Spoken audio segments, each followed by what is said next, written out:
Good evening and welcome to our first in-person City Council meeting in the City of Thousand Oaks in more than 1 year.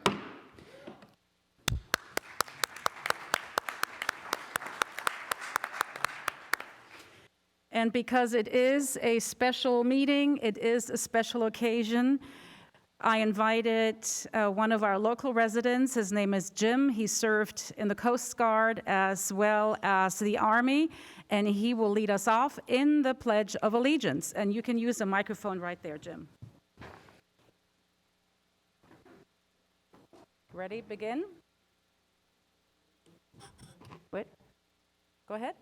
Pledge of Allegiance to the flag, to the United States of America, and to the republic for which it stands, one nation, under God, indivisible, with liberty and justice for all. Thank you, Jim. Thank you. And thank you all for coming to City Hall this evening. We have more than 100 people joining us via Zoom for public comments. It's going to be a long night, and each speaker will have about 2 minutes to speak, 2 minutes. And I urge everyone on Zoom as well as here in person to stick to the 2 minutes. I will have to cut you off after that because we're expecting about at least 5 hours of public comments. So, and with that, I will ask our clerk for the roll call, please. Councilmember Adam? Here. Councilmember Jones? Councilmember Jones is joining us via Zoom this evening. He is here. Councilmember McNamee? Here. Mayor Pro Tem Engler? Here. And Mayor Bill De La Pena. Present. Thank you so much. Now, as I mentioned, we are all here for one thing and one thing only, and that is to have a study session on the preferred land use map, general plan update for the City of Thousand Oaks, first time in 50 years. This endeavor started about 2 years ago, and here we are in the final stretch to approve a land use map. And because this is a special meeting, we will hear public comments after the presentation by staff, okay? Anyone who is not speaking on the land use issue, the general plan issue, will not be allowed to speak.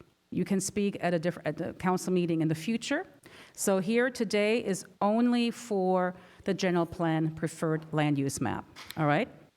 Okay, then with that,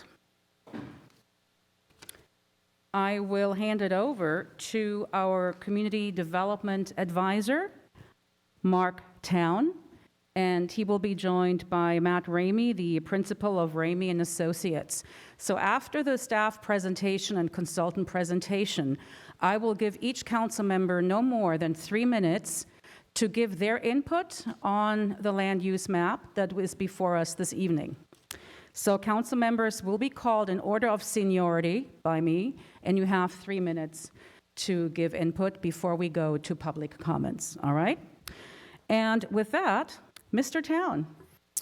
Thank you, Madam Mayor, and members of the City Council, members of the community. It truly is a pleasure to be here this evening with you to discuss this preferred land use map. Before we get into the body of the report, though, I did want to make some initial remarks with regard to land use maps, what they are, and where we are in the process going forward. The overarching purpose of a land use map is to create a vision for the city's future. And by that I mean not only the physical development of the city, which is the traditional definition, but also the preservation of environmental resources within a city, those areas that are set aside, apart, and separate from developed areas. That's the highest role or purpose of a land use map. Coming down in terms of scale is the long-range purpose that's relevant to the general plan update. So this general plan update is looking out 25 years to the year 2045. And in that sense, the land use map is very important because it identifies the types of uses that are allowed in the city and where those uses are allowed. So what the uses are and where they're allowed. And that then has direct relevance to a number of community goals. For instance, adapting to changes in our local economy, creation of more jobs, retention of jobs, providing a range of housing, both in terms of type and quantity, and then also preserving the environment, because of course the land use map not only is related to topics such as open space, but also the number of times that we get into our cars and drive to various destinations. At a short-range level, the land use map is also directly related to our housing element, and that is a plan to provide for housing over the next 8 years. And it's an important element. It's based on a land inventory, and the land use map helps create that land use inventory.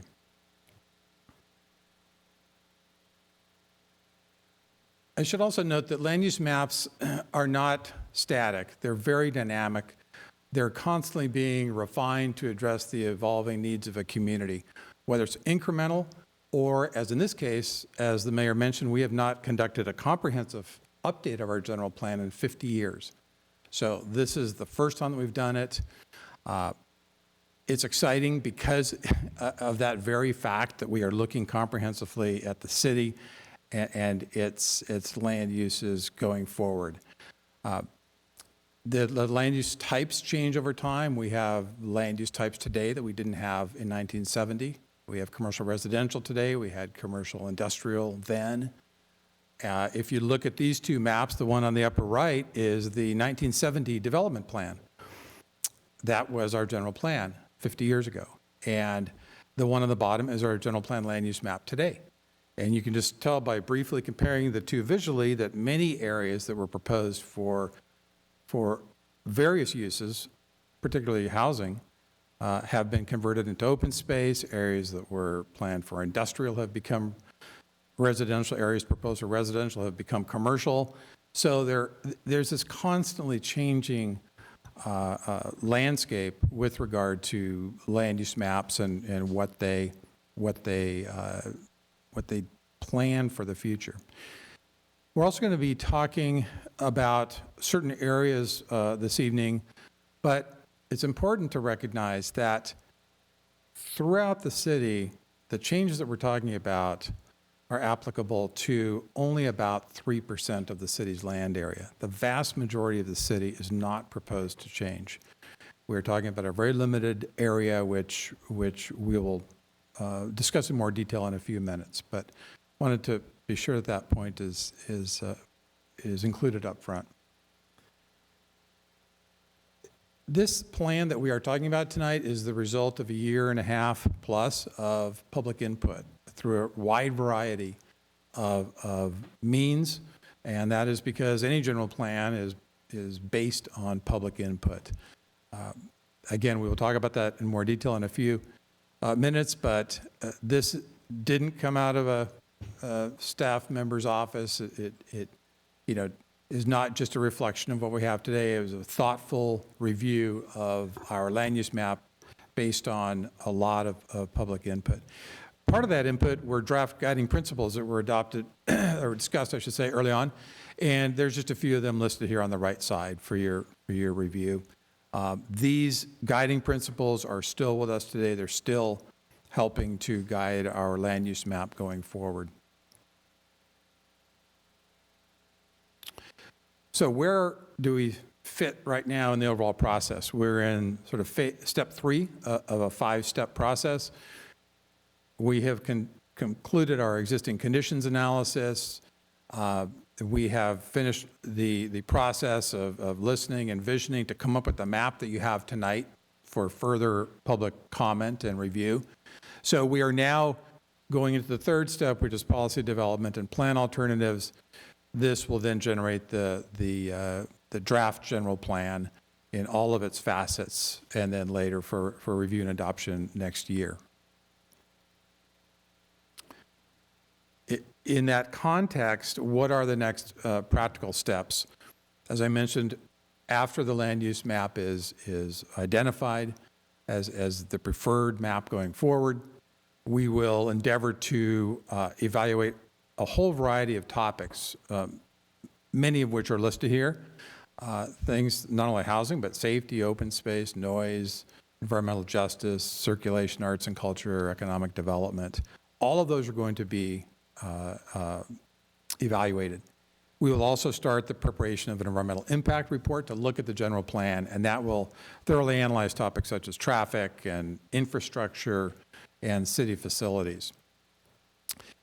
From that, we will develop the final general plan with all of these elements, all of these topics, the related policies, and the land use map, and the final EIR for certification.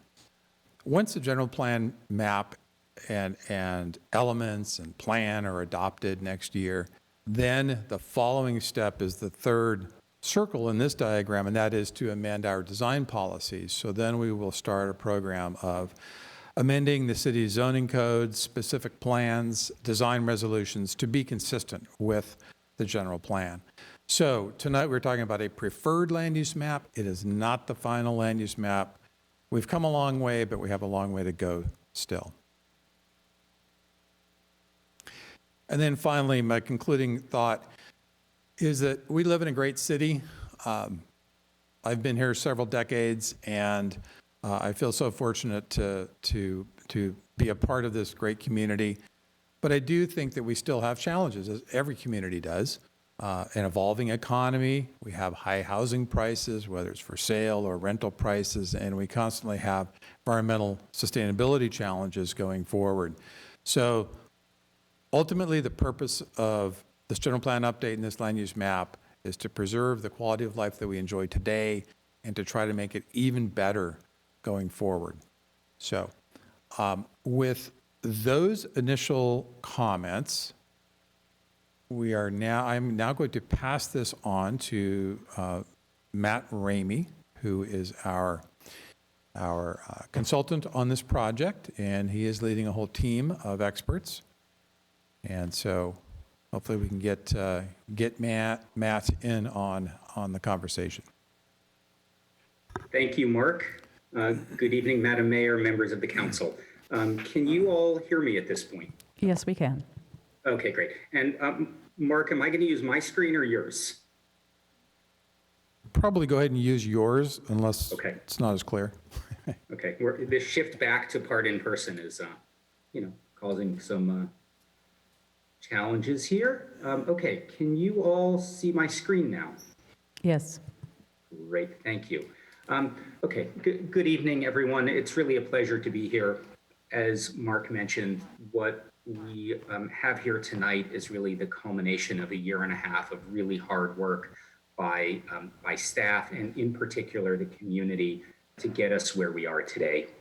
I'm going to spend a few minutes and talk to you first about the story behind the preferred land use map, and then go into the specifics of the proposed land use map. So starting with the story, as you all know, we started this project in this process about a year and a half ago, and we've been very deliberate in terms of how we are engaging with the community and then the products that is producing for the general plan.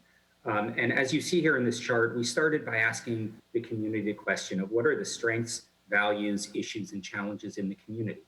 And all of this conversation led to the vision and the guiding principles document. We then asked, if there's going to be change in the city, where should that happen? Because we know that the community, through the asking about the strengths and the values, really loves the city the way it is and loves the quality of life currently in the city. And that process resulted in the areas of change map, which is really the areas of the city where we can look at if there is going to be any change to address needs, where would that happen? From there, we asked the question of what areas should be preserved from growth. So what areas should remain stable? And that led to a map that we called the areas of stability map. Then we looked at, in the area, the potential areas of change, what is it that the community wants to see? And based on those broad conversations, we developed the 3 land use alternatives. Those alternatives were then reviewed, and we're now asking the question of what is the community's overall vision for the future? And that is leading us to the preferred map where we are today. As Mark mentioned, at the beginning of the process, we developed a vision and guiding principles. And these provide a framework to guide future decision-making. They include community values and key strategies derived from engagement, and they identify key strategies for the future of the city that include creating a diversity of housing types and affordability levels, maintaining established neighborhoods, revitalizing underutilized land, prioritizing economic development and lifestyle opportunities, and expanding the number and diversity of jobs. Once, as I mentioned, once we created the vision and guiding principles, we asked the General Plan Advisory Committee, or GPAC, in February of 2020, where should change happen?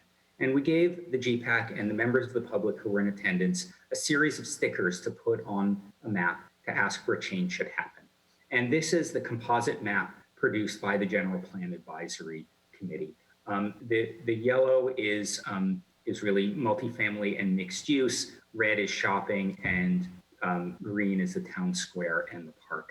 And so what we see is that the majority of GPAC members really identified the area on either side of the 101 corridor as the area where, if there is going to be any change, where should that happen? Based on that, we created an online survey to ask where should development go. This map shows mixed use, but we asked about townhomes, multifamily, mixed use, office and R&D, entertainment, and parks and open space. We got almost 500 survey responses, and this is the map that shows where mixed use should go in the city. Mixed use received more stickers, virtual stickers, than any other use.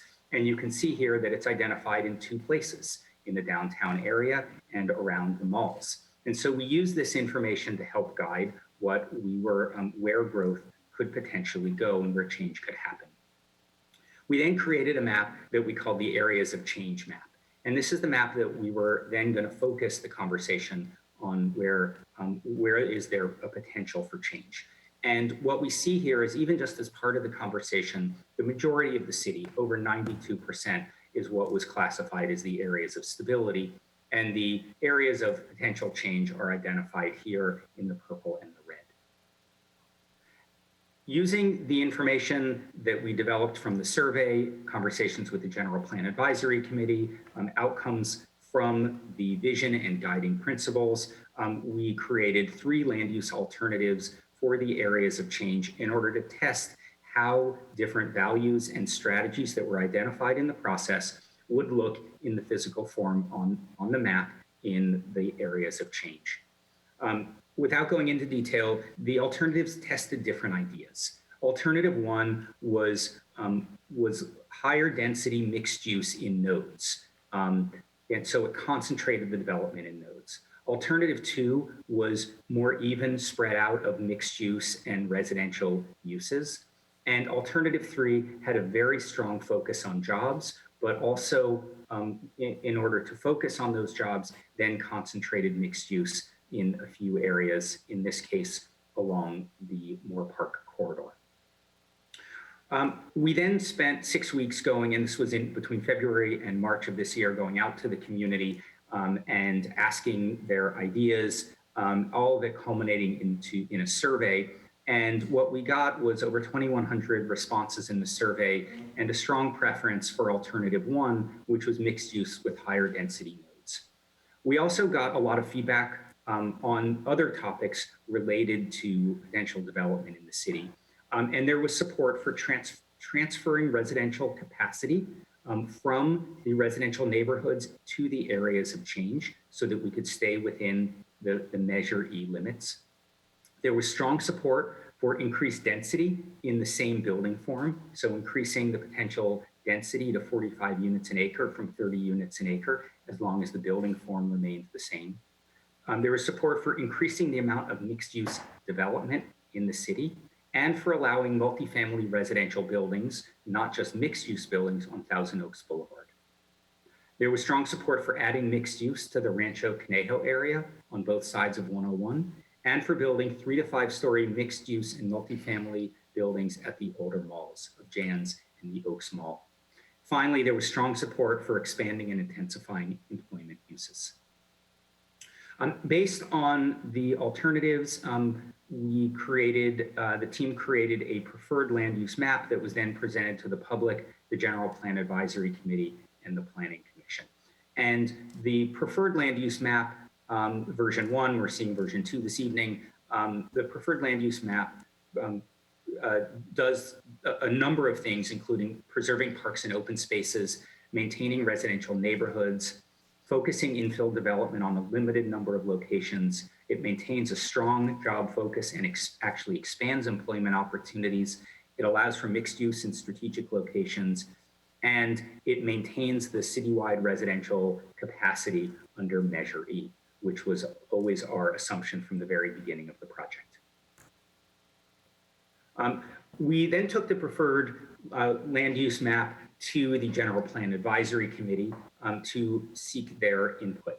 And what we got from the General Plan Advisory Committee was that the majority of members felt that the map was going in the right direction, but that minor modifications were needed. There was support for the overall direction, walkable mixed-use centers, growth in the areas of change, a diversity of housing, and redevelopment of the larger parcels. There were concerns about, from the minority, about the pace of change, that the time period should be shorter. It's just the RENA cycle and not full 25 plus years that a general plan typically is, and then the potential impact on schools. We then took the same preferred map to the Planning Commission, and the majority approved and recommended the citywide preferred alternative with some specific edits. These included village centers as areas of change, with direction for staff to determine which areas should be mixed use and which should remain commercial, to add higher density to the Oaks Mall, to remove mixed use for areas unlikely to change in the next 20 to 30 years, such as the promenade at Westlake. And then they deferred direction to the City Council for the Thousand Oaks Boulevard corridor and the Borchard property, the 37-acre property in Rancho Conejo. We also sent out a survey on the preferred land use map. This survey received and closed last week, and we received over 2,700 total responses. However, 65 to 68% of respondents, depending on the question, skipped most of the questions.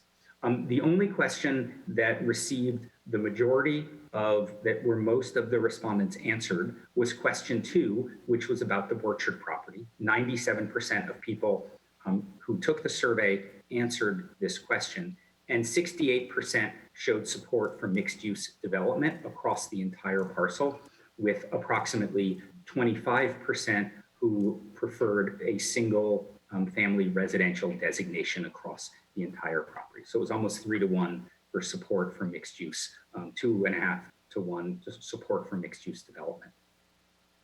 The majority who answered were opposed to other aspects of the preferred map, mostly along Thousand Oaks Boulevard, with, from what we heard afterwards, strong opinions about having the area that is the Thousand Oaks Boulevard specific plan all maintain mixed use.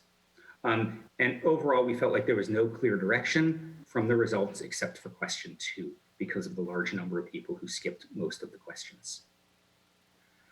So that brings us essentially moving forward to where we are today, which is to talk about the preferred map based on the changes from the Planning Commission and the General Plan Advisory Committee. However, I want to couch what we are going to talk about next with a snapshot stepping back of the community engagement that occurred throughout the process. And I want to tip my hat to the wonderful staff that you all have who led a lot of these engagement activities and spent hundreds of hours out in the community and talking with community members. From the beginning of the project, we did our best to try and blanket the community to make sure as many people knew about the process as possible. What you see on the screen here is a summary of some of that engagement. And I think it's worthwhile to take stock of what we've done to date. So at the beginning, there was a citywide mailing in wastewater and water bills that went to every address in the city, 38,000 addresses. City staff met and corresponded with organizations and neighborhood groups. There were 30 plus articles in the Acorn and then more in the VC Star. There were paid ads in the Acorn and the VC Star. We had 15 meetings with the General Plan Advisory Committee, and there were 25 to 50 or even 100 people at each, members of the public at each of these meetings. We've had 3 public workshops that had up to 250 people at them, and 2 community forums. We had pop-up workshops, 11 of them, and over 1,000 people, individual people came by at those workshops. There were 20 plus mentioned in city newspapers, and those 3 newsletters combined have 12,000 subscribers.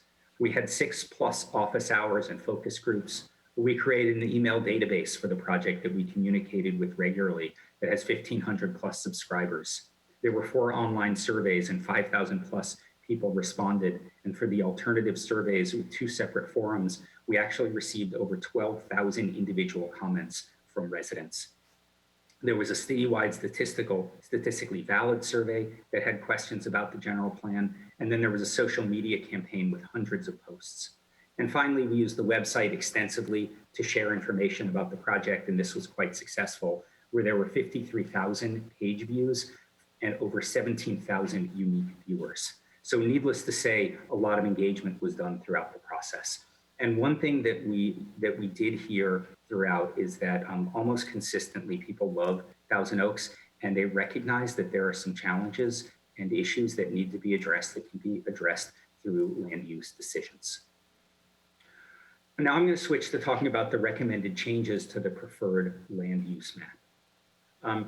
The characteristics of the proposed land use map are that they maintain the character of the residential neighborhoods. This was always one of the principles from the very beginning of the process, is that the community loves the residential neighborhoods and they want to maintain the quality of the neighborhoods.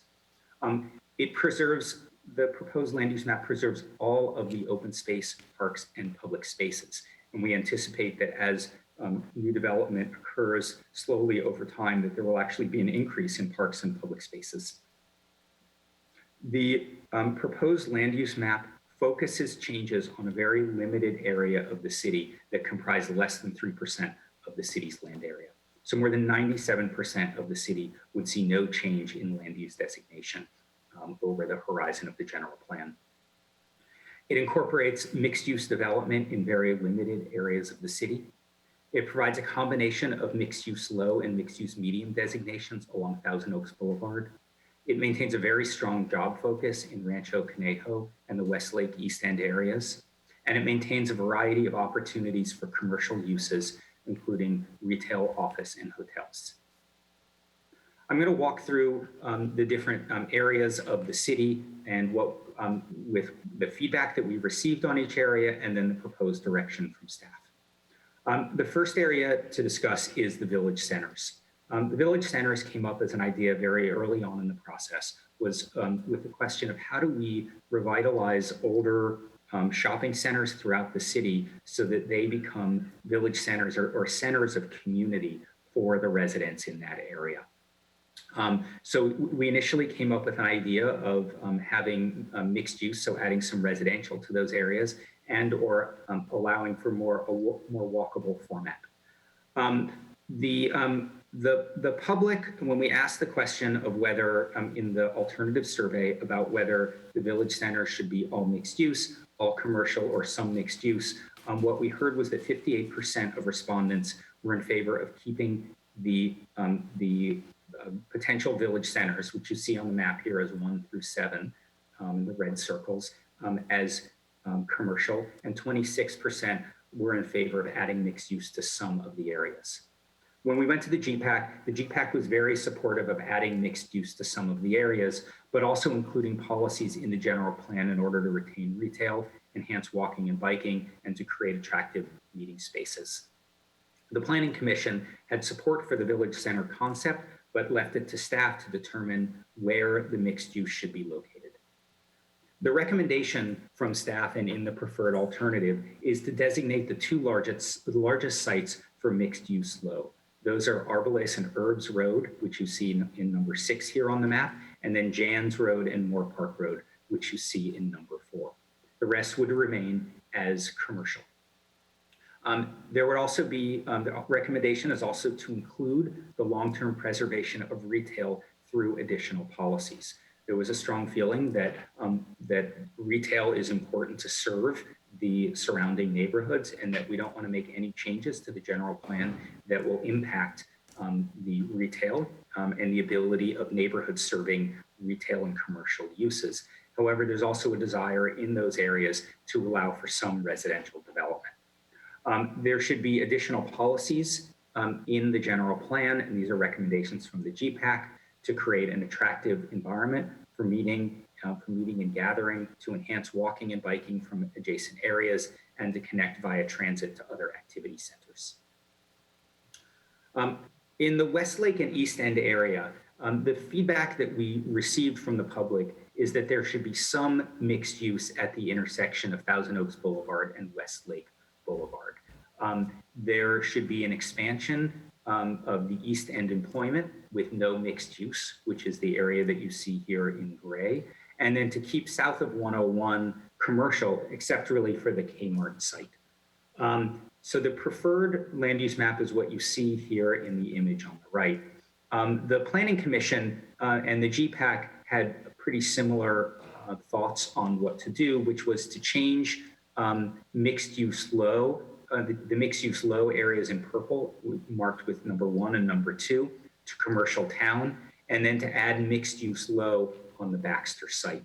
And so that's the recommendation from staff at this point, which is to maintain the majority of this area as non-residential, to designate Thousand Oaks Boulevard and Westlake Boulevard intersection as commercial town, to add mixed use low onto the Baxter site, which you see here in this, the purple triangle, and then to keep mixed use low at the Kmart site. Moving west is the area that we named Downtown and Thousand Oaks Boulevard. The preferred map, which you see here on the right, includes a combination of mixed use and then commercial areas, which are you see circled, and surrounded by that, surrounded from that is a lot of residential areas, which are in the yellow and the orange. The blue area that you see here in the map is where you are, or some of you are today, at the Civic Arts Plaza. The public from the survey had recommended mixed use along the entirety of the corridor. We asked a question in the survey about, in the downtown area, about what the density of mixed use should be, and 45% of respondents said that the density should be up to 60 dwelling units per acre, and 32% of respondents said it should be up to 45 dwelling units per acre. So there was definite support for increasing the density of development in the downtown area, and in fact, almost half said up to 60 dwelling units per acre. We also asked a question about whether there should be standalone residential along the Thousand Oaks Boulevard corridor, and 74% of respondents said that it would be okay to have multifamily residential buildings along Thousand Oaks Boulevard corridor. The GPAC commented on the preferred alternative, and they recommended that mixed use should be allowed in all specific plan areas. The areas that you see circled here are areas that are currently in the Thousand Oaks Boulevard specific plan, but in the preferred land use map, city staff recommended changing these to commercial for a variety of reasons. One is that they are very good locations for commercial. 2 is because there are existing uses in those areas, such as the Toyota dealership, that we didn't expect would change over time.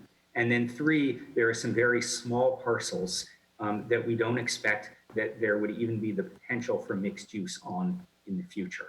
And so that is why staff recommended that these areas remain as commercial. The GPAC recommended that we go, that we actually maintain mixed use for parity, and then to allow for higher density mixed use in the downtown area. The Planning Commission, when talking about the Thousand Oaks Boulevard corridor and whether it should be all mixed use or whether it should be staff's recommendation of some commercial, said that they would defer to the City Council for that decision. The recommendation from staff is to follow the preferred land use map as you see here, which is a combination of mixed use low, which is in the lighter purple, mixed use medium, which is in the darker purple, and then commercial neighborhood, which are the pink areas interspersed and along Thousand Oaks Boulevard. Surrounding these, the Thousand Oaks Boulevard corridor is a variety of residential uses at varying densities, which are relatively similar to what is allowed today. The reason for this recommendation is because staff believes it prevents a realistic vision for where mixed use can and should be located.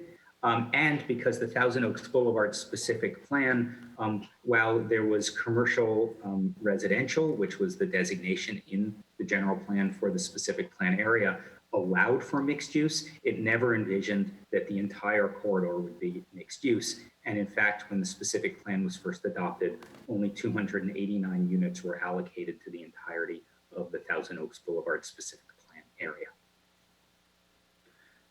For the MOORPARK Road and West Thousand Oaks Boulevard area, the feedback we received from the public through the alternative survey was strong support for mixed use development of 3 to 5 stories at the Oaks Mall and Jan's Marketplace. And through a visual preference survey where we showed photographs of different buildings, 70+% of respondents responded favorably to buildings between 3 and 5 stories that were either all residential or had a mix of uses. There was strong support from the public, 70% in fact, who said that they wanted to see the majority of the MOORPARK corridor as commercial. And then there was strong support for mixed use high on Thousand Oaks Boulevard and Broadway. And this came about through the preference for alternative 1, which had mixed use high, as well as images through a visual preference survey that showed buildings that essentially corresponded with mixed use high. When the preferred alternative was taken to the GPAC, the preference was that there should be mixed use at the Oaks and Jan's Marketplace with flexibility in height, rather than limiting the height to 50 feet, which was mixed use low, to allow for flexibility in height and flexibility in development across the site. There was no specific input from the GPAC on the MOORPARK and Thousand Oaks Boulevard corridor. The Planning Commission recommended to increase the Oaks Mall and Jan's Marketplace, which you see here in 1 and 2 on the map, to mixed use medium for the entirety of the sites. And then as well as the area, which is kind of south in the red here, adjacent to the 101 freeway, of commercial region. They recommended that that area become become mixed use as well. There was also the recommendation and approval to redesignate the MOORPARK corridor up to Wilbur Road as mixed use low. The recommendation from staff is that that the Oaks Mall and Jan's Marketplace should be mixed use low, and you see those in area marked with area 1 here. However, that would be a 75-foot height limit, so it would be 30 dwelling units per acre, but with some flexibility to allow up to 75 feet, which is what is currently allowed today in zoning. There should be a 2.0 FAR for commercial uses and a 1.0 FAR for the non-residential portion of mixed use. Staff is recommending to change the area which we see marked here as number 2 from commercial regional to mixed use low adjacent to the malls, and then to change the MOORPARK Road corridor from commercial neighborhood into mixed use low. And you see that area highlighted here in red with the number 3. Staff is also recommending to maintain the proposed designations on the preferred land use map for Thousand Oaks Boulevard. For the Rancho Conejo area, we're going to divide the feedback into the area north of 101 and the area south of 101. Through the survey, we heard from the public that there was general support for mixed use in the Rancho Conejo area. In fact, 73% of respondents supported mixed use. There was also support for a mix of higher and lower intensity industrial and job producing uses. And 70% of people said that there should be a mix. There is also what we know from conversations with businesses in the area is that there's really a strong demand for increasing the use of older industrial buildings. And there was also a preference to integrate mixed use with the industrial in order to have some amount of residential on the north side of the freeway.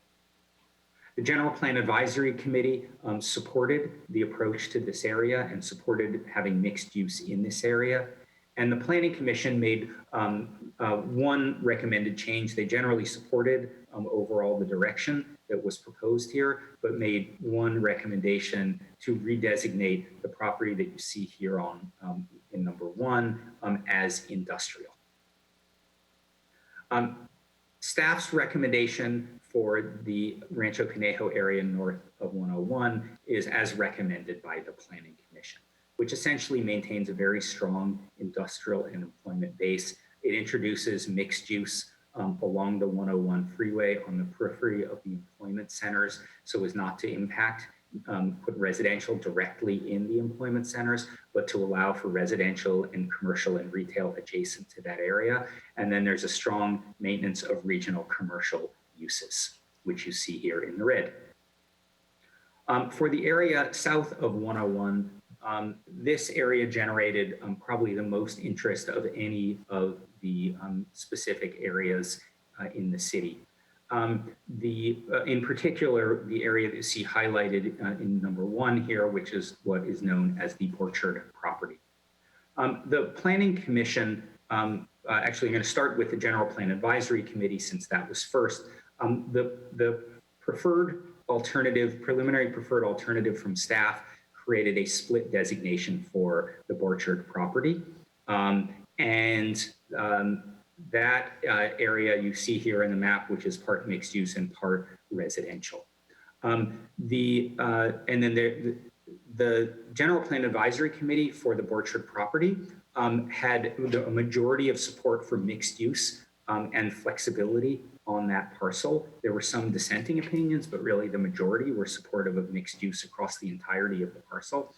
However, there were comments to provide an open space buffer adjacent to the residential areas. There were no comments from the General Plan Advisory Committee on other areas south of the 101 freeway in Rancho Conejo. The Planning Commission for the Orchard property decided to defer to the City Council for direction.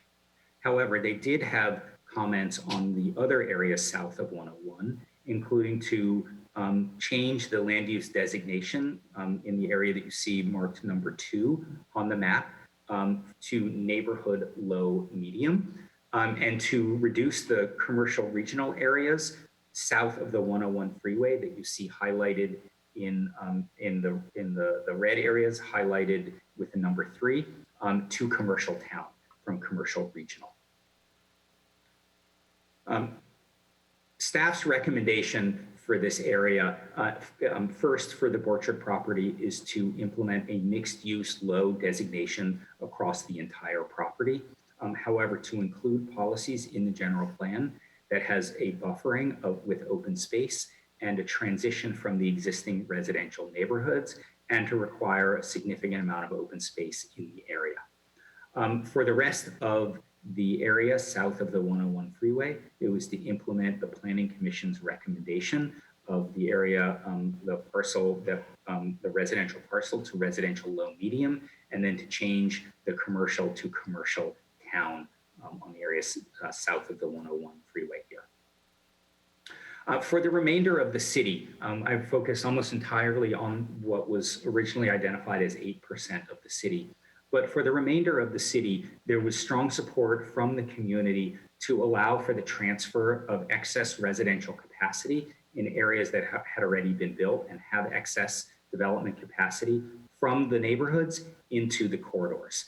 Again, there was strong support throughout and comments throughout the process to preserve the character of the residential neighborhoods and then to allow to focus the development in the areas of change, particularly in a few areas such as the malls, Rancho Conejo, downtown, and Thousand Oaks Boulevard corridor. The General Plan Advisory Committee also had support for transferring capacity from the residential neighborhoods, and the Planning Commission generally supported this concept, but was concerned and it wanted to know the very specific designations in the residential areas prior to making a decision on the overall land use map. Staff's recommendation is to keep what is in the proposed land use map, but with some minor changes, which include additional cleanup of split parcels to identify and make sure that the public uses are indeed public and that the parks are indeed parks. So just some cleanup activities. And then a note that the unincorporated areas in the sphere of influence will be designated later based on existing city designations in the county's area plan. And so those are some of the areas that you see in white here on the map that are inside of the red, but in white, we at this point did not deal with those since they are outside of the existing city limits.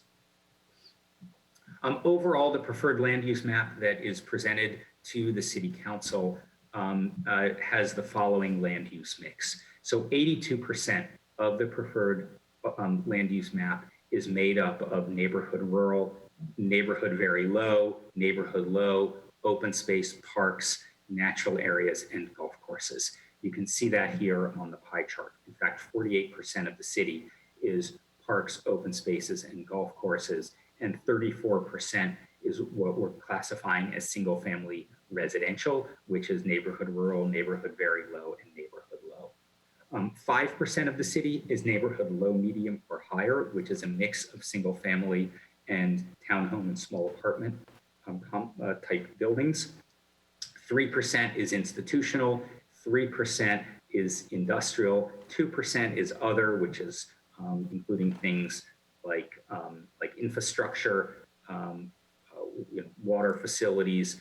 2% is commercial, and then barely over 2%, 2.3% is mixed use low or mixed use medium. And in fact, mixed use medium, which allows buildings up to 45 dwelling units per acre, only accounts for 0.3% of the entire city area. We also asked the question of how much change is really happening and where is mixed use being added to the city. And so this map actually circles the areas on the map where we are adding mixed use, where it is currently not allowed today. And we're assuming that the Thousand Oaks Boulevard corridor, the specific plan area, allows mixed use, even if you can't build mixed use in the entire area, but it certainly allows it. And so what you see here on the map is actually a very limited number of areas that are actually having land use change to allow for mixed use that don't allow it today. Those include the 2 village center areas. They include the Baxter site, the Kmart site, and the area across the street from the Kmart site. The Lakes parking lot currently does not allow mixed use, and we're proposing that it does allow mixed use. Then you have essentially the 2 malls in the mall area, the Oaks Mall and Jan's Marketplace, and then MOORPARK Road. And then finally, the mixed use both north and south of the 101 freeway in Rancho Conejo. And besides that, the rest of the map, essentially the uses are the same as what is currently allowed in the existing general plan. So overall, it's a relatively small amount by percentage of total change. Overall, I'd just like to highlight some of the benefits of the proposed changes. They allow, the preferred land use map allows for a limited change in the city, while also preserving the overall character of the community. And this is something that we heard overall throughout the process, which is preserve the character, but allow for some limited change. And we believe by and large that the preferred land use map does this. The preferred land use map supports growth of businesses and employee retention, which is important to the long-term fiscal health of the city. It provides a broader range of housing options, and this is something that we heard over and over again throughout the process, that people feel like they want more housing options in the city. It provides additional gathering spaces, additional mixed-use areas where people can meet and gather. It provides flexibility to the property owners, particularly of the larger parcels. It promotes sustainability, compact development, and efficient use of the land by focusing development in a smaller area of the city. It actually can improve walkability and transit service and reduce driving. It preserves open space, and it preserves the character of the existing residential neighborhoods. In conclusion, I want to leave you with a final thought, which is what I got out of all of the engagement. And that is that there's really strong agreement from the community that the community really values the quality of life in Thousand Oaks. Residents and businesses alike value the open spaces, the schools, the ease of mobility, the views of the mountains, hiking, quiet neighborhoods, parks, and public services. However, the majority of residents also recognize that some change is needed in order to preserve what is great about the city. It's not about changing the city. It's actually about preserving what is great about the city, and that is to make Thousand Oaks even better than it is today. And this is done by providing a diversity of housing so that the people who work here and grew up here can also live here, by supporting job growth and job retention in the city, by providing a high quality of public services, because new development is needed in order to bring in tax revenues, in order to pay for the services that people expect in the city, to be able to attract young families to move in, and to ensure that that the next generation and the generation of that also has a high quality of life that existing residents have come to know and expect. And with that, I'll end my presentation and turn it back over to you, Madam Mayor. Thank you very much. Thank you very much, Mr. Ramey. I appreciate the thorough overview of our preferred land use map after the Planning Commission weighed in on it.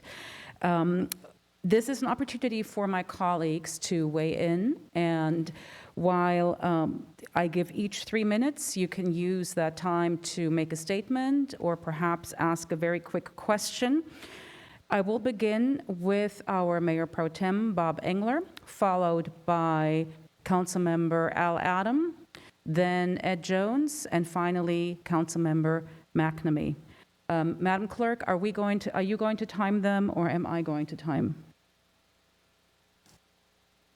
I can time them. Thank you. All right. Mr. Engler. Thank you, Madam Mayor. First off, I want to thank staff for this presentation. It helps to clear up some things, I believe.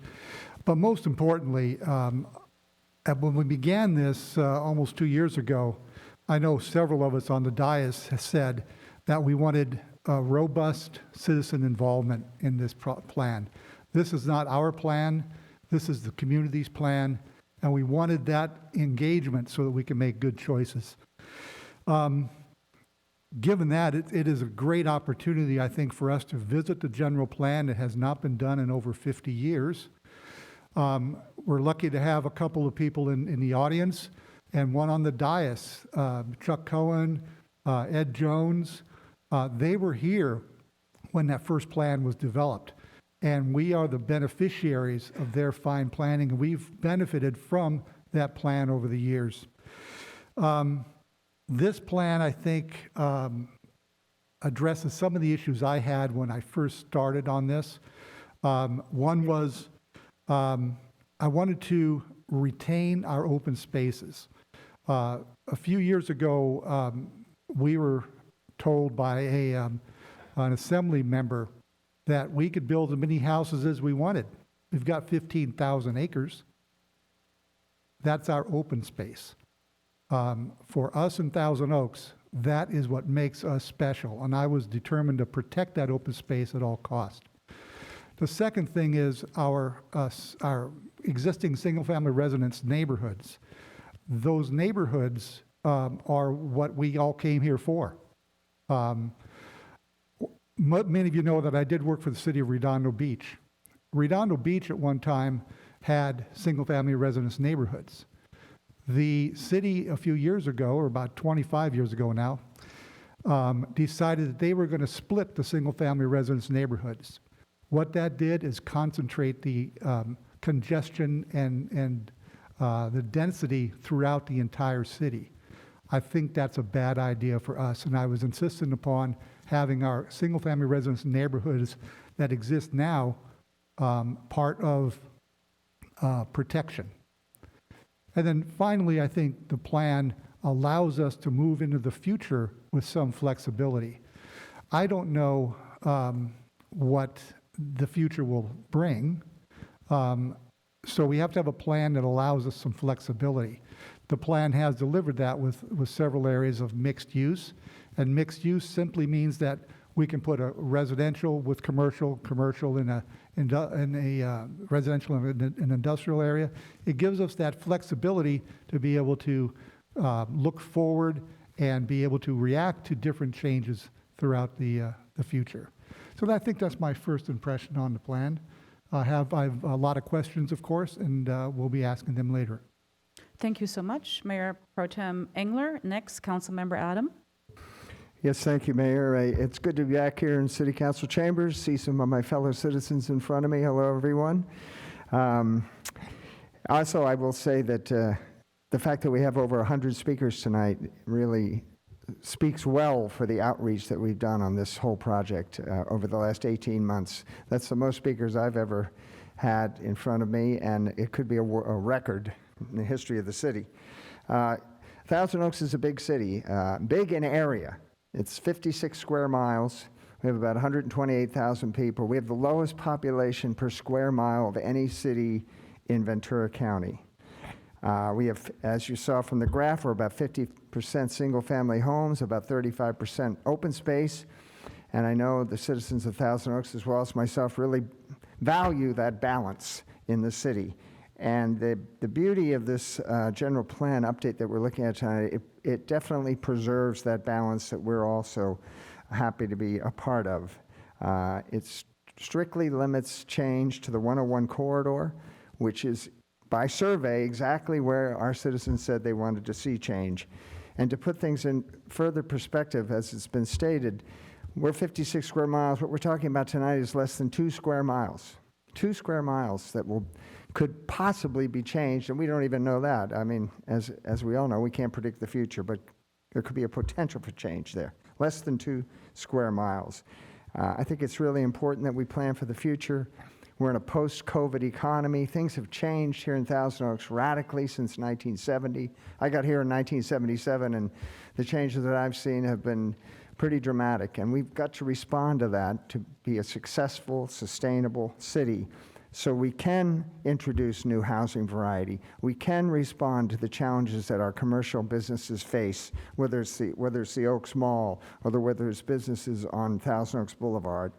We can encourage some of our big commercial businesses that are so important to the city, like the biotech hub that we're building right now and that's becoming so successful. We can do all that, and we can still preserve what's most valuable to all of us: our neighborhoods, our parks, and our open space. We can have it both ways, and I'm really looking forward to getting into this general plan a little bit more in detail, and thank you all for coming and participating in this process. Thank you, Councilmember Adam. Next, we have via Zoom, Councilmember Ed Jones. Hello. Okay, let me tune in here. I guess I'm unmuted. We can Good hear evening, you, and you have everybody. 3 minutes. I didn't realize I'd be the only Zoomer, but here I am with my legal pad and 2 freshly sharpened pencils, and I'm looking forward very much to the opinions of the 100 people or more that are going to express opinions tonight. And that's, of course, how we improve, by working with the community and by listening carefully and trying to implement insofar as possible, the opinions and ideas of our citizens. That's how we got to where we are now. And I'm sure it will continue in the future. If someone had told me today instead of 2 years ago that we were going to be updating the general plan, my first reaction would have been, why? Do we have a pretty nice place right now? But I'm always open to new suggestions.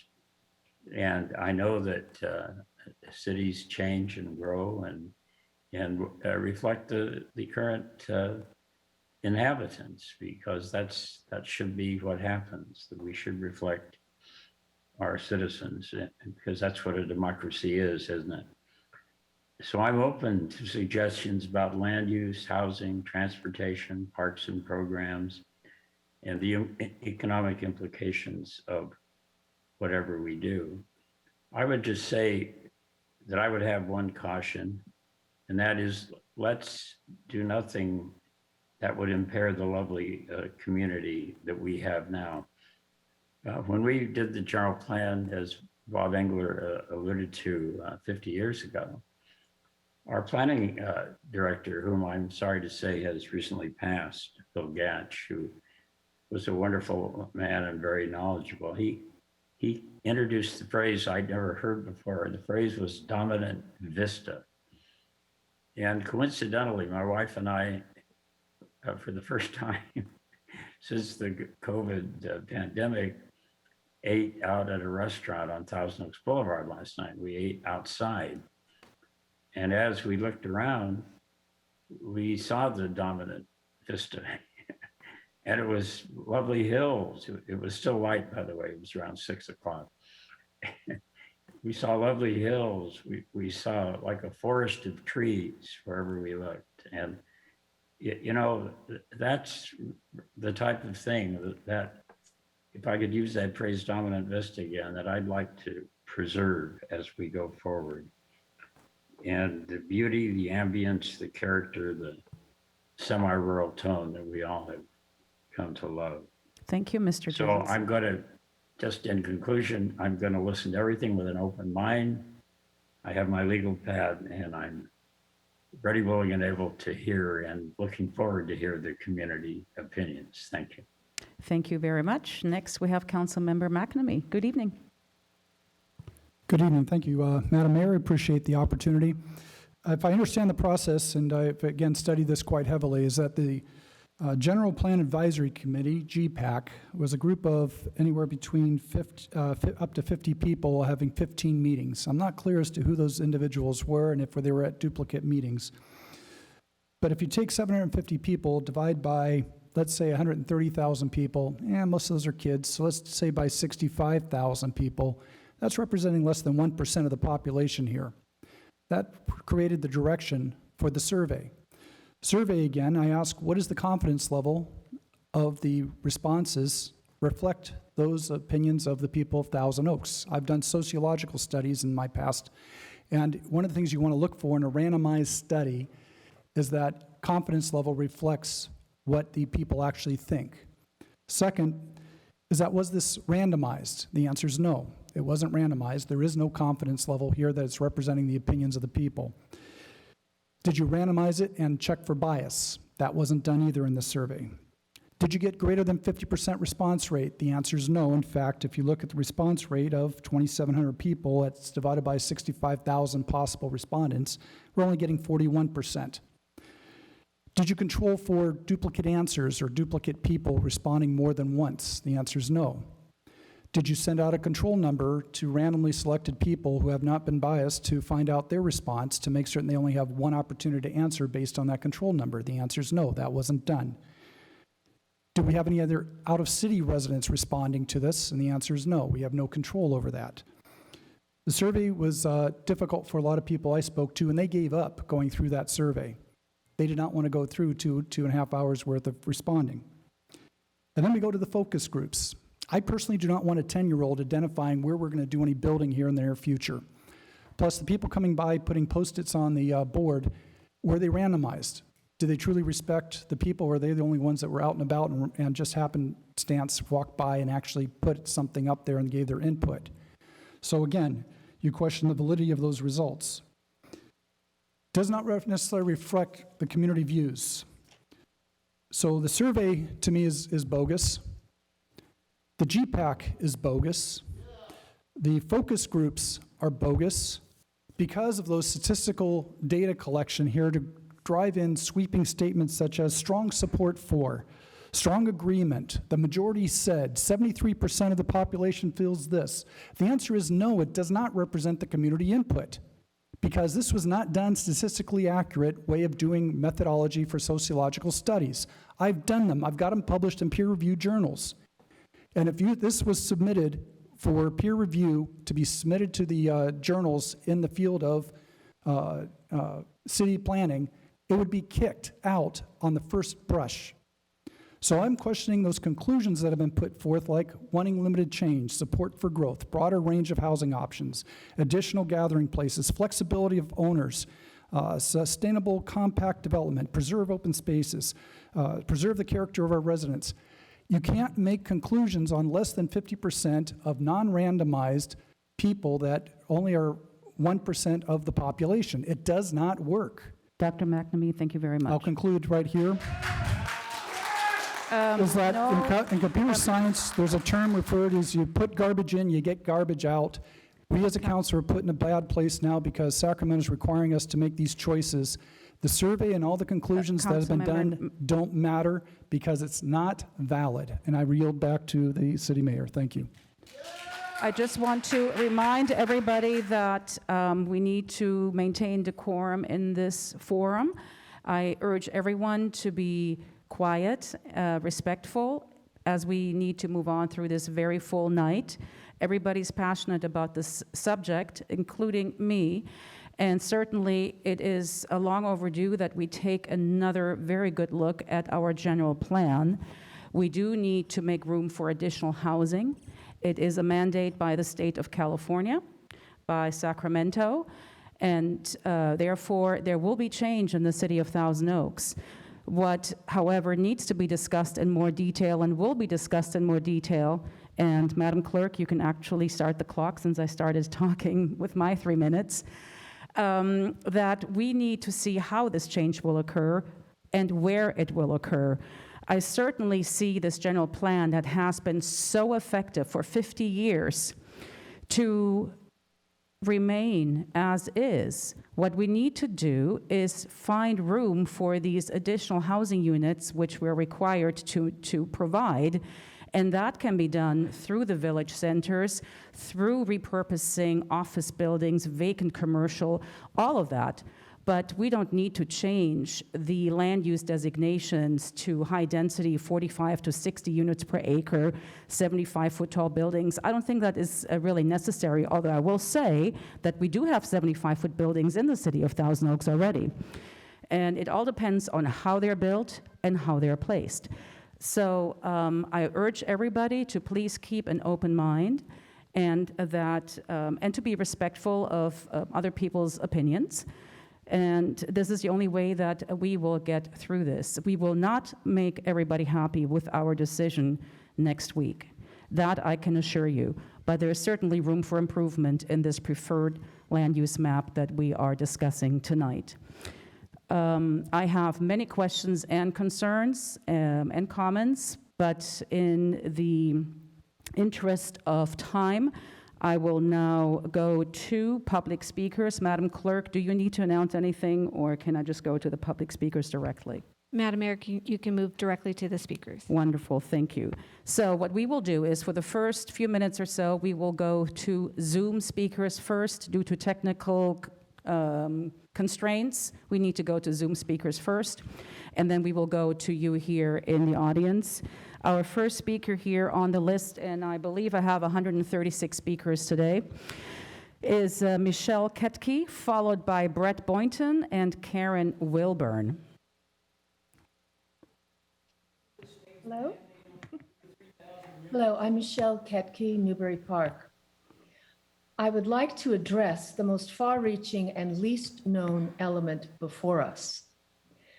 The chart on page 319 shows that the areas designated as neighborhood low, which the city stated in print would be excluded from the update, have their density increased by 33%.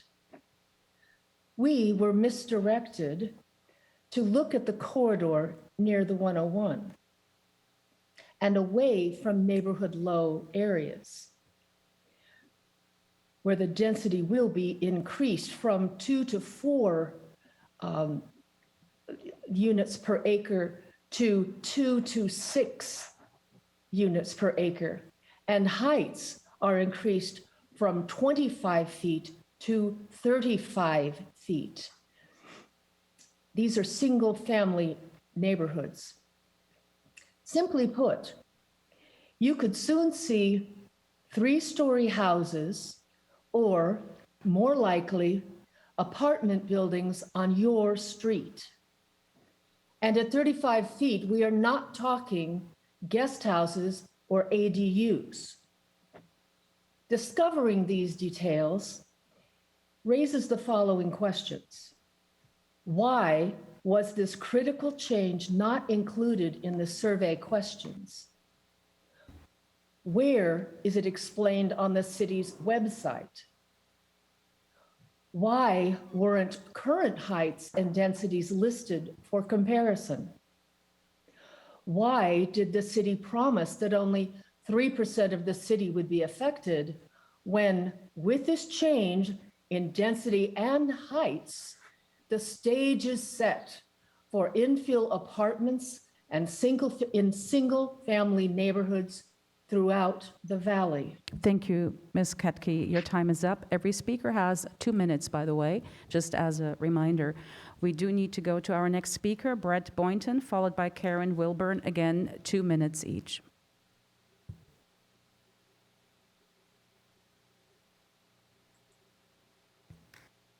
And expect a little bit of a delay as we switch from one speaker to the next.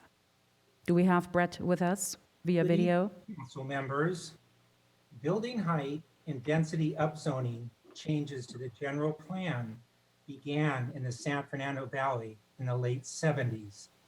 The area I grew up in the San Fernando Valley, was altered into a concrete jungle by upzoning.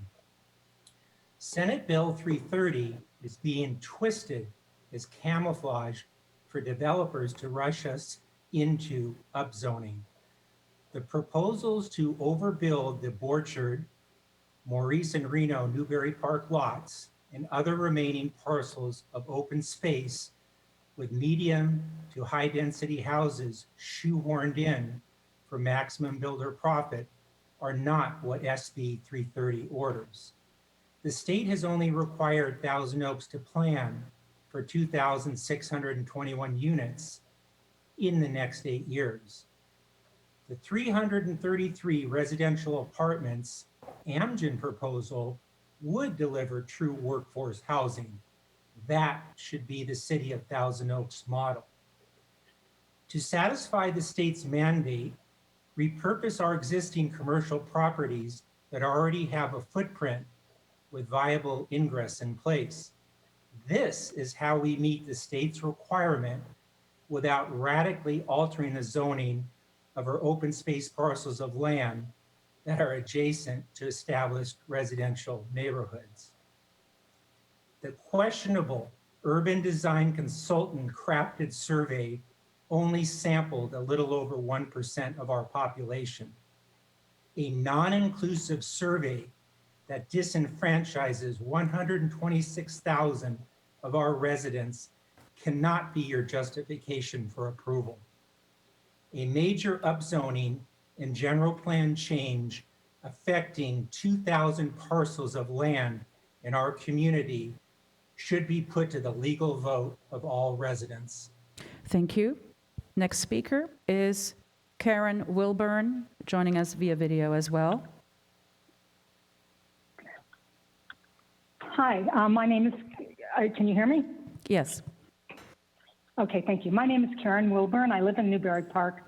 I originally questioned the validity of the first survey at the March 29th planning meeting, and Mr. Newman coined the phrase shenanigans. Mr. Ramey later assured us nothing was found to suggest foul play. Mr. Parker was quoted in the Acorn as saying, attempts for us to question or invalidate the survey was an affront to those who participated in the process. The May 13th staff report still supports the original survey results.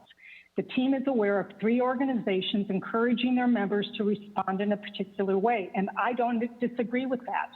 I believe the first 2 of these are well-established business organizations, and I'm guessing the third is Conejo Valley Residents for Sensible Planning. This group didn't even exist at the time of the survey, so we had no involvement in swaying the original responses.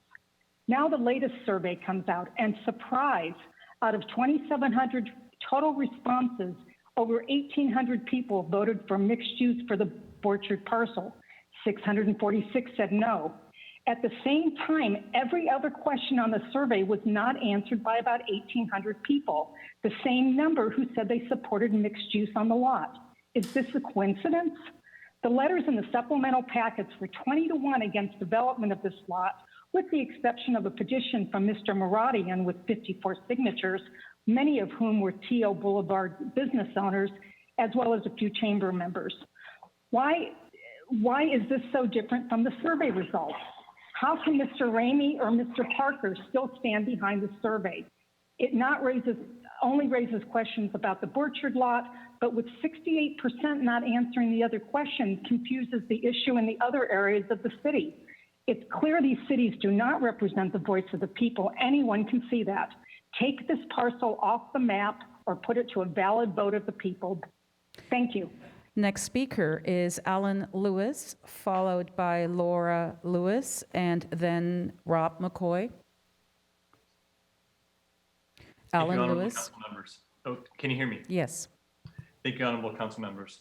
I grew up in Casa Conejo, and I am a resident now. I know what the streets are like here with the traffic that there currently is. I can speak to the fact that developing the 37-acre parcel at Borchard would radically change the character of this community. And I can also assure you that most of the residents here are not in favor of this happening should there be a connection on the current roads. But there are also other issues. The flood hazard as well. The Borchard parcel currently functions as a detention basin. Wind flow in the Arroyo Seco, the channel that runs right by our community and through it, overflows during severe storms. The water is allowed to spill onto the property, thereby providing flood protection for homes in our community. So I'm asking council to please consider the fact that what is the appropriateness of responses to the survey for members outside our community deciding what is done within our portion of the community? Would you want members of Westlake Village deciding what is done in your area of Thousand Oaks, or if you live in Newbury Park, likewise? So these are just my simple thoughts, and I pass it on to the next speaker. Thank you. The next speaker is Laura Lewis. Madam Mayor, would Mr. you please Jones? give me the name of the gentleman who just spoke? Alan Lewis. Thank you. Next person is Laura Lewis. Do we have Laura? Oh, you were here in person. Hello. But you're not speaking. Okay, you're here for moral support, I guess, then.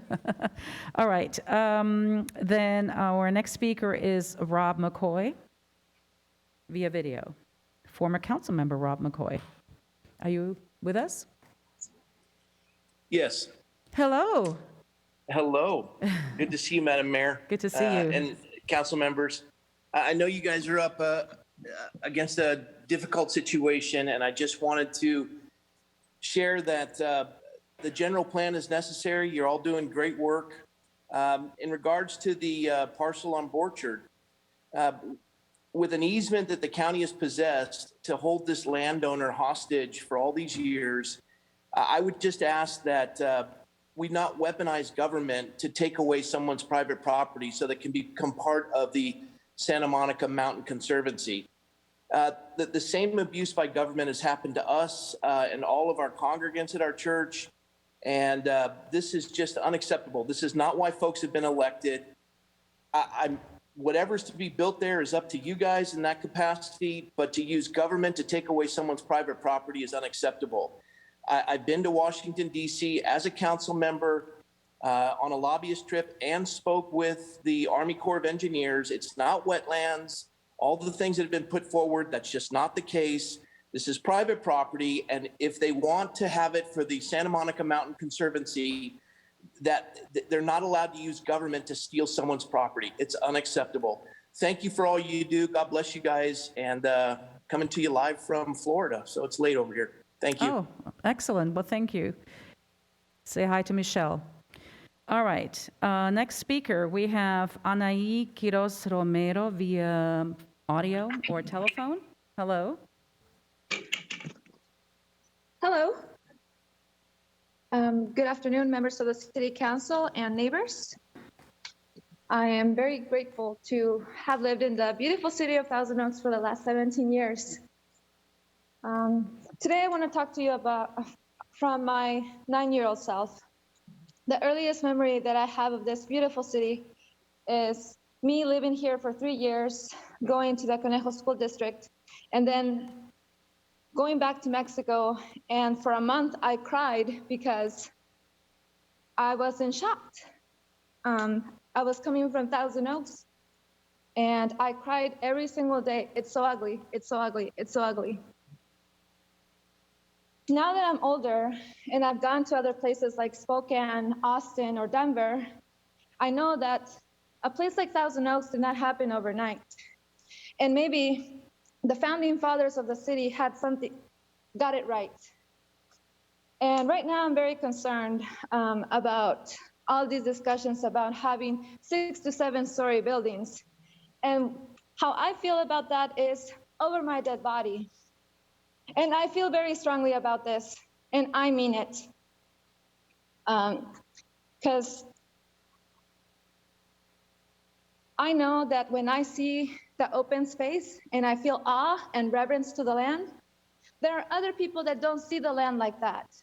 They just want to go, use it, exploit it, build houses over it so they can make money. And that's not how I see what we have at stake here. We have a very high standard of living that we must protect, but we also have this state requirement that we must adhere to, and we have to dictate how it goes. And I believe that what we are looking for is creativity and ingenuity so that we can meet our state requirements, but at the same time, keep the standard of living that we have built. Thank you. And, okay. Thank you. All right. Our next speaker is Greg King, followed by Roseanne Witt, and then Natalie Farahan. Reminding again, everyone, you have 3 minutes. Oh, I'm sorry, 2. I'm so used to saying 3. 2 minutes. Okay, thank you. Thank you for having us on. And while I give full respect to Pastor Rob, but what he's talking about is nonsense. The area that he's talking about the Borchard area, is single-family living. And from what I understand, they're trying to build multi-homes, housing back here, and there's just not, it's not safe. It's just simply not safe. So I would ask that the council would look and come into the area, which I'm sure they have already, but come with a good heart that shows that the people that live back here are people that are concerned about the safety of everything that goes on back here. It is a flood zone. Whether they change it or not, that's, we'll abide by whatever they want to do, but it still has to be single family home. From what I understand, with all the other projects that are going on, it's they have enough housing with the other projects that they don't need this area to be a multi or low or medium density. But I'll pass the rest of my time on. Thank you, Greg. The next speaker is Roseanne Witt, followed by Natalie Farahan, and then Sharon Mobaseri. Again, you have 2 minutes. Dear Madam Mayor and council members, This map allows between 22 and 35,000 new housing units for a population increase of between 46 and 73%, without citing new parks, schools, or libraries for new residents. Infrastructure impacts on roads, water, and sewer aren't considered until after map approval. This map also allows 7-story commercial and industrial buildings, which will remain vacant if people continue working and shopping from home post-COVID. Most of this development is sandwiched between the 101 freeway and Teo Boulevard. People living there will breathe the city's worst air.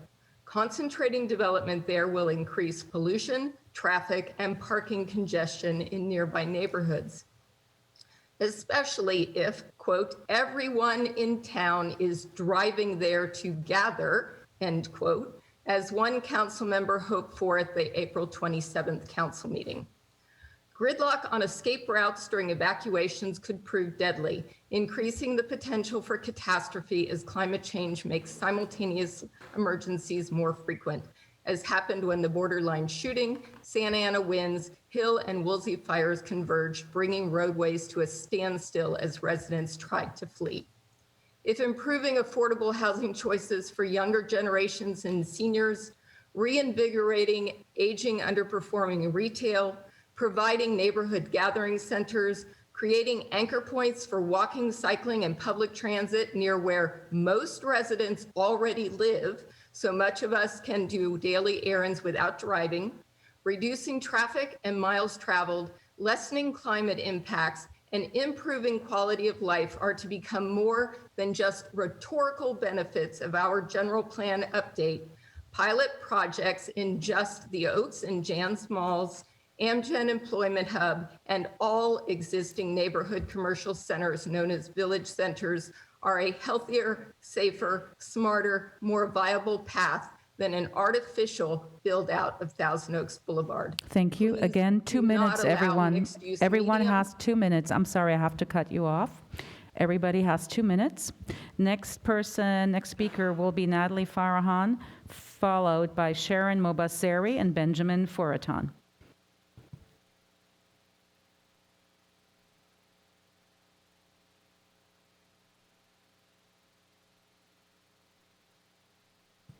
Do we have Natalie Farahan? No? Okay, then we will go to Sharon Mobasseri. And also, I'm asking the speakers to state your city of residence, Hello. please.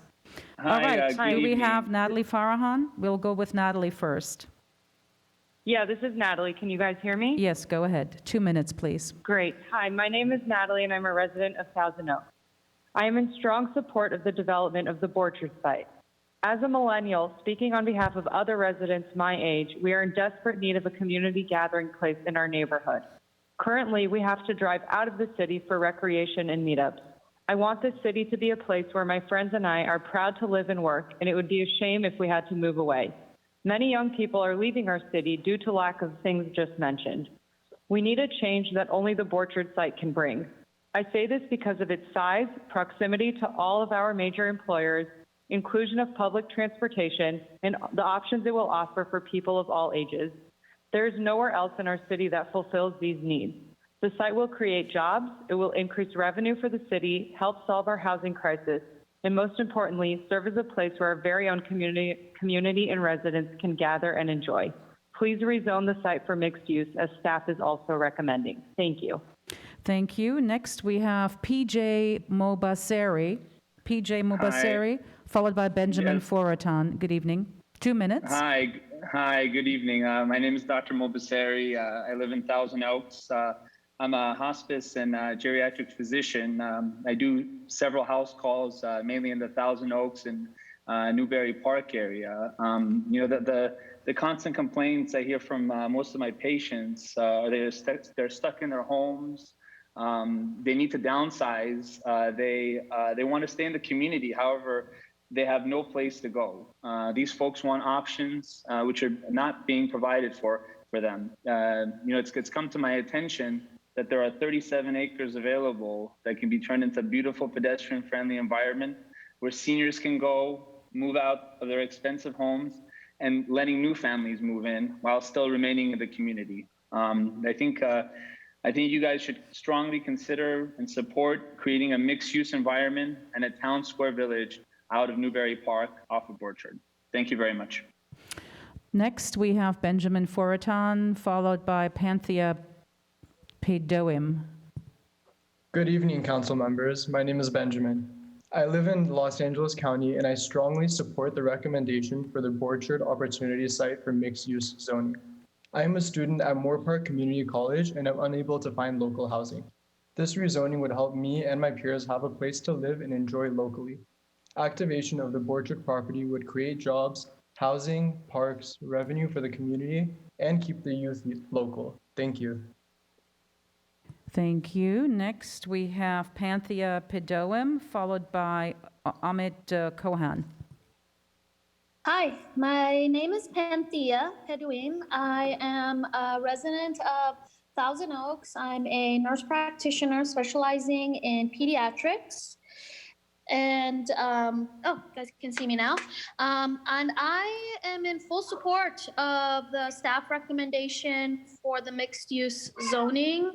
I feel like it would create jobs, it would create housing. The parks and open spaces are much needed in our community, as well as the revenue that this project will bring, I think is needed here. I think it's also great, to keep our workforce local. I know, a lot of my colleagues talk about, commuting, and it's nice to have housing close to work. I ask that, you guys really give this opportunity to the site, and please support the mixed use permit of this area. I think it would be a great asset to our community. Thank you. Next, we have Amit Kohan, followed by Orly Kamrava.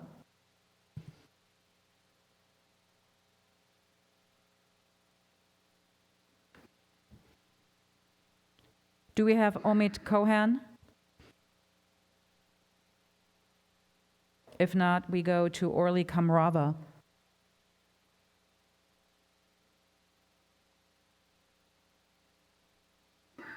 Okay, so no Omid, no Orly, and we were going to go to speakers in the audience. Madam Clerk. Jessica Marabi is in the audience. Okay, all right. Do we have Jessica Marabi next?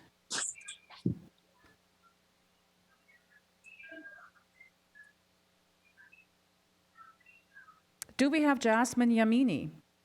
Yes, can you hear me? Yes, Jasmine, go ahead. You have 2 minutes. Okay, I'm a resident of Thousand Oaks, and I'm in full support of staff recommendation for the Borchard Opportunity Site for mixed-use zoning. Some of the most beautiful projects and communities are located in floodplains.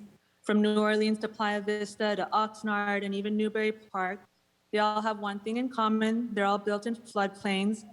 Google, Apple, Amazon, Snapchat, Facebook, and countless other world-renowned companies have their campuses in floodplains right here in Southern California. Developing in a floodplain is nothing more than simple engineering. People have been building in floodplains long before our time and will continue to far into the future. So even in Newbury Park, if you couldn't build in a floodplain, how is everything surrounding Borchard site built? Everything surrounding the Borchard site is in the floodplain without any problems or issues. Our flood maps suggest a minor amount of impact in the best in the event of a 100-year flood. There would be no loss of life or property. And what are we afraid of? I mean, give this property a chance to bring forward a project that embraces the flood issues and turns it into a community asset. That was my son yelling there, sorry. Please support the rezoning of the Borchard site. Thank you very much for your time.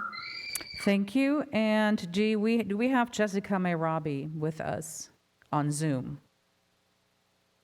If not, then I see we have one more name actually, Orly Kamrava. Do we have Orly now?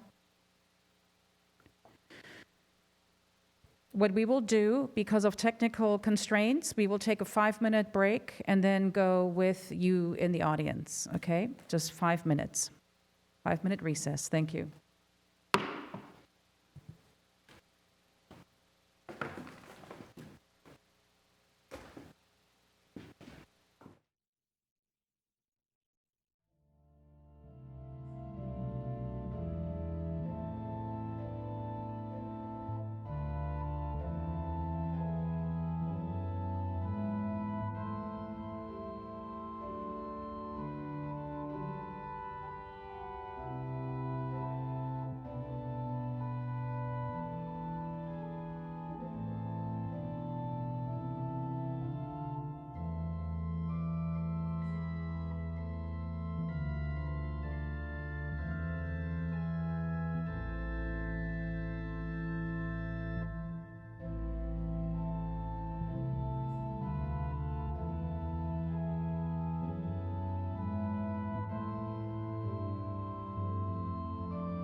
with the public speakers who are actually here in person. You are the very first residents of the city of Thousand Oaks to be back in the city council chambers. Thank you for your patience. I believe some of you, though, may have left. We will begin with Paul Carbone, followed by Todd Smith, and then Chris Bridges. Now, you all have 2 minutes.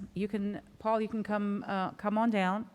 After you speak, would you please grab one of those wipes to your left and wipe down the microphone?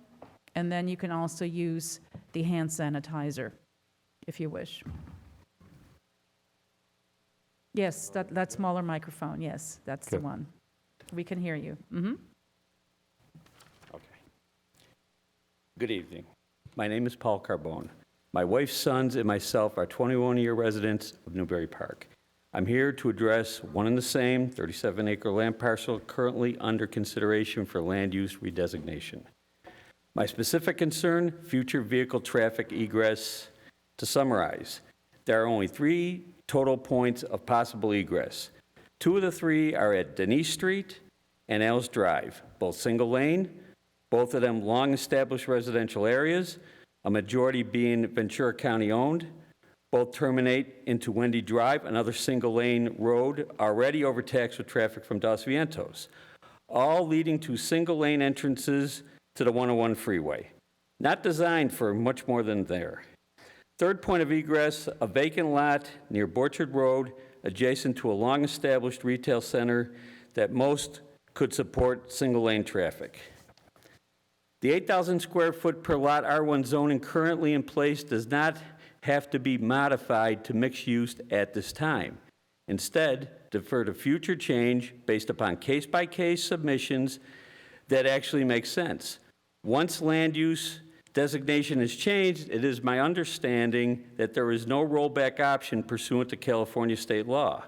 It is also my understanding that the preferred land use initiative consists of 400% above and beyond in regards to the increased housing capacity minimums established by the state of California. And strike that. How are all these additional vehicles getting in and out of this potential new development? We who currently live in that area are very concerned. And finally, if you're going to conduct a survey, do it fairly. By verifying the identity and address verification of the respondents. Not a free-for-all like the one I did for my phone a few days ago that my cousins in Italy could have participated with.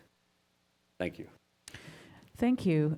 Next, if I'm going to call your name, Todd Smith and Chris Bridges, and you can come on down already and move into one of the chairs or seats in the front row. Am I supposed to try and wipe down something here? Yes, grab that wipe, and then you can just wipe down the microphone.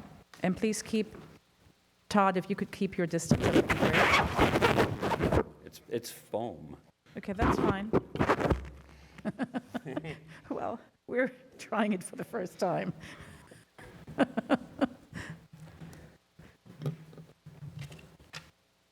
Hi, thank you. I'm Todd Smith. I'm a financial advisor in Thousand Oaks.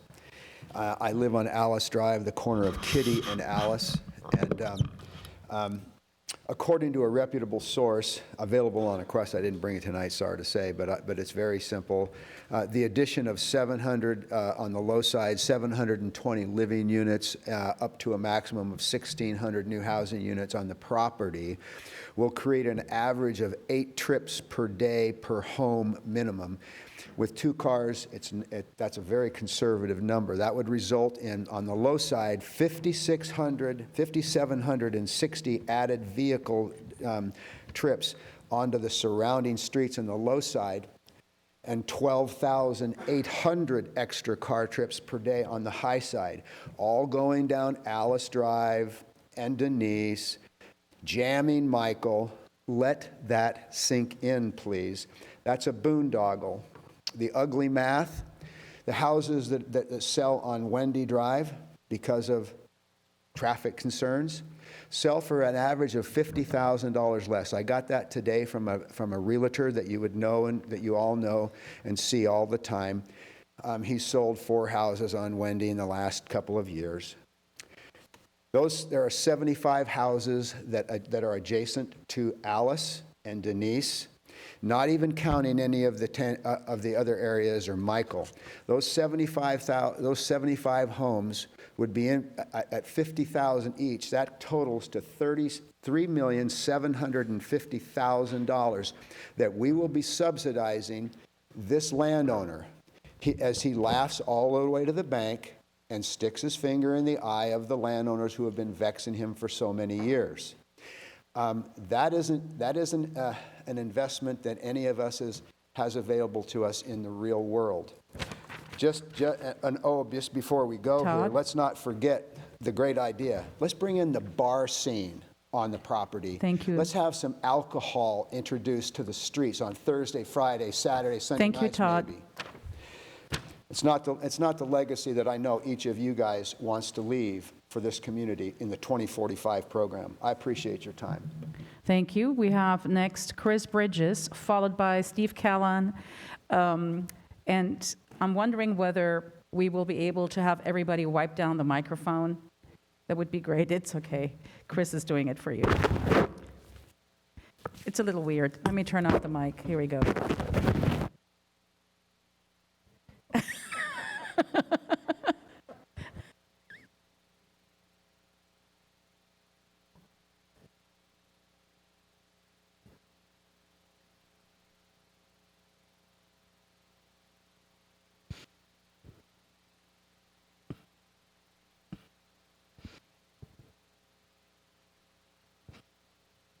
Thank you.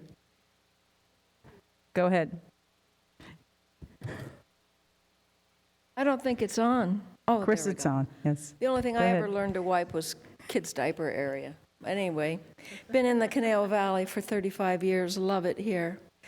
I just have one question. First of all, I don't believe this is a legitimate survey at all. It represents less than 1% of the population of the Conejo Valley.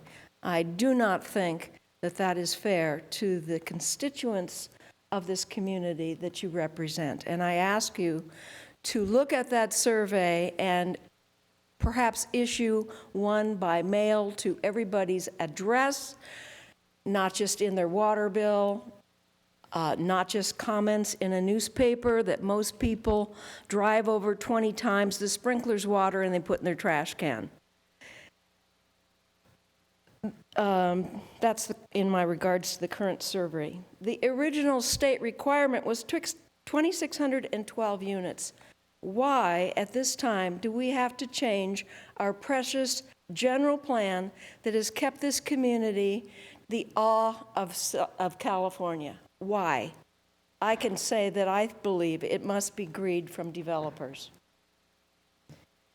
Adding 22,000 units is not, I assure you, what your constituents wish at all. And if you take a new survey, you will find that out. I implore this council to represent the majority and to ask yourselves, what is the rush? We are going to satisfy Sacramento. What is the rush to change our general plan? Many of those points tonight were interesting to me, but what is interesting to me most is the congestion that we will face in this valley.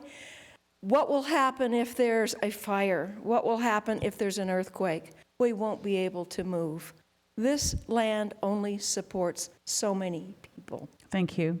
You're welcome. Thank you. The next speaker is Steve Callan, followed by Glenn Halfskilled and Kimberly Convey. And I'm wondering whether it's better if you do keep your mask on so we don't have to worry about wiping down the microphone, because that is taking up a bit of time and it's making a lot of noise. So if you don't mind, thank you so much. Hi. I just wanted to speak generally about the Rancho Conejo 101 area. I live on Denise Street, and my property is kind of unique in that the Borchard property is on two sides of my house. I'm right at the end of Denise Street. And we talk about fit and what fits with the area, and I drive home every night down Alice, and I look at, there's a fence there, and then it goes onto that field. And so I'm going through these in my head. What would it look like if it was built out with single-family homes like it's zoned? and you would see the street and sidewalks, and you'd see grass, and you'd see homes pinched between the Michael Road development and then Fox Meadows, where I live. And then I think about, okay, let's have the other options, streets. You have sidewalks, then you have parking and cars, and probably 3-story condos or apartments pinched between Michael Drive and Fox Meadows. And it just, to me, my opinion, it doesn't fit. Second thing that I wanted to talk about is I also work in the area. I work in the Rancho, the Conejo Spectrum area.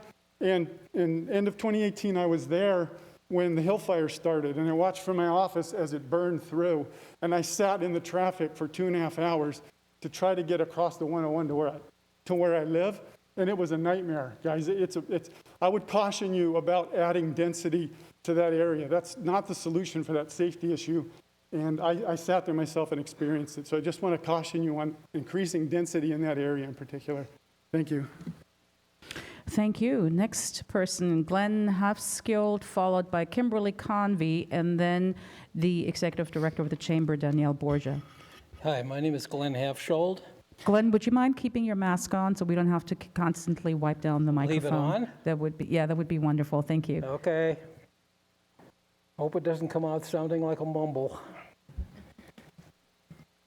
Okay, my name is Glenn Hafskjold, and first of all, I want to thank Bob Engler for taking the time to respond to my emails, and your suggestions really helped. I appreciate that.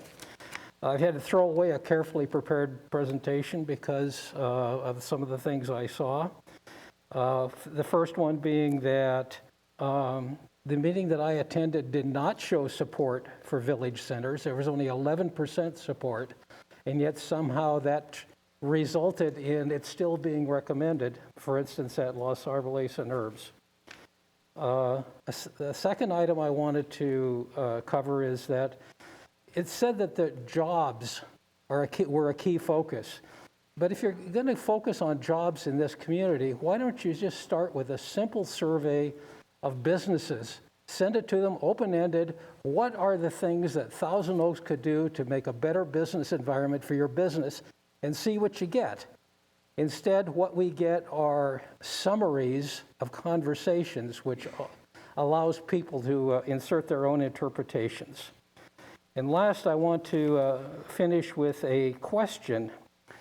The Thousand Oaks Boulevard Association website shows Thousand Oaks Boulevard between MOORPARK Road and between MOORPARK Road and Westlake Boulevard as being 2 lanes in each direction. Yet the good examples that were of development that were being shown, like Lancaster Boulevard and Lancaster, have taken a street that was originally 2 lanes in each direction, reduced it to 1 lane in each direction so that they could expand the sidewalk area for purposes of walkability. So my question to the council is the intent to maintain Thousand Oaks Boulevard as 2 lanes in each direction for the entire distance between Thousand Oaks Boulevard and Westlake Boulevard? Thank you. Thank you. Next speaker is Kimberly Convey, followed by Danielle Borgia and Tim McDougall.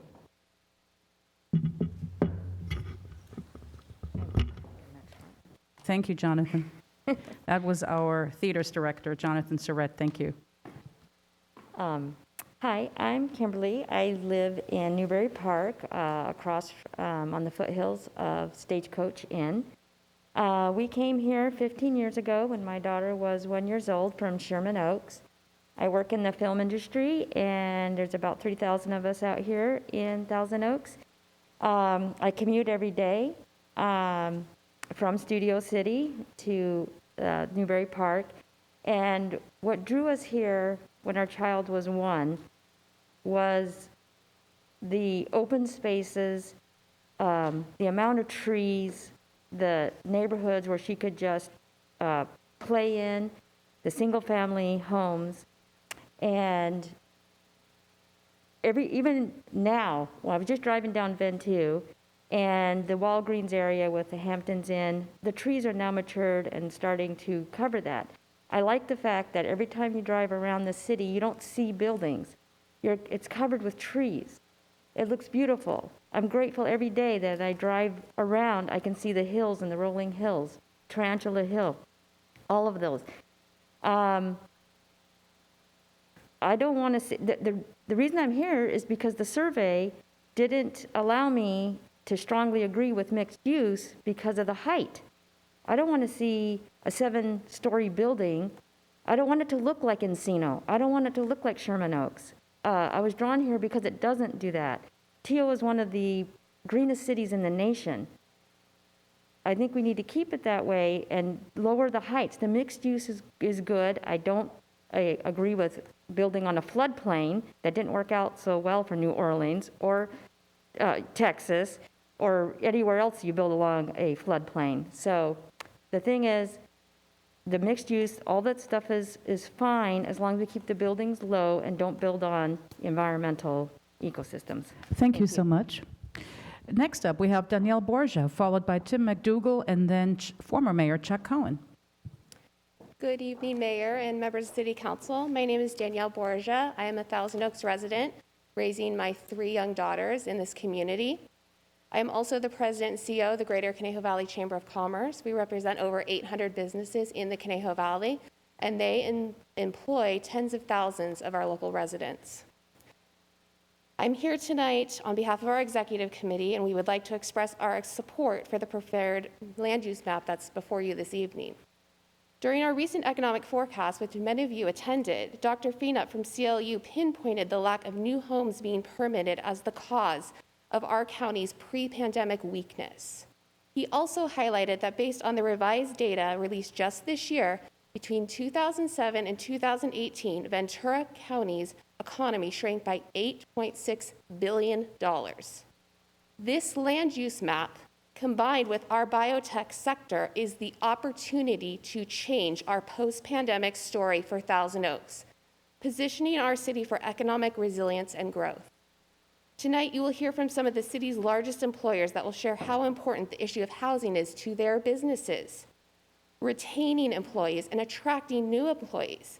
Los Robles Hospital, Sage Publishing, CLU, Atera Biotherapeutics, just to name a few.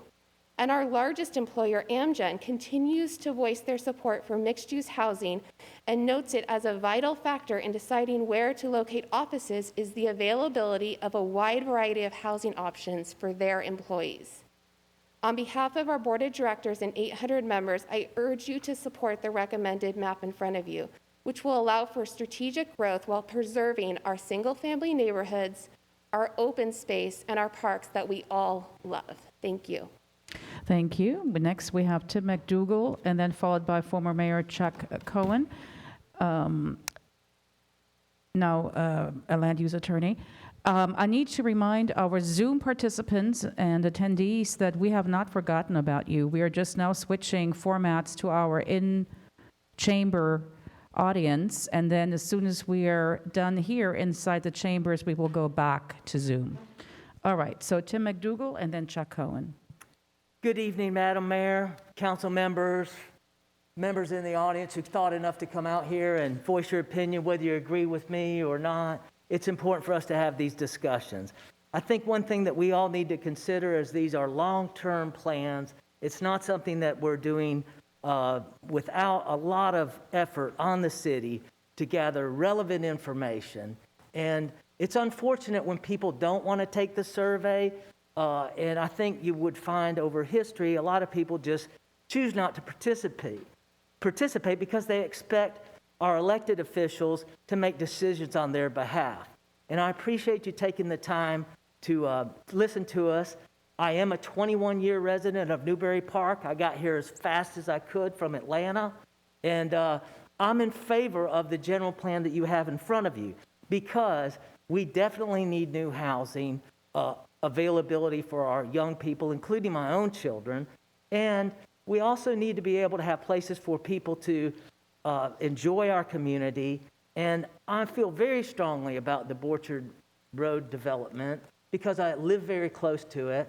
And I've done surveys of my own to see what some of my constituents or friends and stuff think about it.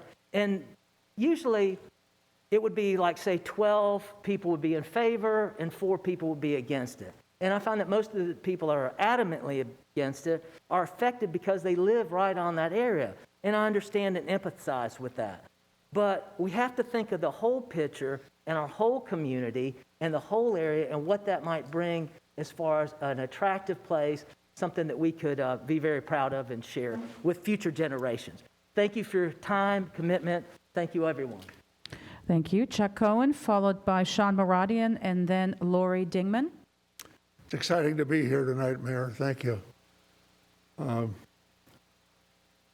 I wish I had some magic words that would make this easier for everybody, but that's just not the way democracy works.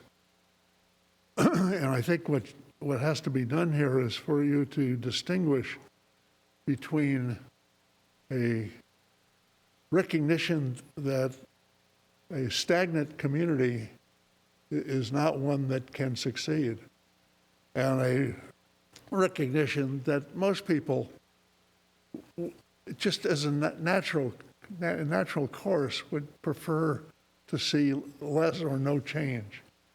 And it therefore rests with you folks to apply good judgment, not in the immediate time, although you got to make a decision with regard to the state land use element, but to recognize that this is a plan for 25 to 40 years. And when we adopted the general plan in 1971, there are so many things that we did not foresee at that time. And I've sent in a written piece to you folks outlining at least a dozen of the things that we couldn't see clearly in 1971. And there are at least the same, maybe even a more dynamic number today, that you have to have some recognition that it can happen, and that there be flexibility, and that a general plan is a guide. It is not the Bible. And so just relax and be as thoughtful as you possibly can. We have some fine, we represent some fine applicants that will do good work if in fact they're given the opportunity, and that this isn't the moment to be able to go into those details. Thank you very much for your Thank you. Thank you. We have Sean Moradian, followed by Lori Dingman, and then John Stokely. Good evening.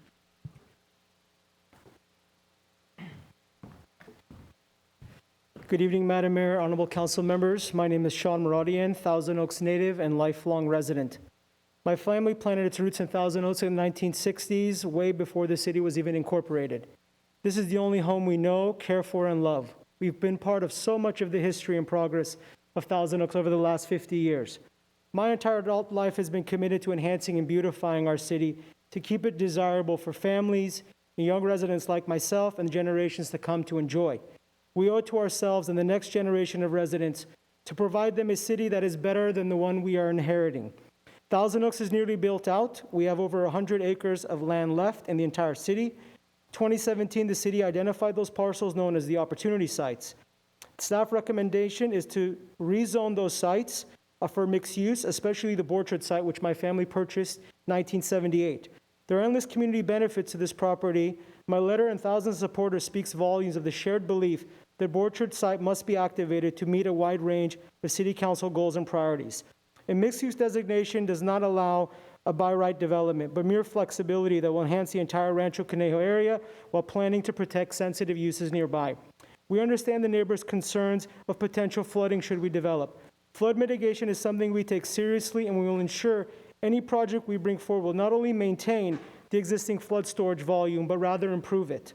Ultimately, we understand that any project presented will meet state, city, and federal government to ensure we do not impact our neighbors, in addition to the parking study and traffic mitigations as well. The mixed-use development or designation today does not mean we build tomorrow. I really like to emphasize this to everyone. The mixed-use land designation will simply provide this opportunity to flexible, good planning design and for a sustainable project in the future. An approved mixed-use designation will allow us to simply start the conversation with the city and the community at large to meet goals and priorities. I thank you for your time and consideration this evening, and I urge you to support staff's recommendation for full mixed-use zoning on the Borchard site. Thank you. Thank you. Next, we have Lori Dingman, followed by John Stokely, and then Minu Sandhu. Good evening. Good evening. Unfortunately, my mask is not compatible with my glasses. I will stand back. That's okay.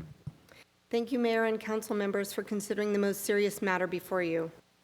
My name is Lori Dingman. I have lived in Newbury Park for 50 years. For the last 23 years, my home has backed the Borchard FEMA flood zone property. The proposed change from very low-density residential to high-density mixed use is unbelievable and stunning. There is absolutely no argument that substantiates such a dangerous and drastic change of use, and there is no reason to rush to make this unwarranted change now. Since the city is only required to build 2,600 units over the next 8 years, your own planning commissioner, David Newman, has said, "What is the rush?" We are boldly asking you to slow down this process and not change the land designation on the Borchard property at this time. Because of the state mandate, you can always go forward, but you know that if this is changed, you cannot go back. Allowing even the split designation that was recommended by some on the Planning Commission would be tragic, since it will bring high density to our already full residential neighborhoods and streets. We, as the property owners of the surrounding neighborhoods, respectfully request that you require the property owner to bring forward a site-specific plan with environmental impact studies for the city to consider before making any use or zoning changes. This is the only responsible way to proceed that is fair to all. Mr. Muradian's mantra of not receiving equity for his property is misplaced. This parcel, with all of the complicated issues, needs special consideration, and it is not the same as any other parcel. People who want to build on a cliff at the beach need much more planning and studies for safety than someone who wants to build on property with no issues. Those are just the facts. And if we are considering equity, we respectfully remind the council that we are property owners as well, and Mr. Muradian does not have more rights than those of us who surround his property. Would the city consider my plan to tear down my home and build a bar, hotel, or 4-story apartment building in my neighborhood? I think it's pretty safe to say that the answer would be no. We're calling on each of you to stand by your promise to retain the character of residential neighborhoods. This ridiculous plan to add thousands of cars, bars, and people to our quiet neighborhood is unimaginable and irresponsible, and we ask you to leave it with its current land designation. Thank you. Thank you. John Stokely, followed by Minu Sandhu, and then Madhusudan Sandhu. Good evening, Mayor Bill De La Pena and fellow city council members. My name is John Steckley. I'm a resident of Los Angeles and the development lead for Macerich, the owner and operator of the Oaks Mall.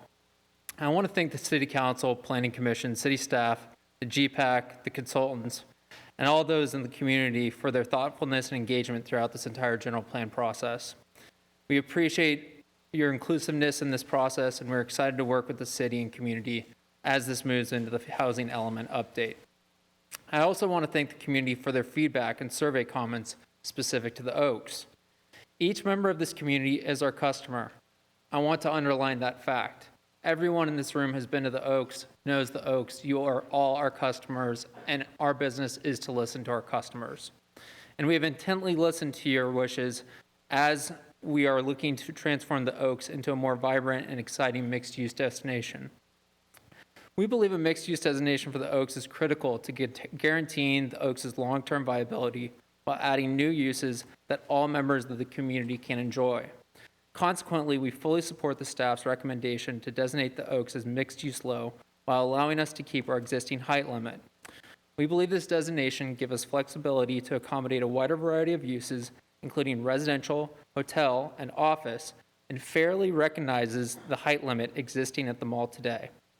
If staff's recommendation is adopted, Macerich is ready to work with all community stakeholders, again, our customers, to develop a long-term strategic vision for the Oaks that will ensure the mall's important role in this community for decades to come.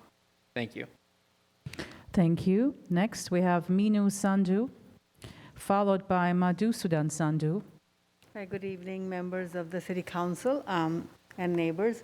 This is my first time, and I've been an American citizen for 45 years to be involved, and I love Thousand Oaks. We've had our businesses here. And you know, one of my colleagues called us and said, hey, you got to get involved. And before I knew it, two of my businesses had the letter, and a couple of properties we bought recently had a letter. So what's going on? So I decided to come tonight. And The first thing is I'm really amazed at your, Dr. McNamee, your survey results, because I also have a statistics degree. And when I saw that survey tonight, first time, I thought, what the heck? I mean, how can you have 68% of the respondents not answer the survey? Well, that should be thrown out the window, the whole survey, because that means it's not valid. For any study, that would be the case. And you've got 98% saying that they have an interest in board. Well, there's a bias there. So you all need to look at who answered that survey and what was the intent. So I'm sorry, statistically, it's not making sense to me. The theme here, is that we're trying to get one property, and I respect you for whatever you want to do, but we cannot have one property be the sole, attention for resolving our Thousand Oaks property problem. We need to disperse it across the community and let everybody benefit and get into the survey or whatever we need to do. We need to be equitable to the entire community. At the end of the day, I really trust the council. I've been in this, we have our 7-Elevens, we bought it, with that faith, and I trust all of you guys will make the right decision. And I thank you for the opportunity that I could say something. Thank you. Thank you. The next speaker, Madhusudan Sandhu. You pass? Okay. Bill Oakes, followed by Eric Adams, and then Robert Horn. Hello, Good evening. council members. I'm Bill Oakes. I did have some materials I was hoping to show as slides, but staff has volunteered to pass them around. I'm a resident of Thousand Oaks and live around Herbs and Hillcrest Drive. I've reviewed the proposed general plan updates in regards to the zoning changes, and I do see a need for various changes to assist with the city's future needs. However, the community I represent believes they have found possible discrepancy or oversight that they would like clarification on. So document page A, the parcel land located at 2080 East Hillcrest Drive is currently zoned for low-density residential. The proposed update shows it as neighborhood medium-high. Document page 1, the larger overview of the area with arrow pointing in red to the subject parcel, proposed zoning shows as neighborhood medium-high orange. Document 2, page 2, shows a closer look at the parcel at 2080 East Hillcrest Drive with a similar sized parcel to the right in yellow, which is Mackenzie Court. And now Mackenzie Court is shown here with estimated homes, contains single-family homes. Its newly proposed zoning is neighborhood low. What I'm trying to point out is we have two similar parcels that are almost next to each other, same size, same amount of homes, but different zoning. So again, there might be some discrepancy, I don't know, but the slide shows a community mock-up that's already, City of Thousand Oaks has approved a property for development at 28 Hillcrest Drive, and it's approved 9 single-family homes. Again, it's almost identical to Mackenzie Court, but flipped around in regards to the entrance of the homes and the entrance to the street. So the question the community is looking for is clarification on if this is a discrepancy or needs to be corrected, or if the preferred alternative zoning neighborhood is correct. If so, does this permit the current site owner or developers or future developers to scrap the 9 homes already approved and submit a larger density plan? Thank you. Thank you. Eric Adams, followed by Scott Horn, and then David Finney. And if you could just move to the microphone when I call your name. We do have a seat in the front for the next speaker. So Eric Adams, Scott Horn, David Finney.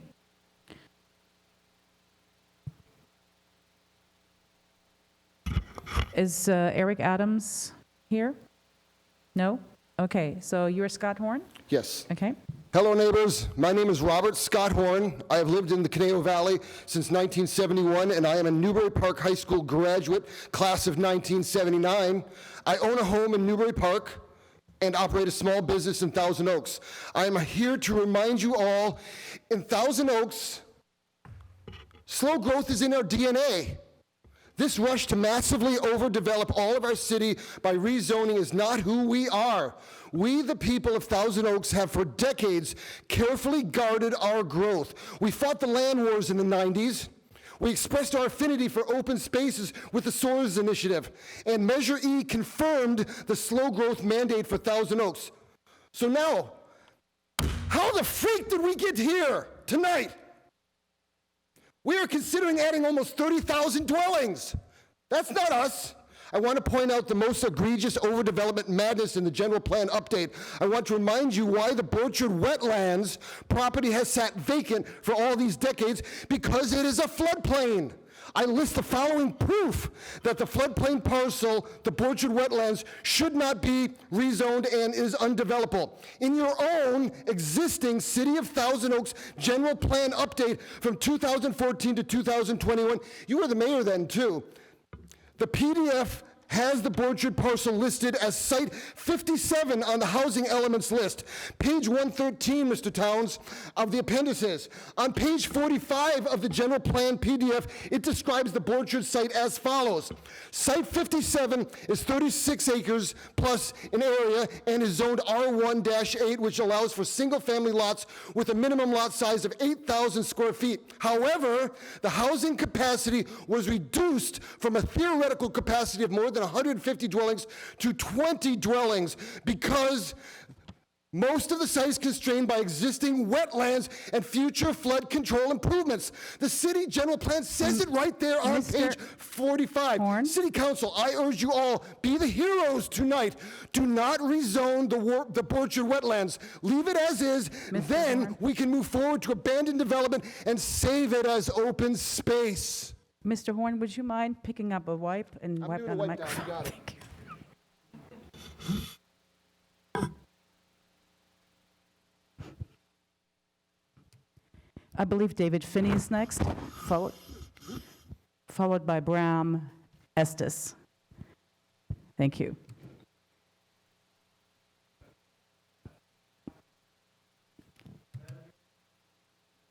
I want to specifically address the Borchard parcel. I'd like each of you to imagine just for a minute that you live on the north side of Michael Drive, and one evening in the future you step out into your backyard and your privacy is shattered by the sounds and the stares of an overlooking hotel's rooftop diners looking down at you, or worse, a hotel guest in his room with a pair of binoculars. A nightmare? Definitely. Preserving the character of the neighborhood? Absolutely not. I've lived in my neighborhood next to the Borchard parcel for 32 years, and when you drive to my house, you pass through an older neighborhood. You'd only know it by looking for certain things. The houses are a little bit bigger, but the character of the neighborhood was never changed because the developer followed the rules. Now let's get back to that future hotel and the developer who wants to do exactly the opposite, and not only change the character of the neighborhood, he wants to build what for our neighborhood would be an absolute monstrosity, the Borchard Village. I don't believe the 3-to-1 results of the survey for a minute. No one I know, no one, wants medium to high density homes, a hotel, a Texas barbecue, a beer garden, a country western saloon, retail shops, equestrian center, and more. A lake. Oh, and I forgot, trams, because there's no room for parking. This is not maintaining the quality. When my neighbors and I bought our homes, we knew what the zoning laws were. And Mr. Moradian knows what these same rules are when he bought. What he wants to do now is to bully you into changing the rules. He wants you to make it legal for him to do what he wants to do. He wants you to move the goalposts for him so he can do something he can't do now. So in conclusion, I'd just like to say, please don't let this happen. Don't change the character of that neighborhood. That parcel needs to be treated differently because it is different. Keep the quality of the neighborhood and the character. It's what you say you want, so please do just that. Thank you. Thank you. Next speaker is Bram Estes, followed by Mick Ferris, and then Wanda Kelio.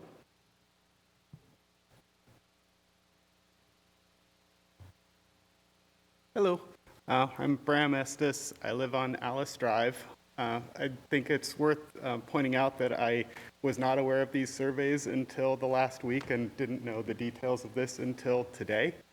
So I think that suggests that these surveys are not reflective of the population, and specifically the people who are directly impacted by the change of Orchard Park or Orchard property specifically.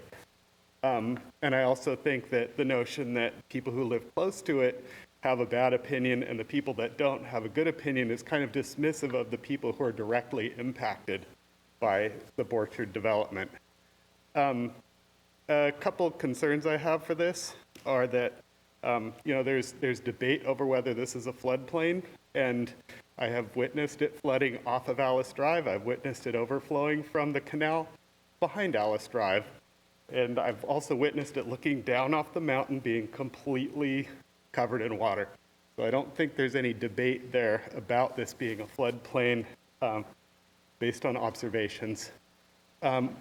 More directly impactful and tangible to me is the living on Alice Drive. I live on one of the channels into the Orchard development, one of the roads that will become a thoroughfare, and I'm very concerned that will impact my property value and my quality of life.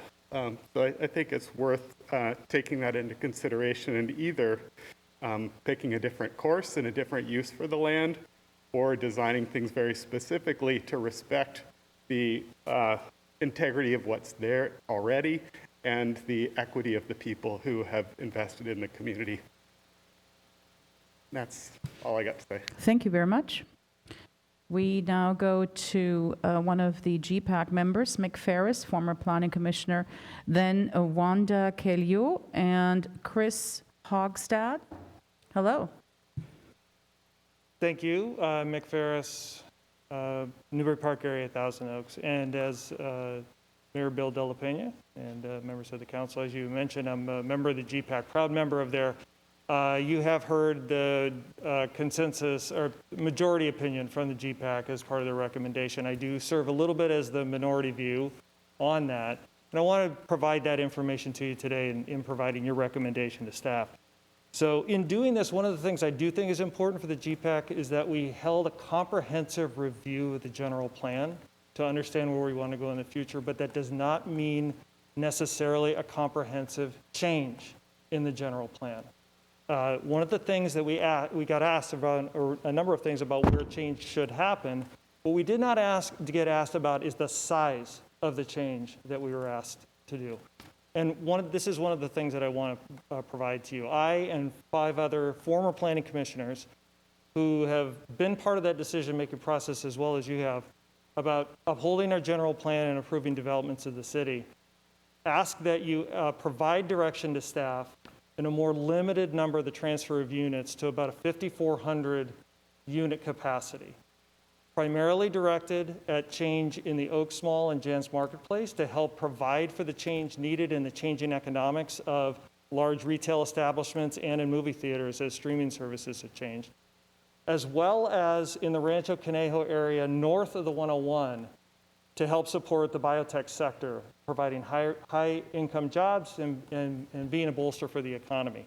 We believe that that's what's needed to help provide for the change that we in the GPAC have all talked about, need for multifamily housing, moving in that direction and addressing economic conditions, but also giving you the greatest possible tools to be able to manage that going forward with restrictions coming from Sacramento. In the next 4 years, you will be asked to only allow for objective standards for your zoning. And if an application comes in and meets those objective standards, you will have very little to be able to do to manage those things as we have done in the past. Give us the opportunity to provide the right level of change, and we believe that that'll be the best interest for the city. Thank you. Thank you. Next, we have Wanda Calio, followed by Chris Hogstad, and I believe Gary Hartung. Good evening, council members. I am Wanda Calio. I've lived in the Conejo since 1968. I was a little involved with the 1971 rulings that we had, and the height was really very important, and that's something that is still important as far as all of our restrictions that we have. And I would like to also let you know that the majority of my friends in my age group that go to the senior center at the Global Center, nobody was even aware that they had a choice of doing a survey. They had no communications of it. I would really like to know, why are we in such a hurry to do this? We had it to a residents' vote the first time. Why can't it go to a residents' vote this time so that people are aware of it? The majority of the public doesn't even know about this. So I don't know why we're in such a rush to do it. Everything else seems to be on hold because of the COVID, but this is just being rammed, as far as I'm concerned, and a lot of other people. So anyway, my big thing is I think it should be to a vote the way we did it in 71. Thank you. Thank you. The next speaker, and I believe this is our last speaker in this chamber, is Chris Hogstad. No, Chris Hogstad, followed by Gary Hartung. Chris, you've been waiting there. Gary, you can have a seat in behind Chris, or there. Yeah, that's fine. Yes, I'm Chris Hogstad. I live in Thousand Oaks. I've heard a lot of discussion tonight about the level of public engagement and support through the survey and other means behind the plan that you're looking at right now. I've also heard a lot of discussion tonight about the how and the where we're going to make changes to the plan. I've also heard that two major drivers behind the plan are the state mandate, which is about 2,600 units, and then a transfer of residential, unused residential units, which could be up to 35,000 units. And my question for staff, the council, is given the level of public support and engagement there supposedly is, has the question ever been asked to the citizens of this city, what is the appropriate number of housing units do you think that ought to be included in the plan going forward? Was that ever included in any of the surveys? No. Go ahead. Because I talked to my neighbors. I only recently became aware of this. I've talked to more than 20 of my neighbors. Not a single one of them was aware of it. When I told them it could be up to 35,000 units, they were not surprised. They were shocked, absolutely shocked.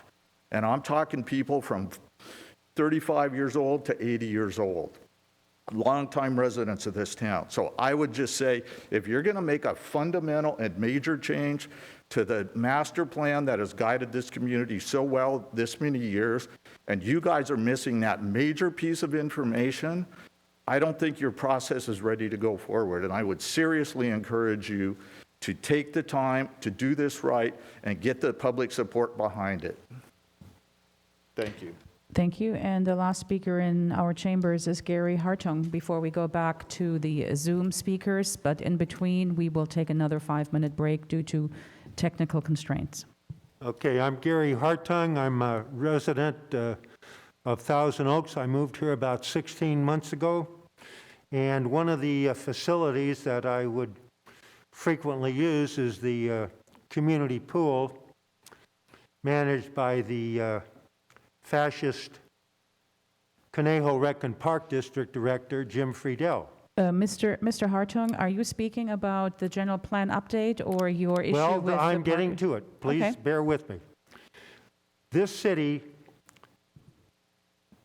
greatly needs at least 3 other pools for community members, adult lap swimmers to use.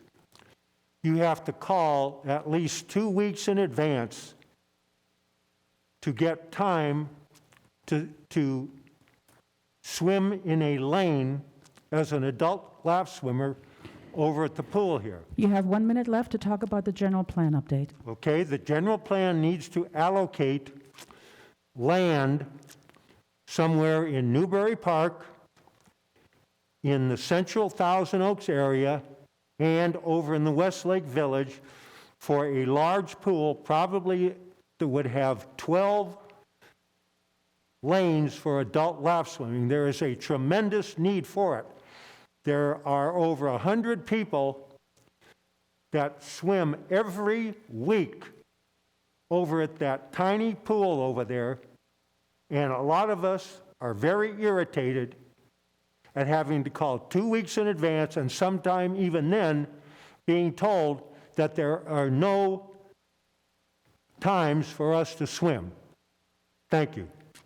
Thank you. And Mr. Hartung was our last speaker in the chambers. We will take a quick 5-minute break before we resume with our speakers joining us via Zoom.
I will send her a note so that she can look it up. So when maybe you ask her.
We are back from recess, and we will continue with our public speakers who are joining us via Zoom. And we're going back to Orly Kamrava, whom we didn't reach earlier. So we have via Zoom Orly Kamrava, followed by Jennifer Gross, and then Charles Vaughn.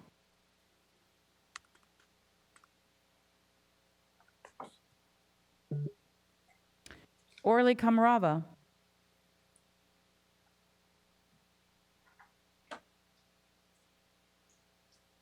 No Orly, then we go to Jennifer Gross, and I see Jennifer. Good evening. The speakers have 2 minutes. Hi, I'm Jennifer, and I'm a resident of Newbury Park for 40 years. Until last week, I was not aware that anything was going on with the Borchard parcel. I live in the neighborhood just north of the Borchard parcel. I had some awareness because they've been mowing the lawn, and eventually I learned that there was going to be development. And so I got myself prepared that the 160 houses were going in. But then I learned that it wasn't the 160 houses, it was going to be more. I took the opportunity to go and look at the shopping centers that are adjacent to the parcel, the Baskin-Robbins, the library, Azars, and Smart & Final. And I counted, and between those 4 shopping centers that are a quarter mile from that parcel, there are 18 empty retail and restaurant storefronts. So 18 empty restaurant and retail storefronts within a quarter mile of that parcel. So if we need additional restaurant and retail, let's work on getting those revitalized rather than building additional retail and restaurant within the area. In addition, with regards to the walking spaces with restaurants and retail, we've tried that. We did it with the lakes. We did it with Dos Vientos, and neither one of them has been successful. So prove to me that that works. Prove to me by making the lake successful. Prove to me by making Dos Vientos successful. In general, we were caught unawares. We've been taking care of our families. We've been in a COVID pandemic. We're listening now. Give us the opportunity to talk to you. Let's take the Borchard parcel out of the general plan and let's talk about it separately. There is no rush for this. You have plenty of time to talk about this. 3 decades of city council has said no to developing that parcel. Let's continue to say no at this point. Thank you. We go now to Charles Vaughn, followed by Kinsey Flame and Bartola Conche. And again, you have 2 minutes. Good evening. I recognize the need for more affordable housing in Thousand Oaks and Newbury Park, but somehow the idea of 19% for low income is absolutely absurd. I have an MBA and worked at Amgen for 9 years. I had to leave after becoming disabled. Subsequently, I had to sell my home to pay medical expenses, and me and my wife had to move in with my sister-in-law because we could not afford an apartment in this area. This is so sad. I am writing this in order to bring out the needs of not only me and my wife, but others like me. My wife is 74 and I'm 77. In addition, the couples out there, degree or not, who really want to remain in the area. If you are intent upon building affordable housing, I recommend you do these things. Survey the senior and those below the ages of 30 years and their income. Establish from data that there should be an acceptable, affordable monthly rental or lease cost. Then and only then require the proposed contractors to build them out. Thank you for your attention to this matter. Kinsey Flame, followed by Bartola Conche and then John Edney. I see Kinsey Flame and I hear you.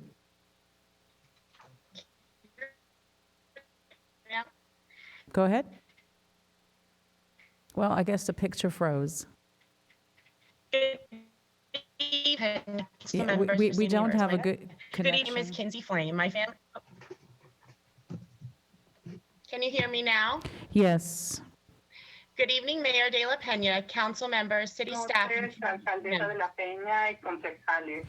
Actually, we have an interpreter. If the interpreter could be put on hold for just a moment until Kinsey Flame speaks. And Madam Clerk, could you please reset the clock for Kinsey Flame? Thank you. Good to go? Yes. Good evening, Mayor De La Pena, council members, city staff, and community members. My name is Kinsey Flame. My family lives here in Newbury Park, and my husband and I own a business here. Our home directly backs up to the Borchard property.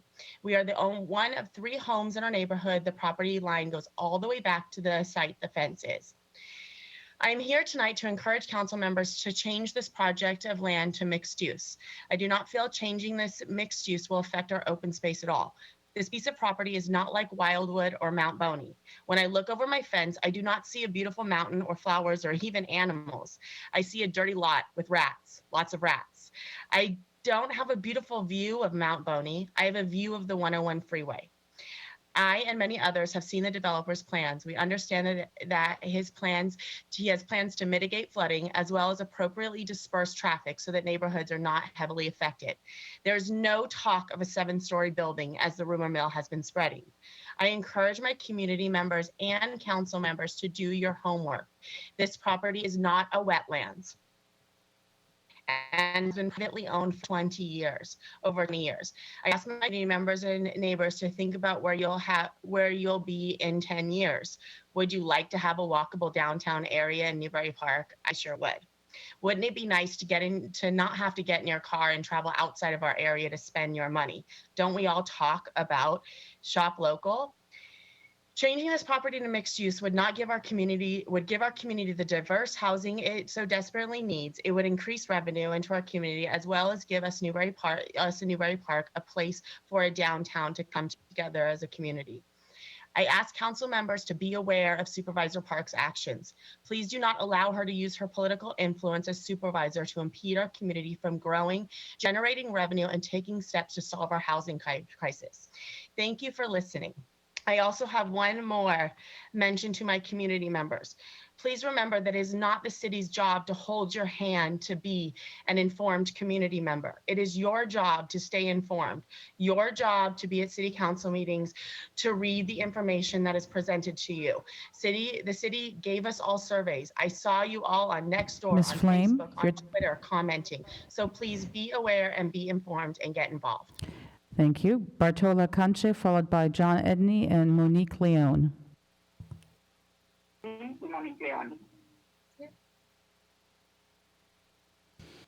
Mi nombre es Bartola Canché, yo vivo en Newbury Park y empezaré un negocio pronto. Hoy les pido más consideración para las familias que no ganan suficientes para vivir cómodos. Señora Canche, un momento, por favor. Un momento, por favor. Un momento, por favor. Estamos esperando. Es que el precio de un apartamento Señora es muy... Bartola, ¿puede darme oportunidad de interpretar, por favor? Si gusta, nada más, un momentito, por favor. Déjeme decir lo que dijo antes. My name is Bartola Canche. I live here and my husband and I are going to start a business together. Y después de que iban a empezar un negocio juntos, ¿me puede por favor decirme qué más quería comentar? Sí. Hoy ¿le pongo mute o mi computadora o no? Si gusta ponerse en mute en la computadora, yo puedo hablar directamente Okay, a la we have the computadora y la translator. estoy escuchando. Is it possible to keep the picture of the speaker up and only hear the voice of the translator? Today, I ask I you guess not. that you give us affordable housing to people who cannot afford it. In my area, in one apartment, a lot of people live in there. The reason is because an apartment is so expensive. I would ask you that you think of them, of these families that don't earn enough. We all deserve a place to live that we can afford.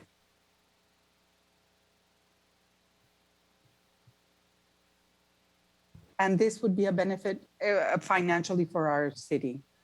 Thank you very much for listening. And thank you for the efforts you do towards our city.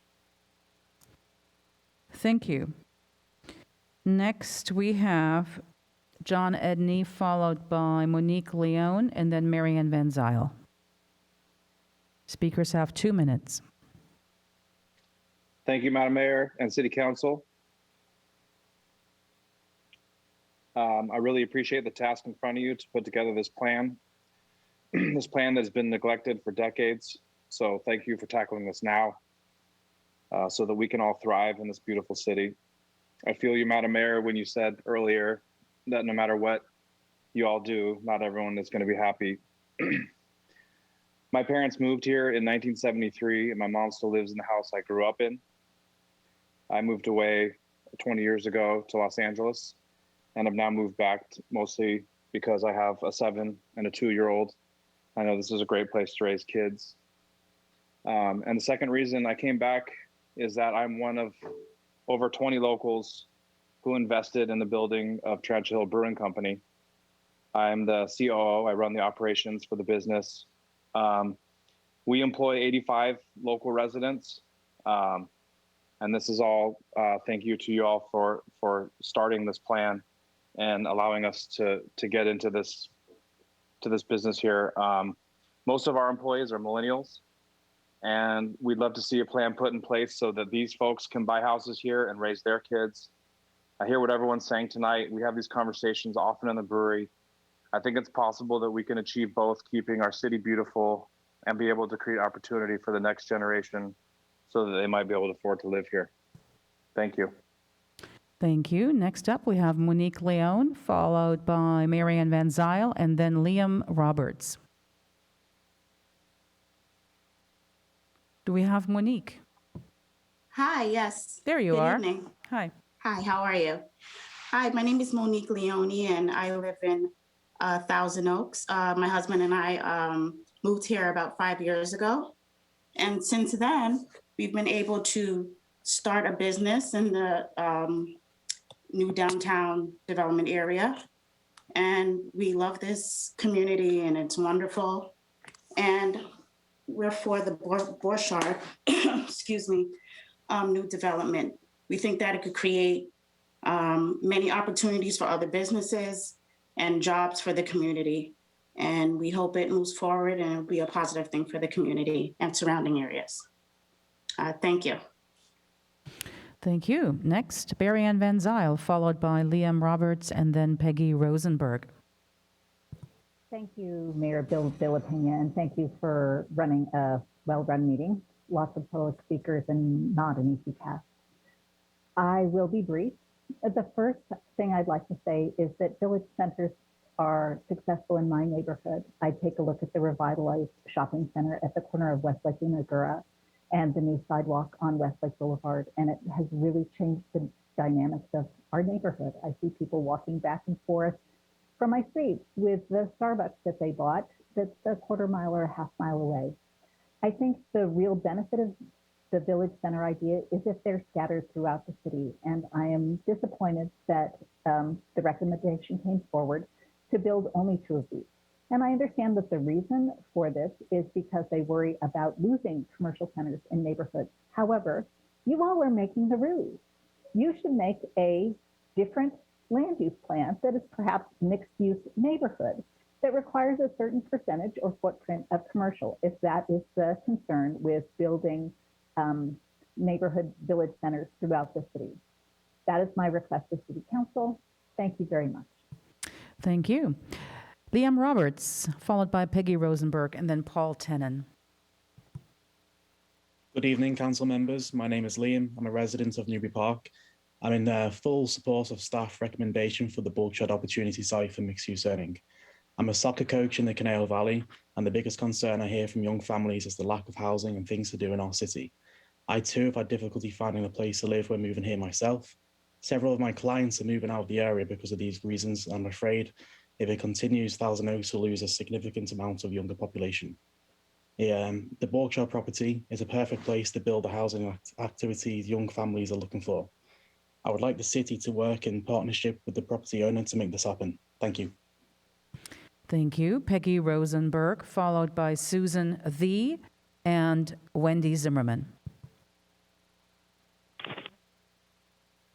Hi, I'm Peggy Rosenberg from Thousand Oaks. Tonight, we ask our city council members to stand up and speak up for what is right and best for Thousand Oaks. It's time for our present mayor to uphold her campaign pledge to support slow growth and for newly elected councilmen to honor their campaigns that were based on supporting the priorities of the voters they wooed with assertions that they would look out for the best interests of residents. In short, this is the time that we are trusting our mayor and councilmen to uphold their promises to control growth and keep it slow. This is the place we come seeking decisions that will support the maintenance of our rural suburban community, a city that can and will grow, but only at the minimum rate required. Several key actions will show commitment to campaign promises as follows. No approval of buildings taller than 3 or 4 stories, no additional residential units along T.O. Boulevard, no density greater than the 30 units per acre required by the state. Now, let's take a look at what you should examine as appropriate actions that we can support and hope that we'll focus on. Look at the empty warehouses along Hampshire Road, for example, instead of the zoning and use changes consultants are pushing us toward. Thousand Oaks has empty buildings to consider for alternative uses, including conversion to residential use, so we can achieve additional dwellings without sacrificing loss of present density levels. Let's preserve what we can while looking at new uses of existing facilities that are currently dormant. It's time to be creative, compassionate, and caring about lives now and in the future.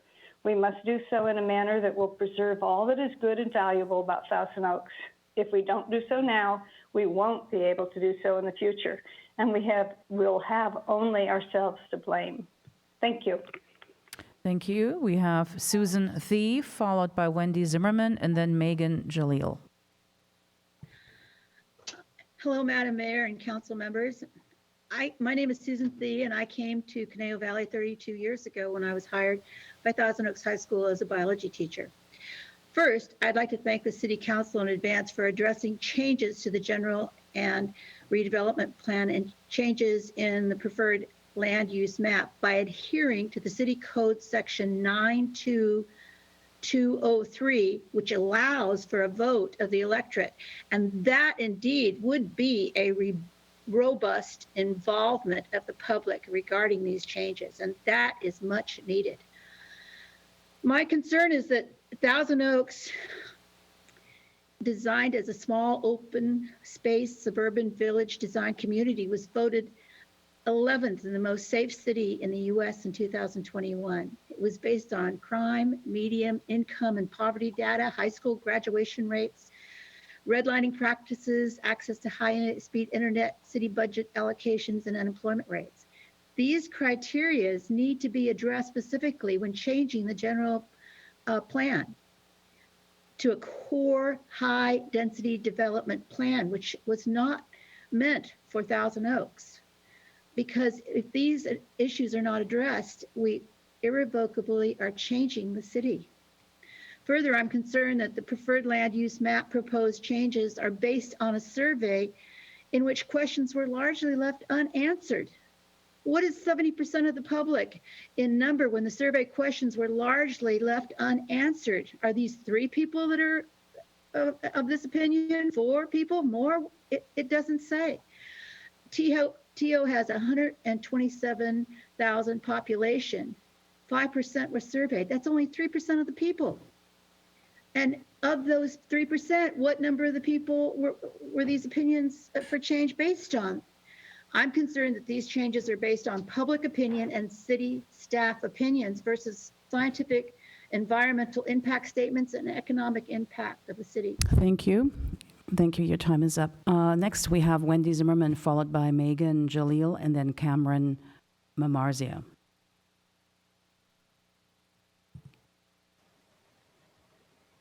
Wendy Zimmerman, Newbury Park. City of Thousand Oaks is already... Wendy? Sorry, restarting with video. Wendy Zimmerman, Newbury Park. City of Thousand Oaks has already shown its intent to discriminate against the residents of Newbury Park by deceptively naming it Rancho Conejo Area of Change and by asking survey respondents if they would be okay with TO zoning most of the new housing and building more than 2,600 units per RENA requirements to save the rest of the city from this burden in Newbury Park. Of course, many respondents responded, yes, save me. Put those new people, especially those affordable people, on the West End where I seldom, if ever, go. Even asking this question, especially with no counterparts for other areas, is offensive, blatantly discriminatory, and inequitable. Although some progress has been made in Alternative 4, the city's intent to make Newbury Park carry the biggest load and absorb the largest share of both new residents and business development remains clear. We cannot and must not tolerate this, no matter how loudly the profiteers yell. The plan directly contradicts city's recent declarations that it wants to be inclusive. This freeway-centric, high-density plan is not only a matter of economic discrimination, but racial discrimination, because if affordable housing is actually built, a higher percentage of the new lower-income residents will be people of color. To confine them to neighborhoods along the 101 freeway in Newbury Park and near the malls is racism. Fair housing mandates that the city distribute change and growth throughout the entirety of the city. Putting all the changes along the 101 corridor creates friction between the touch, those who will have more traffic, noise, pollution, and density, and the untouchables, those in single-family homes further from the already congested 101. Your proposed plan will make this much worse. Council members, you must actually look at the land and explore the actual parcels in the area of change in person. Failure to do so is negligence. You must put yourselves in the shoes of neighbors who will be impacted by substantial development in spheres of influence and thousands of extra car trips that will roll down the quiet streets. Thank you. Members, please take your time. Thank you. Megan Jalil, followed by Cameron Mamarzia, and then Michelle Patrick.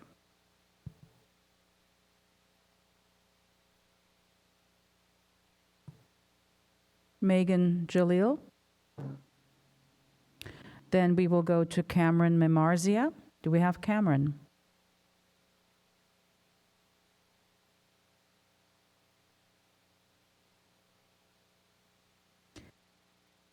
Michelle Patrick was also trying to join right us. now?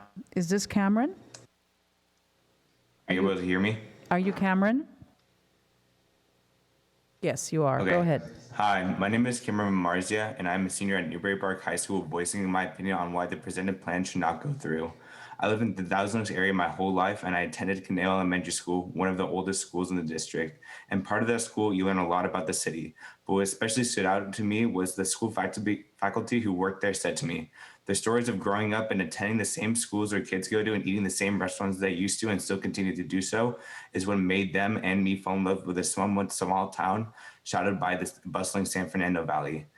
As someone who went to school off of Teal Boulevard, living in the neighborhood where the wetlands of the 101 is my backyard, I appreciate the culture that comes with moving into this town. Thousand Oaks is a place where if you walk down Teal Boulevard, you can enjoy the views of the skies and mountains surrounding you. The classic look makes it feel like it hasn't changed since your parents were born. A place where if you're hungry for breakfast, you go to a great meal at the classic Harold House of Omelets, or for lunch, if you're in the mood for Mexican food, you can stop by Lupe's authentic Mexican restaurant that brings you back 60 years in history. It is not the place where your views are blocked by buildings that house hundreds of people or the sounds of hundreds more cars gridlocking Teal's busiest road, or for a place for restaurants who jack off their prices to take advantage of a newly gentrified area. It is a place where we hike up Tarantula Hill and the highest building we see are the Civics Art Plaza and Los Robles Hospital. We should not see the continuation of Ventura County Boulevard 20 miles away from where it ends. We have our own culture here. Why should we adopt it from other? Even though there is a crisis where we need space and there is a solution, there are alternatives to where extreme backlash from a community does not occur, a community that is willing to fight. Thousand Oaks who lived here longer than me, they know that this town is a gem, where a 2-hour commute to their job is worth living here. Thus, my dad did driving to Glendale every day. We also strongly feel by the part of town where I live, where most people who live don't remember that the lot behind Kohl's is being something for high-density apartment, but where they watch their first drive-in movie with their family and friends. We remember the biggest event occurring in the wetlands was it being filled up enough to kayak, not the creation of unneeded businesses and high-density apartments when the regulations are still R1. A place where Wendy can stay a one-lane road, where we want to keep the way the town is, where Santa Monica Mountains are seen from everywhere in the city, where the congestion does not move from the streets to the freeway. Thank you. Thank you, Cameron. I think he said senior at Newbury Park High School. I know I received 2 emails today from a junior and a senior at Westlake High School, also opposed to high density. All right. We next have Michelle Patrick, followed by Jackson Piper, and then Grace Hunter. Again, you have 2 minutes. Hello, my name is Michelle Patrick from Westlake Village. I'm blessed to have called this prosperous city my home for the past 40 years. How can we even think about the new long or short range general plan when the current city services can't even keep up with the city's population? How will this ever run smoothly when it's overwhelmed now? During the last fires, when there was a mass evacuation, the fire department was stretched so thin that some houses burned in Thousand Oaks, thus putting people's lives in potential danger. This is not okay. And you want to build more houses and apartments? On the weekends, car clubs and motorcycles drag race down Westlake Boulevard and Lynn Road. People are constantly violating the speed limit around town. Where are the police? And you want to add more vehicles to the city streets? People moved away from the valley to raise their families in this beautiful rural area. And now the proposed fast growth general plan, this area is looking more and more like Los Angeles with traffic issues, increased crime, and homelessness. Please tell me, how has this city got better in the last 5 years? We, the citizens of Thousand Oaks, are asking for slow growth and a new controlled survey. Thousand Oaks Boulevard should not be a residential boulevard, but a place with thriving, bustling businesses. Please vote for slow growth. Also, Supervisor Linda Parks belongs to the Board of Supervisors, not the City Council. She should not have her people getting involved in the city business. It's a conflict of interest. Thank you for listening, and I trust you will make the right decision. All right, Jackson Piper is next, followed by Grace Hunter and then Catherine Harbiston. Jackson? Good evening, City Council members and members of the public. I want to say that I appreciate all the effort that has gone into this process over the past 2 years, and I am fairly happy with the result that is before you tonight. However, I do think there are some modifications that should be made to make it more beneficial to the community. I'm thrilled that 2 village centers have been brought back into the plan. However, I believe there's potential for more. I happen to notice in the 5 p.m. supplemental packet, there's an email from Cohen Land Use Law representing the owner of the El Paraiso Center in Dos Vientos, expressing interest in a mixed-use low designation to help make that another village center. I also believe village centers could be viable at Hillcrest and Ventoux and MOORPARK and Arborlace near Cal Lutheran University. Of course, these commercial areas represent a very small amount of acreage, and it would be very beneficial to allow slightly higher density in what is called missing middle housing within neighborhoods adjacent to these commercial centers out to walking distance of about a quarter mile or a half mile from these centers. On the issue of the Muradian property, I know it's a controversial topic, but really, I'm sure Mr. Muradian knows that if he develops the property as envisioned, he's going to need to mitigate the community's concerns and prevent flooding, prevent traffic from being an issue. Otherwise, he's going to get sued. Being a developer and being aware of this, he's going to do his best to avoid that. So I would strongly encourage that he be allowed to use the property as he envisions. The Oaks and Jans malls make great sense to develop at higher densities for mixed use because they are basically the core of the city. And I agree with what Marianne Van Zyl said, that there should be a specific mixed use village center designation with a minimum required square footage for retail to protect retail in the village centers. There is a reason this has happened because California and Thousand Oaks have severe housing and homelessness shortage or crises, and we desperately need more housing over a 25-year time frame. Thank you. Thank you. Grace Hunter, followed by Catherine Harbiston and then Megan Jalil. Do we have Grace? Hi, good evening. Thank you all for your time. To our neighbors in Newbury Park and Casa Conejo, good evening. Your comments and anger are justified, however misdirected. This property owner, city councilor, nor staff are to blame for your frustrations and concerns regarding the Borchard site. You've been led down a primrose path by Supervisor Linda Parks. It was her and her alone to blame that this land is being considered for rezoning. For nearly 30 years, she has gone out of her way to deny a private property owner any use of their property. She tried to steal it, keep it as open space, block its development in any way possible. Her actions have been detrimental to our community for decades. Now we are starting to see the real effects of her time in office. Fortunately, the time has come for her to take responsibility for this change. For those of you that support single-family homes, had Linda Parks been more reasonable over the past 30 years, those homes would have been built and this site would not be considered as part of the general plan update. Extreme actions have consequences. Please take a moment to thank or express your feelings about this rezoning to her. Please support the rezoning of the Borchard Opportunity site. Thank you all for your time and good evening. Catherine Harbiston, followed by Megan Jalil and Mark Sellers.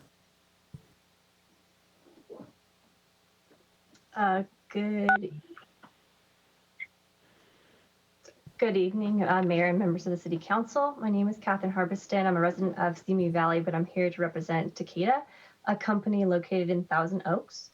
Takeda is in support of the land use map as one of the largest employers in the Thousand Oaks area, representing over 500 local jobs. The land use map is important to us as a company because it means diversity of housing options that will not only help us retain current employees, but also help us attract new employees, especially younger professionals who don't necessarily want to live in a house or can't afford a house right now. It's important to our company and the community that we continue to find ways to attract young professionals and support the growing biotech industry in the area. Having a large talent pool to pull from is critical to our success. We are competing with major cities with larger biotech footprints. These larger cities have attractive downtown housing options and easily accessible amenities that can provide a walkable lifestyle. That's one of the reasons that the Borchard site is particularly appealing.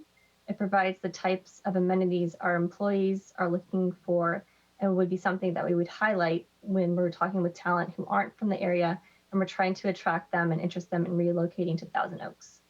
Thank you so much and have a good evening.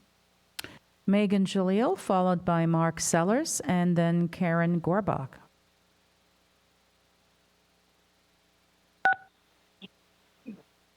Good evening, council members. My name is Megan, and I'm a resident of Thousand Oaks. I'm in full support of staff recommendation for the Borchard Opportunity Site for mixed-use zoning. Mixed use would allow greater flexibility and imagination of uses and amenities that our community desperately needs. Activation of the Borchard property would create jobs, housing, parks, and open space, much needed revenue for our community, and help young family plant roots in the community. Nothing in Thousand Oaks happens quickly, and our community has a long-standing history of checks and balances of every proposed project. If rezoned, this would be no exception. I ask that you give this opportunity site a chance to bring forward a project that would be an asset to our community. As it currently sits, it's doing no one any good. Support mixed use on Borchard. Thank you. Mark Sellers, followed by Karen Gorbach, and then David Schechter. Again, you have 2 minutes. Good evening, council members. Mark Sellers, resident of Thousand Oaks. I'm here to talk about 2 things. First thing is the Seventh-day Adventist Church, which over in Newbury Park has a proposal for what they call the North Ranch, which North Campus, which is above their existing and operating 2 schools. And originally we went in the survey, the low to medium density residential use for that site was came in number 1, was voted the highest preferred alternative. And then we were fairly shocked to find out later on that the use is now being proposed for industrial. The school operates the church operates 2 schools, and I've learned a long time ago that putting industrial uses next to schools doesn't make a lot of sense.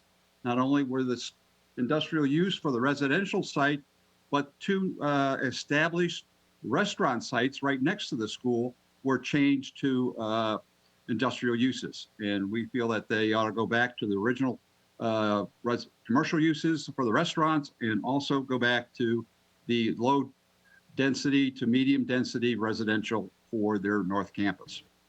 In addition, I just want to chat a little bit about, I am the secretary of the Business Improvement District for the Boulevard, and we spent a lot of time creating that district. We went to all the landowners and told them that if you agree to assess yourself to create a specific plan, we will give everybody the right to have an application, not to get, but to have an application for mixed use along the whole boulevard.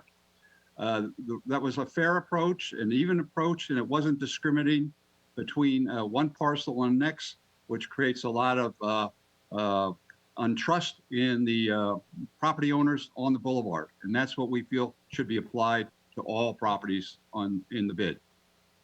Thank you. Thank you. Karen Gorbach, followed by David Schechter, and then Justin Jalil. Good evening, Mayor Bill de la Pena, council members and staff. My name is Karen Gorbach. I have been a resident of Thousand Oaks for 35 years. I'm a proud member of the GPAC, but I'm speaking tonight on my own behalf, and I urge you to support the preferred land use map for 3 reasons. The map is the culmination of an open process in which Matt Ramey and his team, along with city staff, have gone above and beyond to both educate and actively engage members of the community for input. The outcome represents the responses from those who have stepped up to take part in the process. Second, I have learned that city planning is extraordinarily complex, but in the end, it's not about low or medium density, mixed use, or village centers. City planning is about people, and that's the lens and the only lens through which I encourage the council to view the materials before you tonight. Will the preferred land use map best serve our residents, as well as our children, as well as our grandchildren, by reimagining a city in which people can affordably live in energy-efficient homes in diverse, walkable neighborhoods where they can raise families, learn, work, play, and age in place? And I think it will. Finally, change is happening all around us. Local, national, and world demographics are trending older.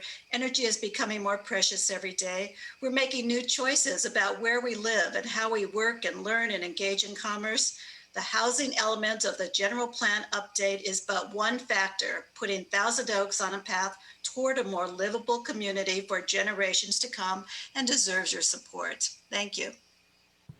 Thank you, David Schechter, followed by Justin Jalil, and then Kat Selm.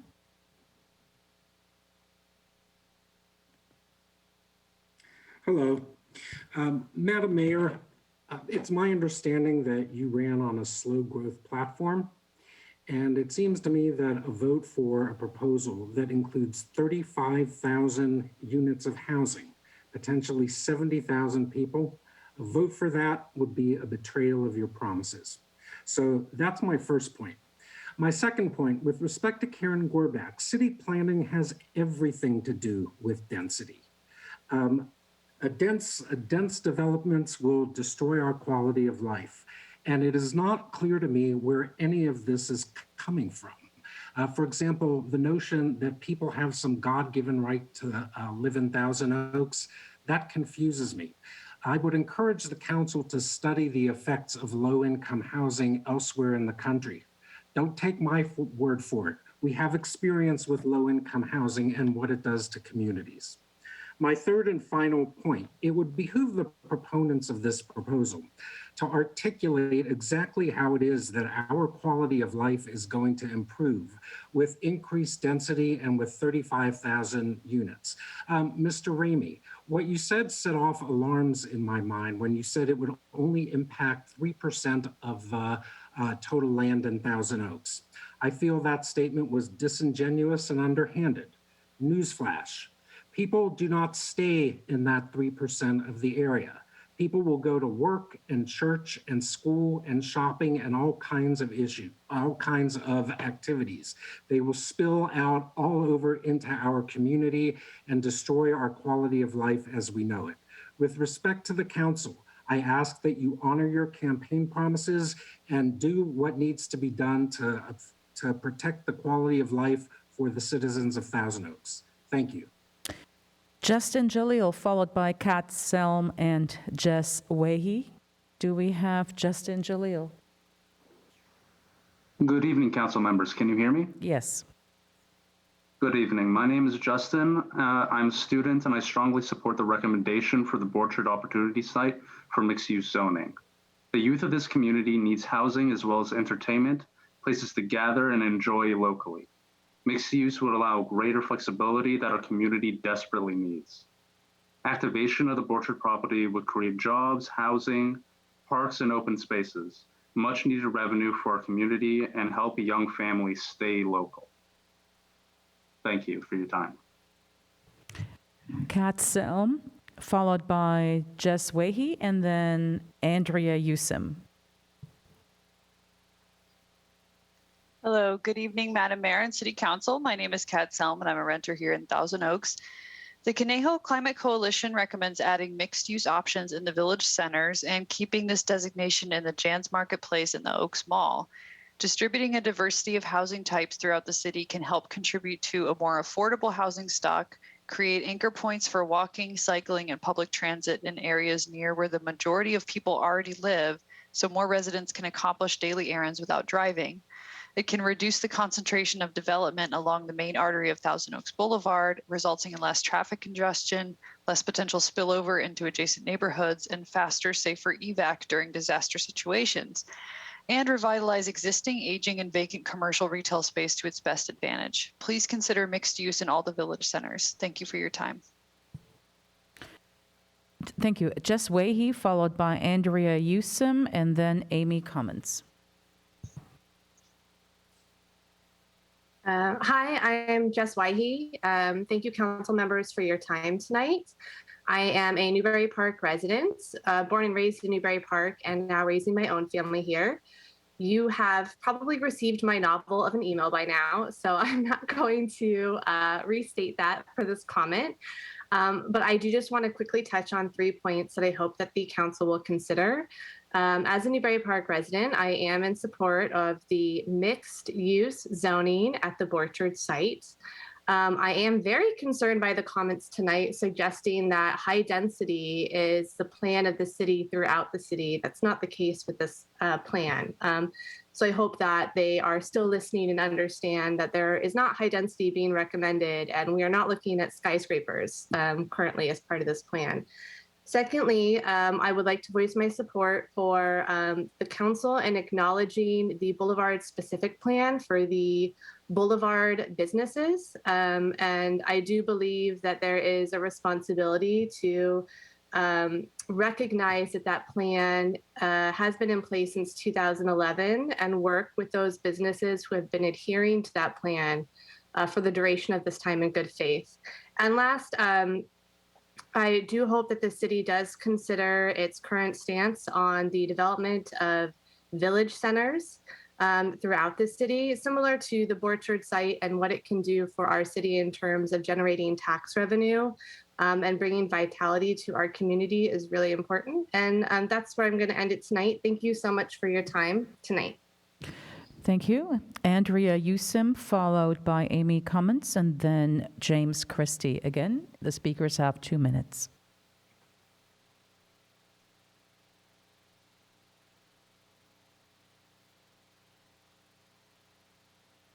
Andrea Usim, and I'm in favor of the Borchard site zoning to be designated mixed use, as it will support a drastically needed community revitalization.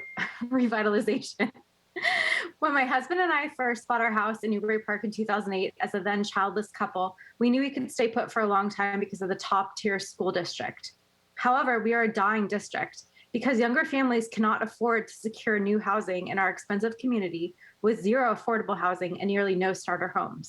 As we close elementary schools for declining enrollment, we build nothing new or affordable for the housing needed for a school enrollment uptick, but we do build commercial and business space. Of course, that commercial and business space goes unused or becomes vacant quickly because businesses simply do not want to move into a community in which their workers cannot afford or find a place to live. Empty nesters have nowhere here to downsize into when their children go off to have their own families, and those young families have no inventory from which to choose to stay in their hometown. Genuinely, what does the city envision will happen when the district has reached this tipping point where it cannot recover from declining enrollment and no longer is a destination district? Our property values are mainly based on CVUSD's attractiveness. When we had our first baby in 2011, we saw how limited the family spaces are in this self-professed family-centered community. There are no spaces in which to grab a drink, select from various dining options, and eat at a picnic table where a toddler safely plays in some green space. We have to drive out of town for that. The planning options that include this type of space are badly needed to keep young families viewing Thousand Oaks as an attractive prize option. I get this area. I moved to Agora in 1983. However, while many of our local politicians cry they're simply for slow growth and wish to maintain this small town charm, they big grow business development and squash any chance to shore up CVUSD's numbers. Perhaps these local politicians need to embrace their true label, slow death, as that's what they're doing to CVUSD and our property values with their short-sightedness. We do build here. That's not a secret. We just don't build the right things to keep our wonderful community thriving. Read the survey. I don't know why it's so curious that people focused on the Borchard parcel in the survey, as almost all the commenters here have focused on the Borchard parcel. Clearly, it's just a polarizing thing. Thank you. Amy Cummins, followed by James Christie, and then Bill Casey. Thank you, Madam Mayor and members of the council. I appreciate it. My name is Amy Cummins. I reside in Oak Park, but tonight I am representing one of the largest employers in the Conejo Valley, Los Robles Health System, as Vice President of Community, Employer, and Government Relations. I want to applaud all the dedication of everyone staying on tonight. I know this is a complicated issue, but I have every confidence that we'll get through this together, just like we've always done in this thoughtful community. We are very excited this year. You know, change is good. And in the 52 years of operating Los Robles Hospital, We are seeking and embracing change as well. We are becoming a teaching hospital this year. So representing over 1,600 staff members, we're going to be welcoming 20 new young graduates and internists as residents to Los Robles Hospital. We hope that they stay with us.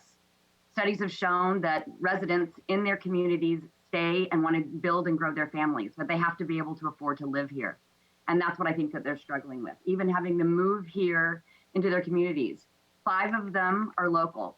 MOORPARK High School, Westlake High School, Thousand Oaks High School, but they're having to move home with mom and dad, and they're newly graduated doctors. So just like in medicine, there's an integrated approach with Eastern and Western medicine, the clinical and the holistic side. I know that Thousand Oaks had come up with something that is going to embrace growth, embrace diversity, embrace change with an integrated approach to embracing this plan, really. A good friend of mine said to me recently, a phrase that I hope will stick with you: short-term pain for long-term gain. And I hope that with all of us pulling together, again, thoughtfully designing something that meets everyone's needs, that we will again be one of the most stellar cities in the United States that other cities will want to emulate, embracing this general plan. Thank you very much. Thank you. James Christie, Bill Casey, and then John Azeri. Good evening. Thank you, City Council, for giving me the opportunity to speak.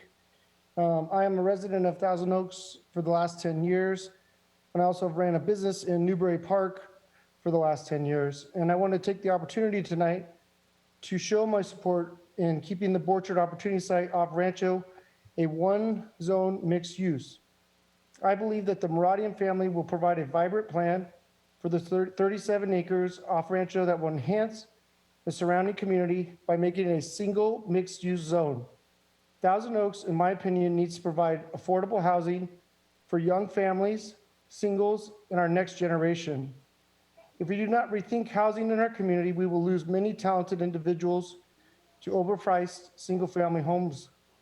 The single-family home market has become unattainable for a lot of our current community members and will continue to be a problem for the next generation. I believe that the Borchard Opportunity Site can help provide vital housing, provide business opportunities and jobs for Thousand Oaks. I just want to say thank you guys for working really hard on this plan. I know that there's a lot of different opinions, but I think that our community needs to provide a path for everybody who's working here to be able to stay here. So thank you guys. Have a good night. Bill Casey, followed by Ethan, and then Kim Taylor.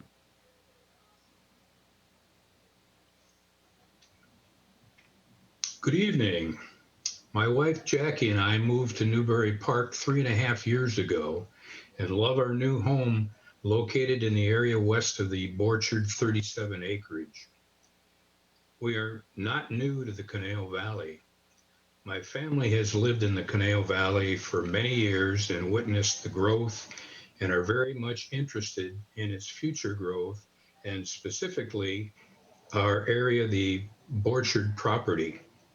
When I look at that property, I see a blank sheet of paper with the potential to be something very special and unique that could make all of us proud and eager to enjoy.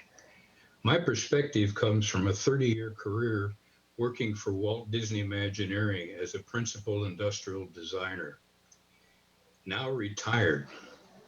Our team was responsible for the design and construction of Disney theme parks all over the world that all started with a story.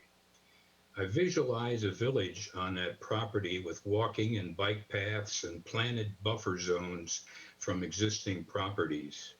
No high-rise buildings to mar sightlines, water streams, and a lake for canoe and kayaks to rent, or band concerts and picnics.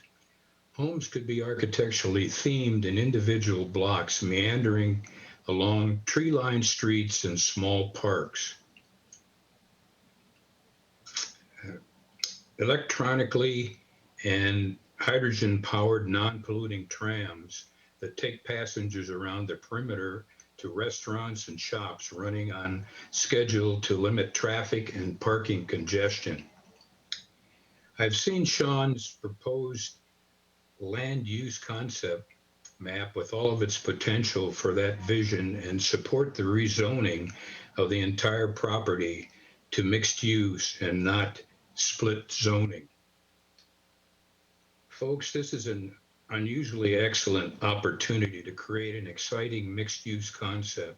Thank you. Complement the area with fun residential restaurants, shops. Some are all overlooking the lake. Thank you so much. We will now go to Kim Taylor, John Azeri, and then Robert Luce. And again, everybody's limited to 2 minutes.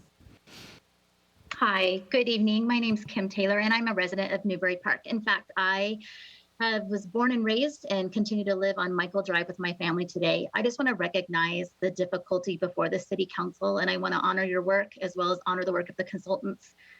Just something to think about. Just because it can doesn't mean it should. You as the City Council have the task of being the gatekeepers. And based on the way that the survey was written and the lack of controls of participants, I'm not surprised as to some of the results. It's too easy for those who don't live here or live directly in the Borchard area to say, sure, a beer garden sounds great. Sure, I'd love to hop in a kayak. Or sure, a horsey place on green, that sounds so cool. Yeah, we want to be able to go there. But what about those of us, or what we've not heard, is the impact of traffic? Or what about the impact of water or resources or increases? What is the estimate of cars coming in and out? If this was a property that had easy access, then I would be in a different boat. But that is a major concern that before the city changes the designation of the project or of the land, we really do need to have a traffic survey. What is that going to change? You know, I am all for growth. I understand that we need to change and adapt. And someone said that this is a polarizing issue.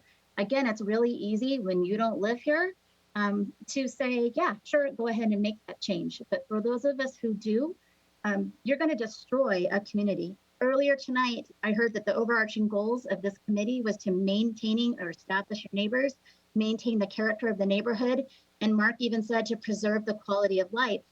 I can guarantee you that you build this project, you're going to destroy the neighborhood surrounding Alice. And the impact of the Michael Drive, you've got a school there that's going to definitely affect the traffic, and I would hope it won't affect the safety of the children. So thank you, and look forward to hearing more from the committee. Thank you. John Azeri, followed by Robert Luce, and then Ethan.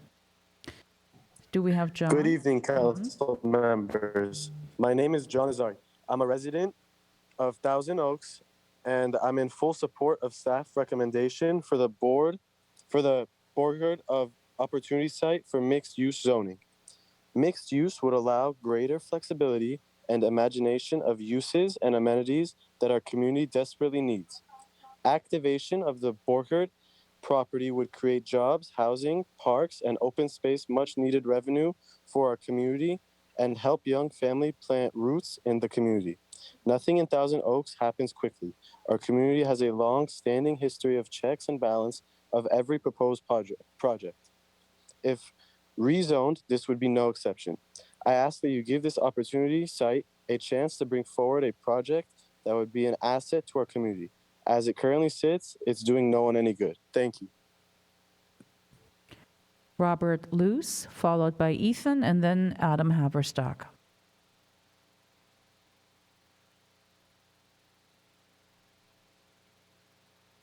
Do we have Robert? I think I had to unmute. I think I'm unmuted now. Yes. Thank you. And good evening, Madam Mayor and City Council. Again, here the many and really the majority of the longtime Thousand Oaks and Newbury Park and Westlake residents like myself that have shared with you tonight that we're all enjoying the slow growth that's been maintained now for decades by the city councils. And really, what is the rush? You know, there's this talk of tens of thousands of units when really we heard the requirement is just over 2,600 units in an 8-year period. That's 328 units a year. So please keep that in mind. You don't have to have these overdevelopments. I call on you to continue slow growth for Thousand Oaks, Newbury Park, and the Westlake Village Thousand Oak areas that you have run on when seeking your elections and have stated in prior city council meetings. So please honor those campaign pledges and the many decades of slow growth here in the Conejo Valley, Thousand Oaks, that we treasure.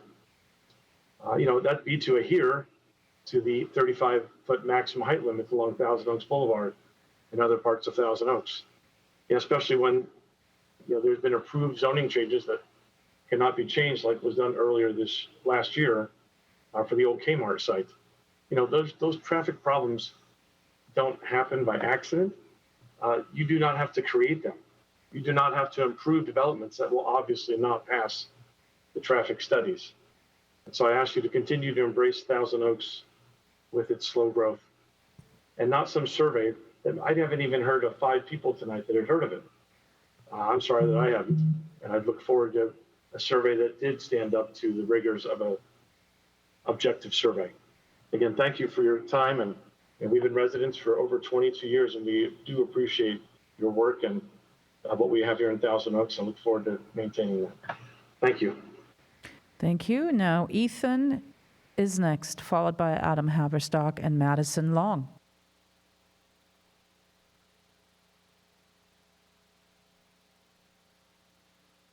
Do we have Ethan?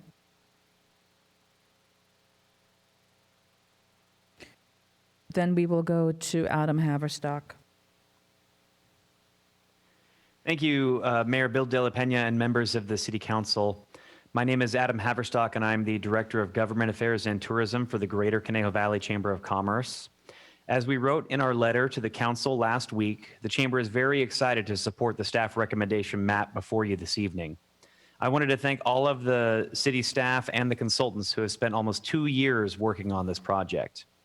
In fact, the Chamber of Commerce has been there every step of the way, from community meetings to general plan advisory committee meetings to survey outreach efforts to planning commission review and now city council review.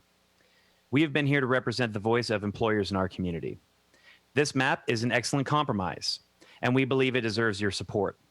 The truth is that this map does not include everything the business community was looking for, but there are a lot of great parts of this map that we do like. And I think about the mayor's comment about how whatever you approve is not going to be, it's going to be a compromise and not everyone's going to be happy, but that's, how the sausage gets made. A few of the best parts include single-family neighborhoods and open space are preserved. Targeted opportunity sites will be allowed to develop with a mixed-use designation, including the Borchard site. And most importantly, developers will be able to provide both workforce housing and affordable housing that we desperately need in our community. Employers constantly convey to us at the Chamber that the availability of workforce housing is an impediment to expansion, that and a lack of a downtown or entertainment district. Thank you all for your consideration of the staff's proposed map. Please vote yes and support your business community. Thank you. Thank you. Next, we have Madison Long, followed by Silvana Zuka, and then Joan Edwards. Hi, everyone. My name is Madison, and I'm a 19-year-old resident of Thousand Oaks. I go to Moorpark College, and tonight I was hoping to voice a few concerns that I have about the general plan. Specifically, I take the boulevard a lot to go to work, and when it was in person, to go to school as well. And I noticed traffic is very bad, specifically during peak hours, and it really just sort of makes you want to avoid the boulevard when you can, even though it's a great place, it's a great location. It's like the traffic is a serious problem. And my concern is that the plan calls for many large projects along the boulevard that, in my opinion, will probably make the problem worse. And to be clear, I'm not against growth. I just think we need to grow in a way that is more in line with the city. We need to grow in a smart manner. And there are a few ways that I think that we can still have growth, but do it in this way. And one thing that I want to do for sure is I want to make sure that we keep the building height limit at 35 feet, because if we raise it any higher, then not that I dislike our neighboring areas such as the Valley or Los Angeles, but if you want to go to an area that has tall buildings such as that, there are plenty of areas around that more than fill that need. But Thousand Oaks is unique because we have these restrictions, and I'd like to keep that uniqueness. And I also feel like if we allow the village centers to have mixed use again, then this will cut down on some traffic, not a lot, but some. And it will also put unused space to work. And this is one really important detail that I'd like to focus on, is that we have so many unused buildings here in the city, And I feel like a lot of them, they're great buildings. And if we just revitalize them rather than building a bunch of new ones, then that would be fantastic. We wouldn't make the city more dense than it already is, and we'd be being as efficient as possible. And in a year or two, I'll be going away to college. And when I come back, I just hope to come back to the same great city that I left. And that was all I had to say. Thank you for listening. Thank you. Next, we have Silvana Zuka, followed by Joan Edwards, and then Matt Long.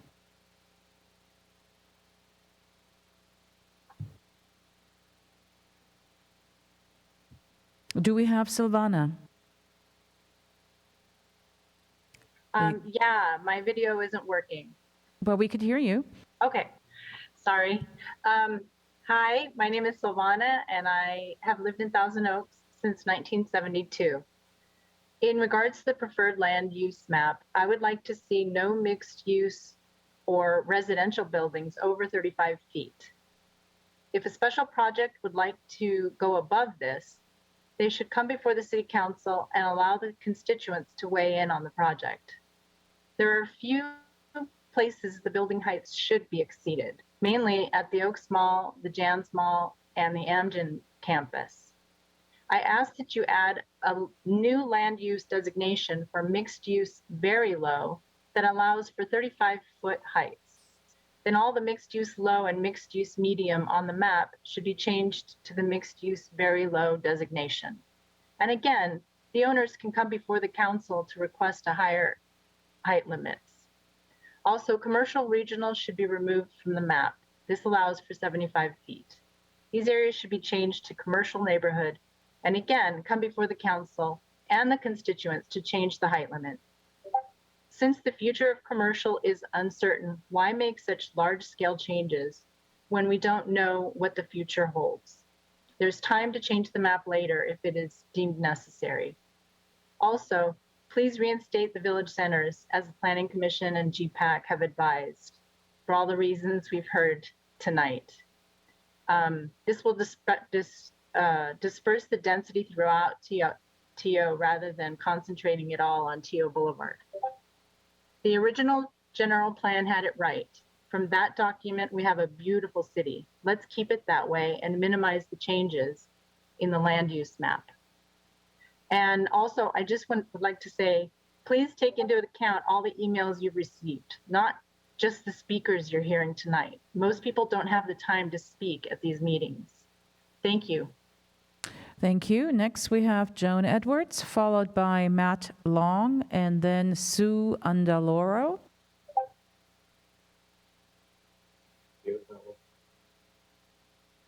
Joan isn't here. Okay, then we will go to Matt Long. Hi, can you hear me? Yes. Hi, my name's Matt Long, and I also moved here in 1972. Grew up here, went to all the schools, and raised my two boys here. Westlake High School graduate just about, and a MOORPARK College second-year student. And I'd just like to say in regard to the land use map, that they not approve the taller buildings and the increased density on Thousand Oaks Boulevard that would bring. The idea of having buildings no taller than 35 feet is part of what I've grown to love about the Conejo Valley. And really, when you look at a 35-foot high building like what they've done at the Lupe site, it's quite tall. And if you can imagine buildings twice that height along the boulevard, that's what this plan is asking to have the approval to build. It's totally out of character with our city. And we don't want the Conejo Valley to become more like the San Fernando Valley. So perhaps if we reinstate the village center idea, we can disperse some of this density that they're trying to create because of state mandates in a more equitable way throughout the city that doesn't call for buildings that are going to be so tall. Thank you for your time. Thank you. Next, we have Sue Andaloro, followed by Kathy Partridge, and then Cher Munoz.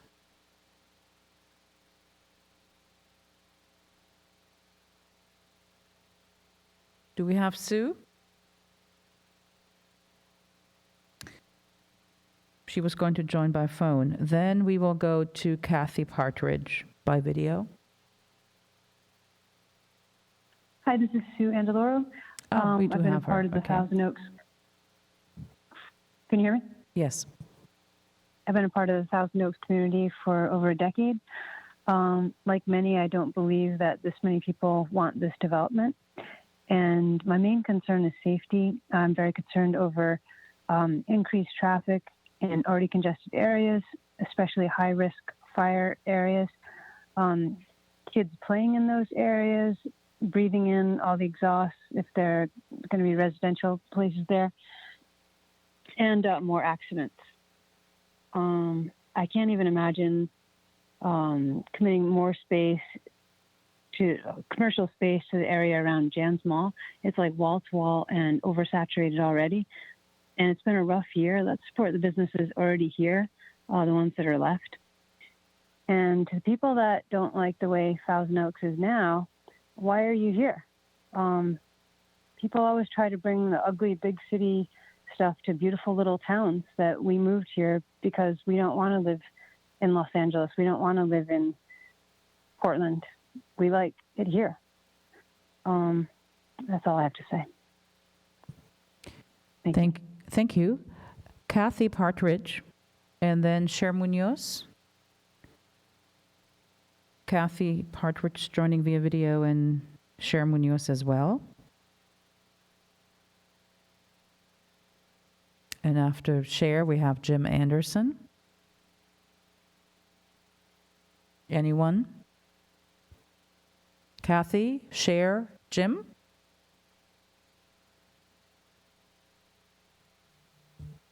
Jim is here. Good. This is Cher. Oh, now that everybody's here. Okay. So we don't have Kathy, correct? Then we will go to Cher Munoz. Good evening, council members. I'm Cher Munoz, and I've been a resident of Thousand Oaks for over 30 years. We have a multi-generational family here in the community. And I understand that there are concerns on both sides. I understand that anytime there's change is difficult. Sorry, I just got a thing that says to start my video. And I know that change is difficult, but as my husband and I own businesses in the community and we employ multiple people, if we don't start to get lower cost housing, then our businesses are going to continue to leave, and we have considered leaving. The reason that we're in support of this recommendation for mixed use is because people matter. People matter above and beyond anything else. So let me tell you what I mean by that. Just in my family, as a 9-year-old moving here, once I became a teenager, there was nothing to do here. So I always had to leave if we were ever going to do anything. As a young adult, once I exited high school and college, I could not afford to live here. I had to move away from our beloved community. And then fast forward to when we could actually move back and afford to live here, my brother was on the list for low-income housing for almost a decade. On top of that, my mother, who's been here longer than I have, lives in this house that's far too big for her now. There is nowhere for her to move. There's absolutely nowhere. It's far too expensive. So without more affordable housing, you're tearing families apart. My brother can't afford to live here. My mom can't afford to live here. We're considering moving elsewhere so we can get a bigger house to move my mother in. And this is just one example of one family, but none of my employees can afford to live here. They all drive in from somewhere else, and I wish they didn't have to do so. The elementary school my time is up. Thank you so much. Thank you. Jim Anderson is next, followed by Mitchell Gardiner, and then Clint F. Do we have Jim Anderson? Yes, can you hear me? Yes, we can. Yes, thank you, Madam Mayor and council members. I appreciate the time to speak to you. As we are blessed in a country that is a representative republic, I challenge the council members to remember their word and stand by their oath of their platforms and what they ran on in slow growth, which is what has made Thousand Oaks and Conejo Valley so desirable. We cannot afford to have any residential build out along T.O. Boulevard. Loopy's restaurant build out was a prime example of the unmitigated disaster of the traffic we had to deal with, as well as the refurbishing of the street from Herbs up to the Civic Arts Plaza. With any type of build out in high density housing along Teal Boulevard, it's going to absolutely destroy this city. There are other options. There are empty buildings, warehouses that can be repurposed or modified to take the stress off an already heavily trafficked Thousand Oaks Boulevard. And here's what I've heard from a number of people tonight, that they would like to have areas where they could hang out close to home. And that all sounds really very, very good. But I'd like to hang out in Malibu, but I don't think I'd have any luck going to the city council and telling them that they have to put in affordable housing for me to live where I want to hang out. It just doesn't make any sense. This community was built on slow growth. We are the most equal opportunity as a country and as a city that you can choose your life's path and where you live. But you can't force cities who have had plans in place to change just on your whim and your desire. We try to accommodate everybody in the best fashion that we can. But I completely disagree with high density housing, especially when we have many years in which to accomplish a mandate. And my question is this. Mr. Anderson, your time is actually up. Thank you so much. Thank you. Mitchell Gardiner, followed by Clint, and then Andrew Pletcher.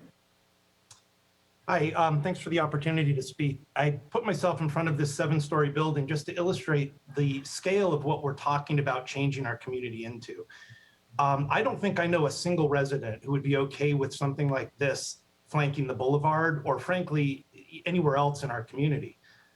Most residents of Thousand Oaks have located here because of the semi-rural nature of this community. For those looking for an urban environment with an invigorating nightlife and bars, there's no shortage of options for that. They're commutable to all the major business centers. This environment that we have is a unique environment that is essentially unequaled anywhere south of Santa Barbara. So you kill this environment, there's nowhere for us to go, right? You want to live in a place that's got a vibrant nightlife, that's got noise and people going out and hanging out at the bars, go move to Playa Vista. You know, you really only have to drive through Playa Vista to see the future of our community if outside developers are allowed to build this sort of thing in our space for the short-term gain. I don't think there's any reason to sacrifice the nature of Thousand Oaks for the sake of corporate developers in the short term. Please develop and redevelop responsibly with a focus on preserving the semi-rural and suburban nature of the community that you guys have been elected to protect. Many of us have a great deal of our own net worth invested in this community, unlike giant corporate developers like IMT. To destroy that community by selling off its character is a betrayal of what we have individually worked so hard to invest in so much in as residents, property owners, and members of the community. You know, I think that I don't know that anyone feels passionately about 7-story buildings except developers, and they don't live here. They live in places like Montecito, where they passionately vote down 7-story buildings in their own towns, and then have their employees contact their millennial friends to call into these meetings and give their cute opinions on developing our land with the developers' prepared talking points. So that's my 2 cents. I hope that you guys can see it through to bring this to a community vote. I think that's the only fair thing. I think the survey was well-intentioned, but when you consider we're a community of 127,000 people, to take the voice of 3% of those, I don't think it's fair, and I don't think is a good idea. Thank you. Thank you. Clint F. is next, followed by Andrew Pletcher, and then Steve Bertram. Council, my name is Clint, and I live in Thousand Oaks. You've heard me say this before, but I'll say it again for the people in the back. Ventura County's average temperature has increased 4.7 degrees since 1895, making ours the fastest warming county in the continental United States. Our county is #1 out of 3,143 counties in the U.S. The average temperature in Thousand Oaks is projected to climb 3 to 5 degrees over the next 20 years. We're in a climate emergency. Observation throughout the world can make it clear that climate change is occurring, and rigorous scientific research demonstrates that greenhouse gases emitted by human activities are the primary driver. Multiple studies published in peer-reviewed scientific journals show that 97% or more of actively publishing climate scientists agree climate warming trends over the past century are due to human activities. In addition, most of the leading scientific organizations worldwide have issued public statements endorsing this position. When making plans for the future of Thousand Oaks, I urge the mayor, the city council, and anyone listening to make decisions based on science that recognizes that we are in a climate emergency. We need long-term thinking that acknowledges that our county is only getting hotter and that we must focus on reducing greenhouse gases now. The focus on short-term profit-making should be put aside for the good of future generations. We need a forward-thinking plan for Thousand Oaks. Mixed use distributed to village centers could create more walkable and livable town squares. We need to focus on plans that encourage bicycling, walking, and public transportation. We need to focus on what makes our cities livable and create a fossil fuel-free and a plan for future generations. Thank you for your time. Thank you. Next, we have former Planning Commissioner Andrew Pletcher, and owner of Oaks and Iron, and then Steve Bertram, followed by Johanna Jones. Good evening, Madam Mayor. Thank you so much, and fellow city council members for having me the opportunity to speak tonight. First, before I begin, I just would like to take a moment to thank staff, thank Ramey and Associates, along with the GPAC Planning Commission, and everyone who's had their hand in this positive experience over the last 2 years. As someone who personally has worked with Ramey and Associates in both Palmdale and seen the process here in Thousand Oaks, his work is one of the best, and we are very fortunate to have him here guiding us through the process. That being said, I just want to address 4 quick points. Number one, regarding the village centers, I generally support staff's recommendation, but would also take a moment to look at the Dos Vientos Village Center as a great opportunity to immediately get units possibly built. As you saw tonight in your supplemental review, you have a willing landowner who's willing to sit and explore this process and willing to look at the next steps. We have to remember in this process, we're laying out a general plan. We're laying out planning. Government does not build. We need private developers. We need private individuals to step up and build.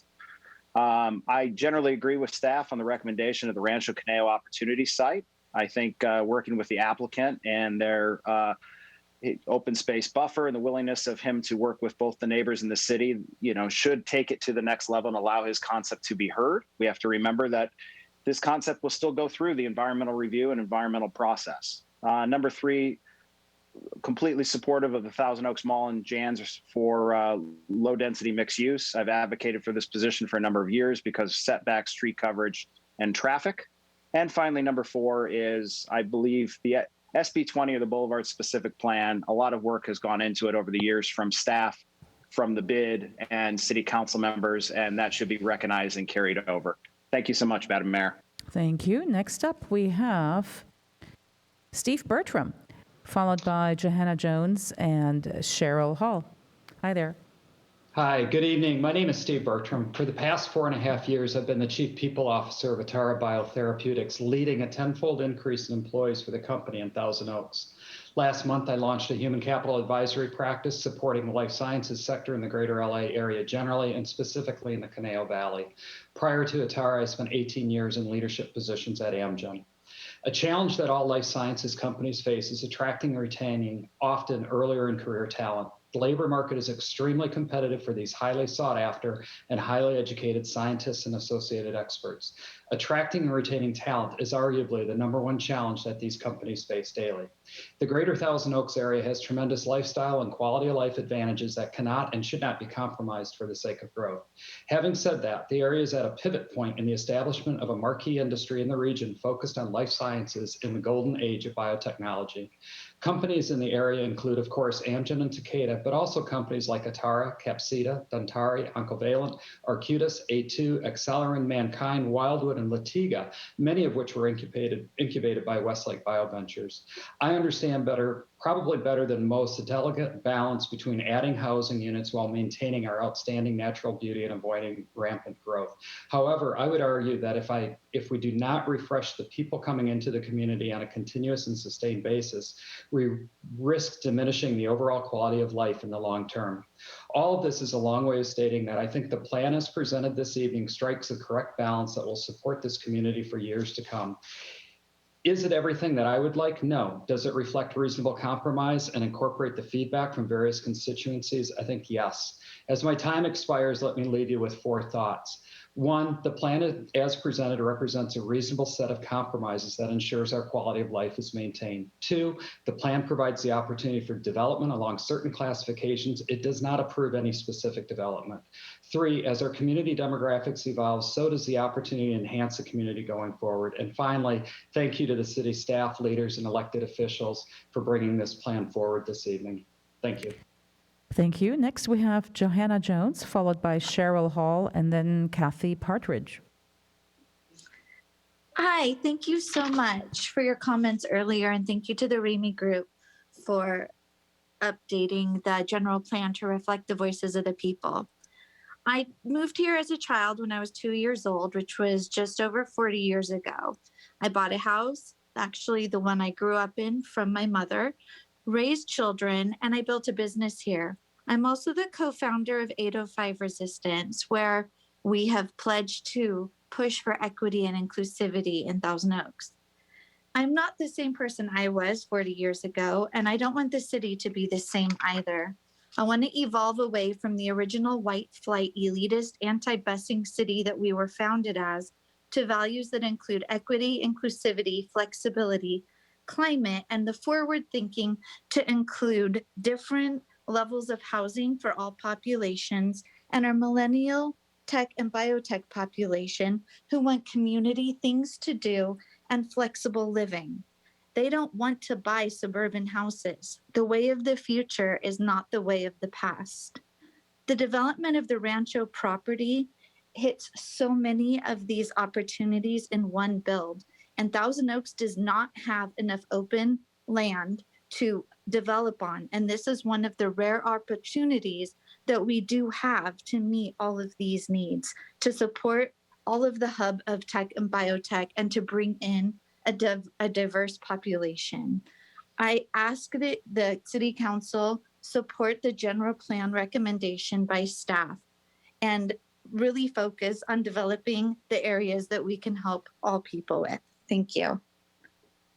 Thank you. Next, we have Cheryl Hall, followed by Kathy Partridge, and then Karen Martin.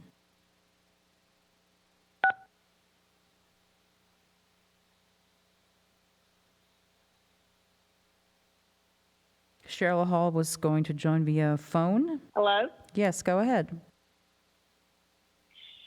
Good evening. For as long as I can remember, Thousand Oaks' mantra has always been slow growth and protection of the oak trees and making sure Conejo Valley doesn't become another San Fernando Valley with regards to building up and building out, leaving barely a morsel of dirt to mow. As City Council, you should take a good look around town and count the number of empty buildings standing. Some have been empty for a generation and others are more recent. Vacated buildings have increased exponentially and are still on the rise. Who are the so-called environmentalists on this council? Let me guess, there are none.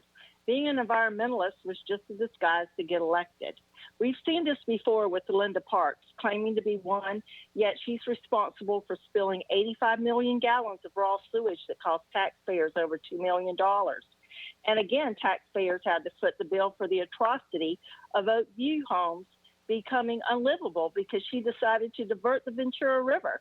So what would we be liable for building in a floodplain? So here we are with the general plan and listening to our city council consider using our money to build up and out and destroy what they were elected to protect while allowing our city to be full of empty, vacant buildings. We are done with the bait and switch policies of our local elected leaders. Our local school board's allegiance is to the union and the local hate group Indivisible Conejo, not to serving the community they were elected to serve. And you have put forth a presentation based on 5,000 people and call that a fair representation. Who are the 5,000 people? Your cohorts? Many citizens haven't heard of your survey or plans. So who's really running our city? Govern for the people of this community and not for Sacramento or others with special interests, and certainly not your 5,000 hand-picked survey respondents. Focus on all the existing empty structures and plan for the many more empty buildings that will begin to appear in the next couple of years. Focus on the whole area that is already littered with empty, vacant buildings. Thank Your you. survey doesn't even pass the... Thank you. Next is Kathy Partridge, followed by Karen Martin, and then Javier Rivera.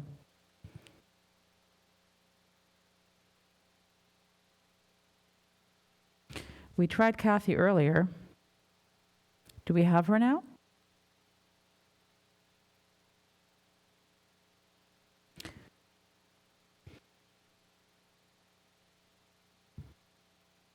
Can we go to Karen Martin instead? Good evening. Is this Karen? Go ahead. This is Karen. I have come to you several times to try to get some help out here on Lynn Road because the traffic is insane. And we've had 3 accidents in 6 months. I spoke with Rick Lemo. He promised me at one of the meetings that he would get some help. Talked to Tim Hagel. He said he was going to get me some help, and we know what happened to him. Spoke to Ed Jones, and Ed doesn't call me back. So I don't really trust this general plan is going to be in my best interest. I wish you would look and read the old general plan because it really warns you about MOORPARK and Hampshire Road. They are poorly rated. You can't handle it. You've taken out one of the 2 black walnut groves by the 299 East Thousand Oaks Boulevard project. You also have given them unlimited wastewater access, no charge, while you are asking its citizens to pay in advance on their taxes a lump sum. I am encouraged by McNamee in the fact that he sees through it and had the bravery to say something. And you should have recused yourself, Mayor, from the heliport. I don't know if you read the Acorn, but there's an article about the screaming sound of the helicopter as it landed and the fact that they are going to probably put the Hueys away and we will only have military-grade helicopters flying into Los Robles Hospital. They have never dealt with the fact that I am the closest house in the west approach to the heliport, and everything you've done on that traffic study was a sham. People are going to be killed on this street because people are racing. I've got homeless people. I woke up one morning to see a man urinating on the hill. Now, that has not happened to me in the prior 27 years of my living here. Thank you. Next, we have Javier Rivera, followed by Tom Cohen, and then Chris Plummer.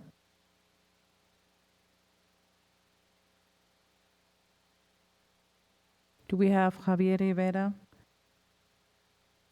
via video? Tom Cohen after that, and then Chris Plummer. All right, let's try Tom Cohen. There you are. Go ahead. Hi, good evening, Madam Mayor and council members. I'm Tom Cohen. I'm a 60-year resident of Thousand Oaks, also the past chair of the Greater Conejo Valley Chamber of Commerce. TO was a small town when I arrived in 1961. We had about 10,000 residents. We walked and rode our bikes all over. Our little town, though, has evolved and grown beautifully, responsibly, and with purpose. We started with the Jan's Mall, now the Marketplace. We now have the Oaks Regional Mall, a large auto mall, 3 public high schools, parks, and open space everywhere. We had small businesses, and we still do, the heart of our community. But now we have homegrown and now world-renowned Amgen and fast-growing life sciences and a biotech hub. We are not that small town anymore, and we are changing again because of the economic crisis and the pandemic and the words from the state. And now it's changed the way that that we're going to live, work, and shop. Our businesses have suffered, and we now have the opportunity to address this through this general plan update. And what is being presented is a responsible approach to address the changing world we live and work in by limiting future housing opportunities in concentrated areas as shown in the current draft plan. I believe we're also missing opportunities in the draft map. We should be looking at housing on the Seventh-day Adventist North Campus, the Exxon property at Wilburn Hillcrest, the old office complexes that will become obsolete, like the property located at 501 Marin, and the Anthem properties in the east end of TO. There's a big giant vacant building there. Housing works well in all of these locations because all are near other jobs, services, and shopping, become walkable, sustainable, and the property owners are willing. Last, you should give the Maradian family maximum flexibility, come up with a plan that is fully vetted by the neighborhood, the Planning Commission, and the City Council. Mixed use low makes good sense here. Thank you so much. Last comment is the outreach has been outstanding on this. Take care. All right, Chris Plummer is next, followed by Susan Klein and Faith Grant.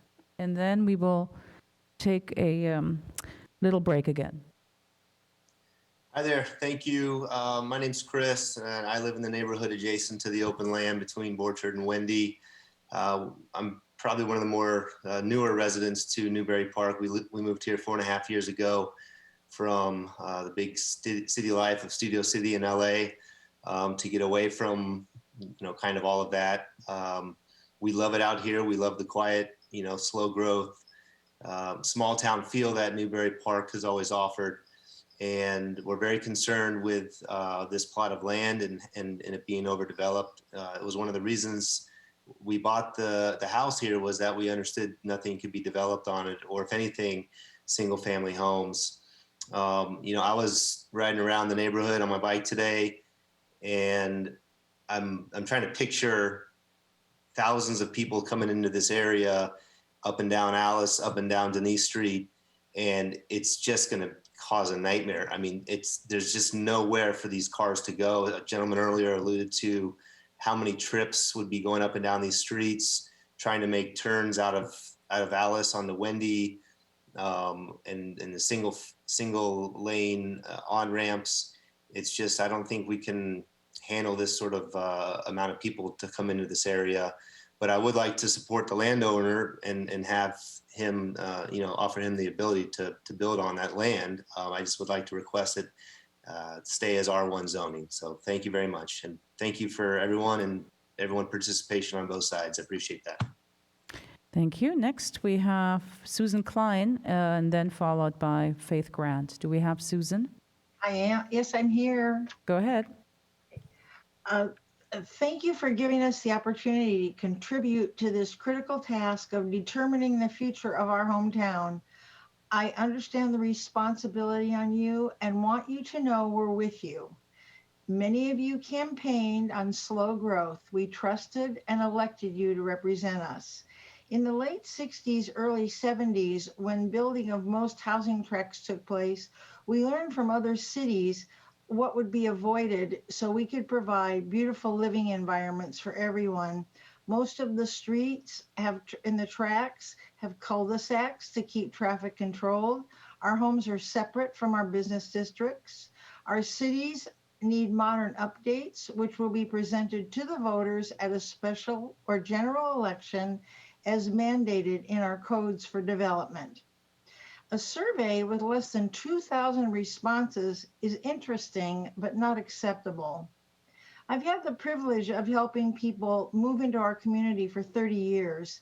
The adventure for applying for permits to improve newer existing homes has proven to us that our codes are rigorous and planning has done their job well.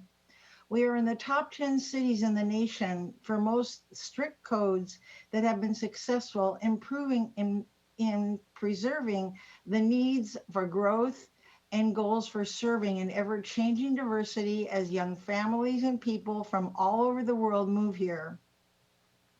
Our population increases slowly and the needs for services evolve with the growth and changing demographics. We are a small suburb, not a 5-story hub. The development will be consistent with the character of the Conejo. Apartments, condos, small houses, luxury estates, theaters, schools, houses of worship, healthcare, activity centers for young and old next to the TO library. We provide for people who want to thrive here. It's not free, it's hard work, and we will plan with you, but we will not sit back and allow a transformation based on a plan for dense development that predates the automobile. Thank you. And our next speaker is Faith Grant, and after Faith, we will take a short break again. Good evening, Madam Mayor and City Council members. I am requesting that the City Council accept the Planning Commission's 5-0 vote recommending village centers as areas of change in the land use plan alternatives. There are many benefits to distributing housing to existing commercial centers rather than concentrating it all along Thousand Oaks Boulevard and in the Rancho Conejo area. These benefits include increasing density throughout the city, will allow for more hubs and walkable areas, supporting mixed use, benefits business owners who have been affected by the pandemic, putting vacant properties to use immediately addresses the need for increased housing units rather than allowing these properties to be dormant for years, creating multifamily housing options,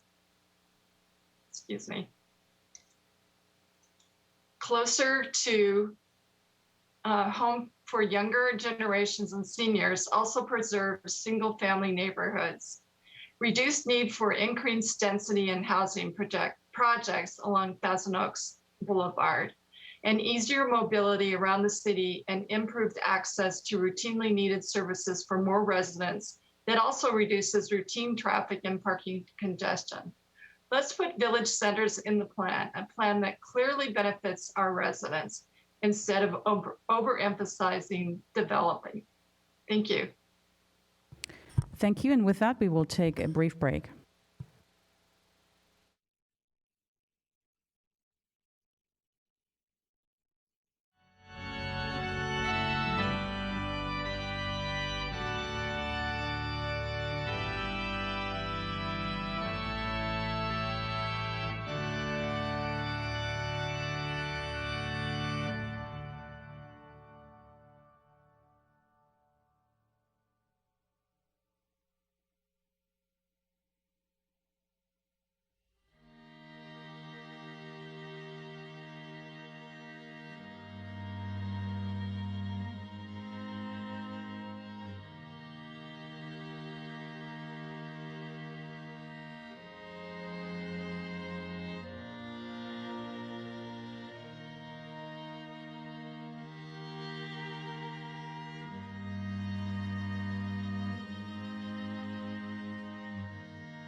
How's everybody holding up?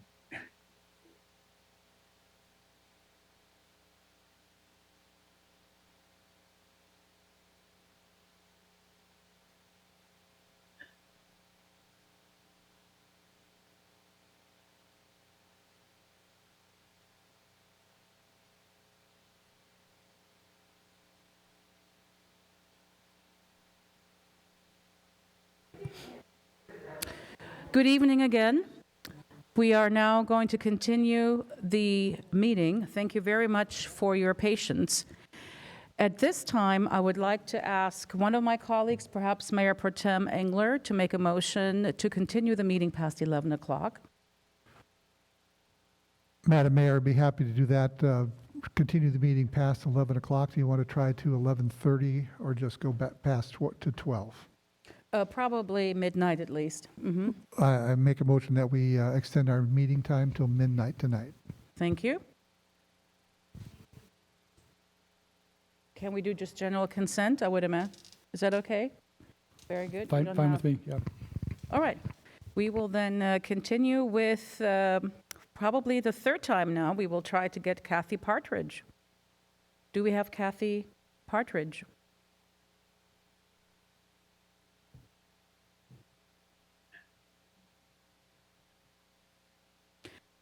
We only have Zoom speakers now, no more in-person, in-forum speakers. Speakers have 2 minutes. Please state your city of residence. And the topic is the general plan update and nothing else. No Kathy, then we will go to Willie Lupka, followed by Melanie Hopkins and former council member Joel Price. Am I on? Yes, you are. Wow. Even when you wait this long, it's like a bingo when your name gets called. Very cool. I'm Willie Lupka, a 20-year resident of Thousand Oaks. I'm a homeowner, a small business owner, and a voter. In 2019, after my mother became a widow, we moved her to an assisted living facility here in Thousand Oaks so she'd be near my family. She was disabled and needed a lot of support. She was cared for by a team of care workers who helped her get through her daily life.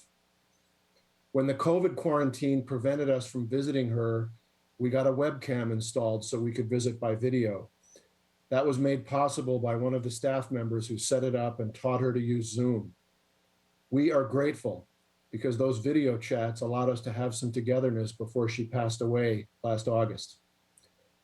The people who cared for my mom gave her a quality of life as her health declined. I hope everyone here will find similar care workers when the need arises in your family or for yourself. Workers at senior care facilities all over Thousand Oaks earn modest wages, often minimum wage. An annual income at minimum wage is less than $30,000. Just think of living in Thousand Oaks on that income. Housing is a very difficult challenge. Care workers who serve our aging and disabled populations and other modest income earners who perform all kinds of vital services are not a burden. They are essential members of our community, and they deserve to be treated as such. The need for decent, affordable housing should not be overlooked or sneered at. It will strengthen our city.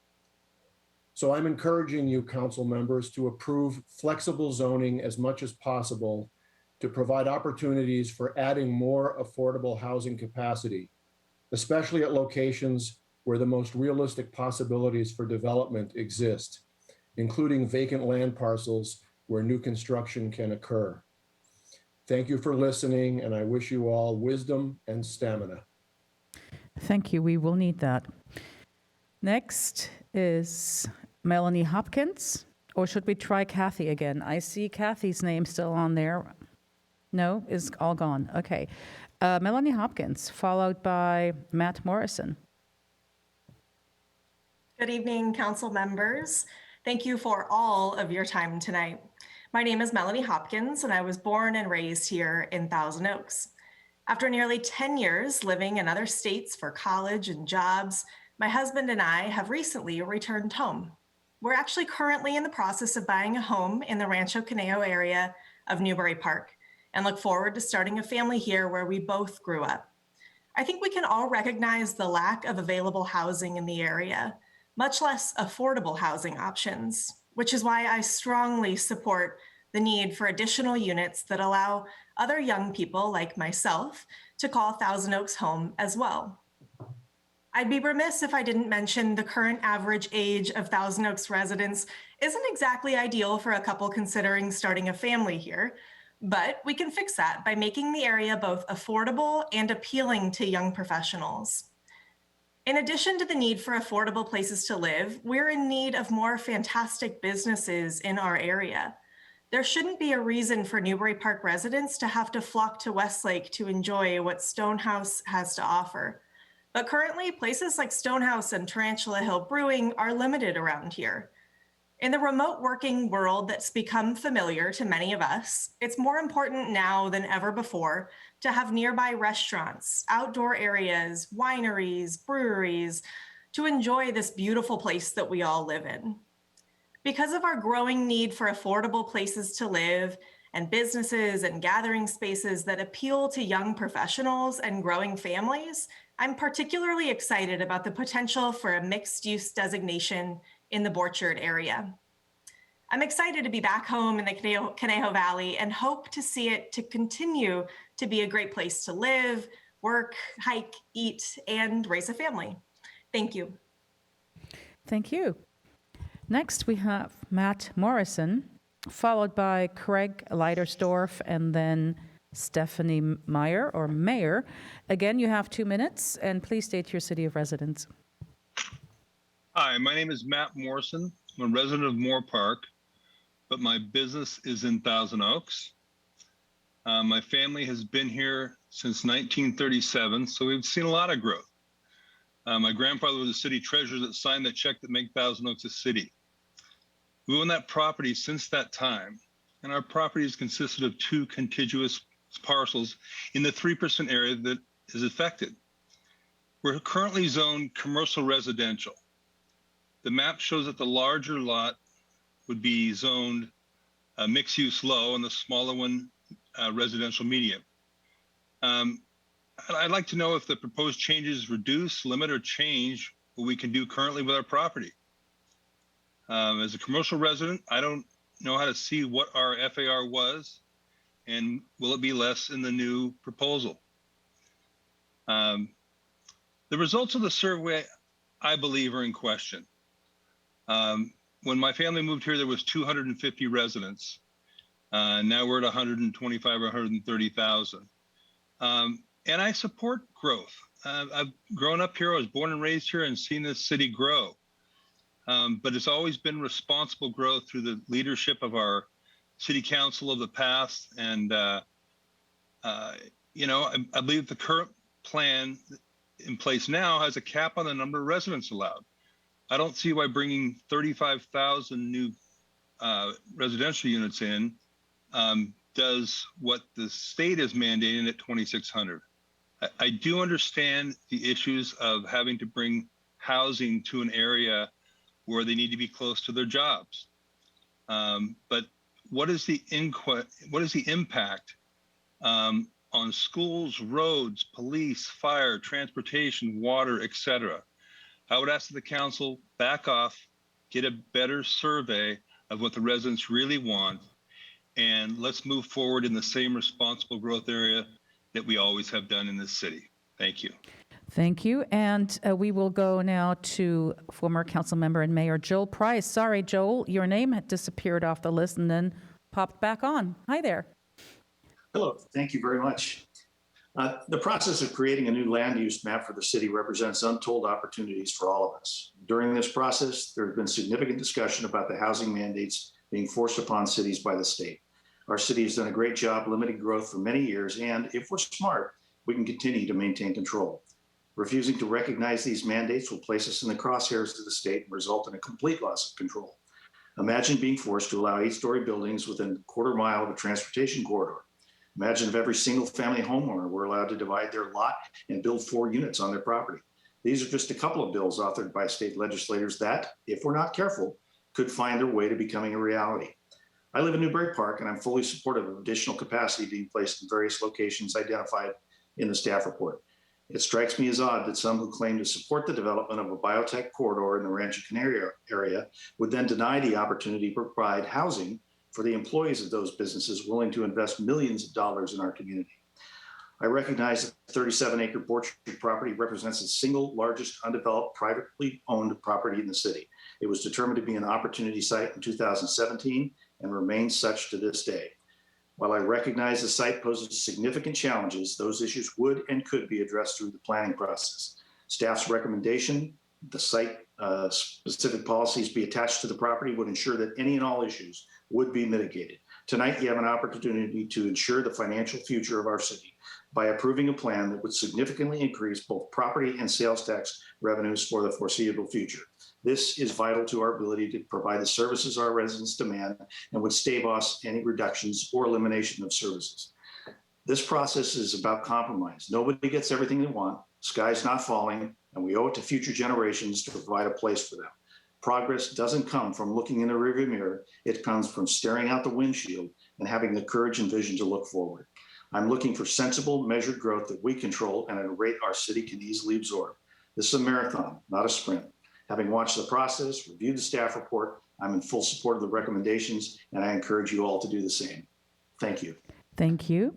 Next, we have Craig Leitersdorf, followed by Stephanie Mayer, and then Deborah Baber. And again, you have 2 minutes, and please state your city of residence.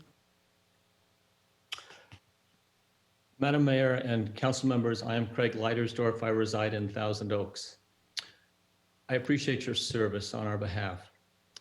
Sadly, I believe that the preferred map is flawed in 3 basic respects. Firstly, the map fails to preserve the defining aspect of our community.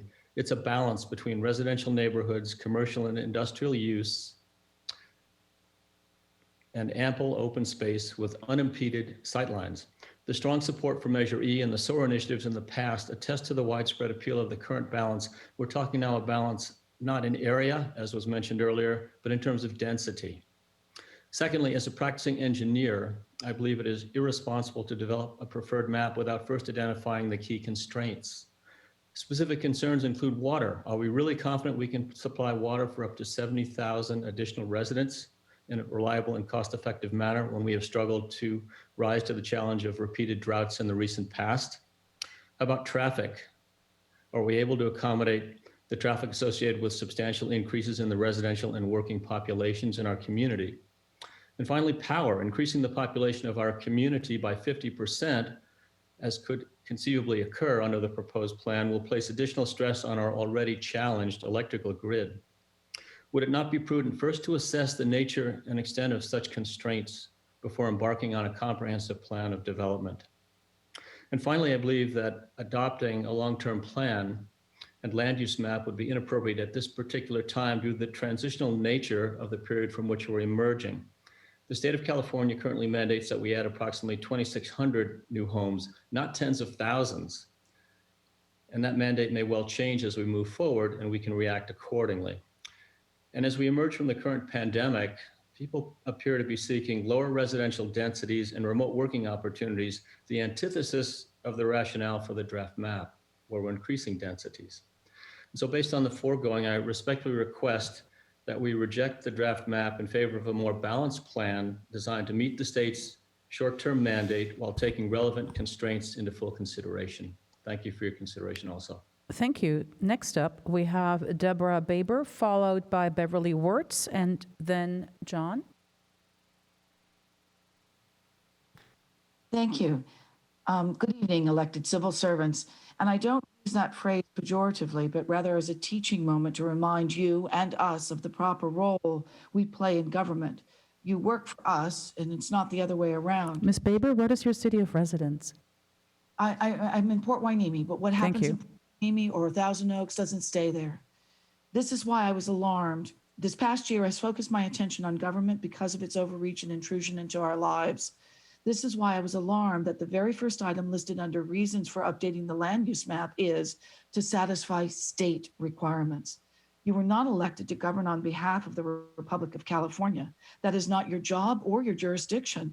Just as Linda Parks is acting outside her authority as a supervisor when she uses staff to promote her agenda on this subject, it's just one reason why she's being recalled.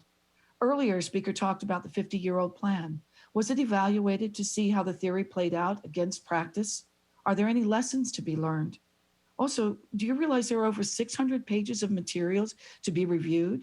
You have city staff available to you to read, digest, and recommend actions. Voters and residents do not have that benefit. They must rely on you to help work through the planning. Are they clear that you're working for Sacramento and it's so important to do so as opposed to the residents of Thousand Oaks? Lastly, in this day of doxing and social media and bullying, are you aware that a lot of the people's personal information, including names, emails, home addresses, and phone numbers, are available in the 600 plus documents? None of it was redacted. It's personal. Again, I found it almost as alarming as I did for the reasons for updating the land use map is to satisfy state requirements. That's not your job. Thank you. Next up, we have Stephen Mayer, followed by Beverly Wirtz, and then John. Do we have Stephen now? Yes. Hello. Hi, thank you for the opportunity to speak. My name's Stephen Mayer. I'm local to Thousand Oaks, currently working at our office in Westlake Village for the last 17 years. And I'm part of the Seventh-day Adventist Church leadership, which owns several parcels within Thousand Oaks that are affected by this map. While I'm generally supportive of the changes proposed, I'm very concerned that lands owned by the Adventist Church will be adversely impacted by the proposed change.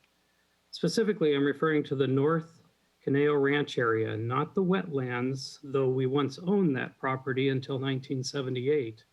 I'm talking about the last large developable site in the city. For reference, it's the fish-shaped parcel in the top left corner of the North Conejo Ranch area of the map.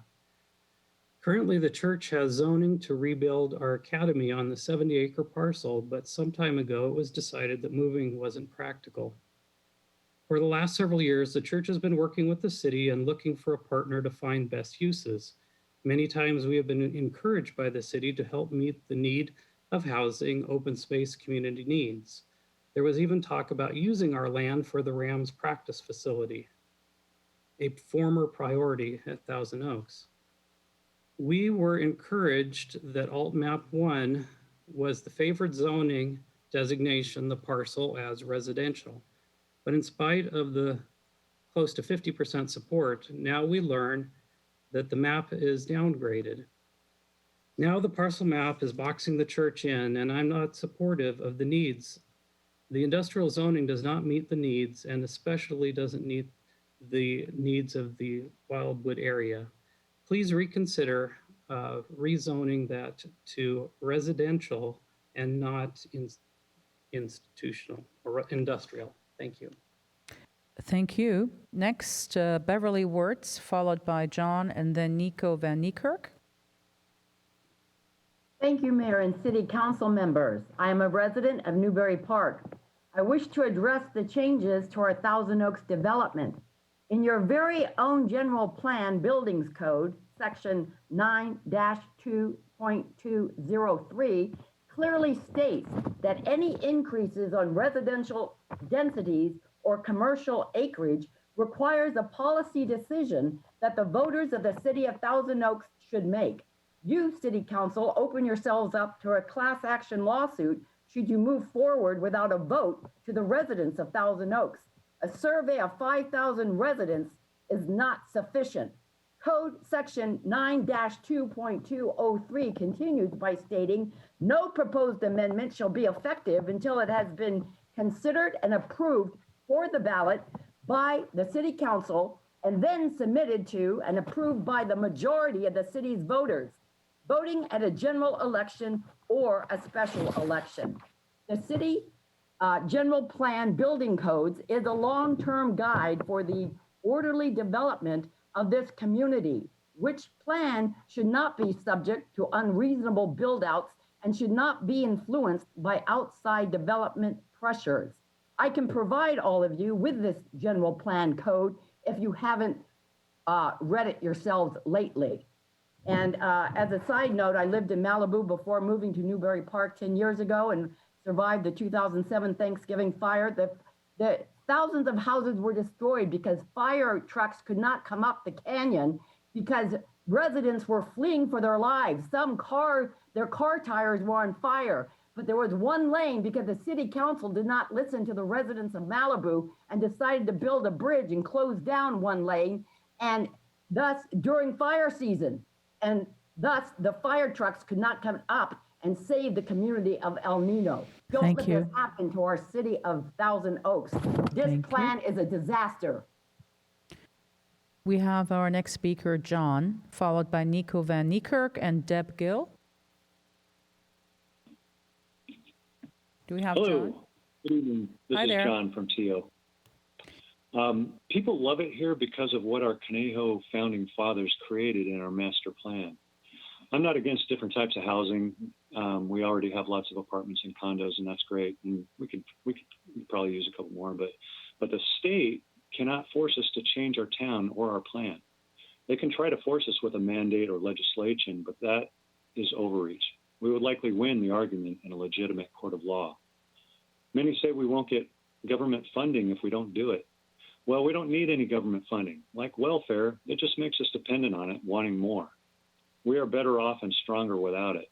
Anyone who tells you different is only telling you their opinion, and they have their motives. Don't forget, elected officials work for us, we the people. Some say changing the general plan is needed to move our town into the future. That is just an opinion of which many people don't agree. They say that it won't cause that much change because they promise we won't really build out to 81,000 units.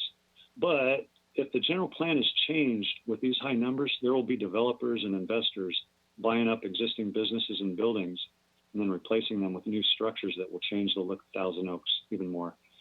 It will increase population, congestion, pollution, and traffic a lot. Changing the general plan and adding units is very unfair for anyone who bought property here under the old plan, because they bought and invested in Thousand Oaks believing that these things would not change because we have such a good plan. Changing the plan this way is a form of theft. It will change the look of Thousand Oaks, and property values will not increase as much because of the congestion. They might even go down sometimes.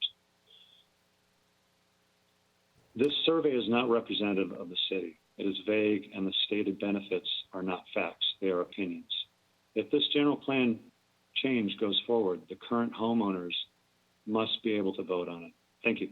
Have a good night. Thank you. Good night to you. Nico Van Niekerk, followed by Deb Gill and Nicole Hansen. Again, you have 2 minutes, and please state your city of residence. Hi, my name is Nico Van Niekerk, and I'm a 3-decade Thousand Oaks resident. Adding thousands of units to the city will put pressure on our services that we have not experienced before. What you propose now is to substantially increase the population, which will put pressure on our roads, hospitals, schools, and other services, and eventually overwhelm the city. Trash is already visible on the side of roads and the freeways. By how much will that increase when thousands of residents are suddenly added to the city? Who will clean it up and keep it clean? Once peaceful cities in the valley are now divided by the level of danger its residents are exposed to. Not too long ago, the part of North Hollywood between Burbank and Oxnard Boulevards had varying levels of safety. But nowadays, Burbank Boulevard is as far north as you want to go. Now, how did that happen? They also developed additional low-income housing. The taxpayers felt their safety was threatened and either moved out or are in disbelief what happened to their cities. Thousand Oaks is a beautiful and safe city, but as soon as the city council starts making the very same mistakes that surrounding cities have made, the city will fall victim to the same fate that our neighboring cities have suffered. I'm asking, why would our city council engage in the same behavior that destroyed other cities in our neighborhood, but expecting a different outcome?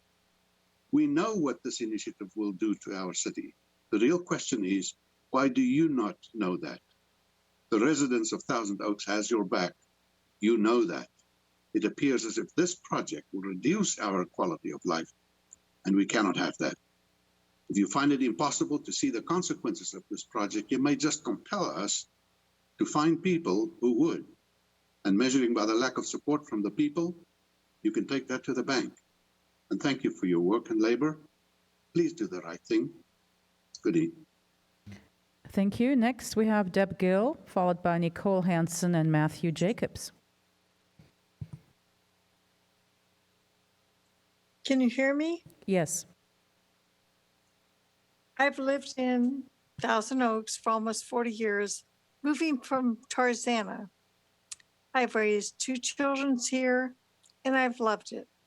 My problem with the plan is that it bows to developers' needs at the cost of the quality of life for our residents. All of the build-out sites are at our key junctions to our city. There are also access to our highways, the 101, the 23. The surveys said 3 to 5 stories, but we know what that means. We mean that it is going to be 5 stories or 7 stories.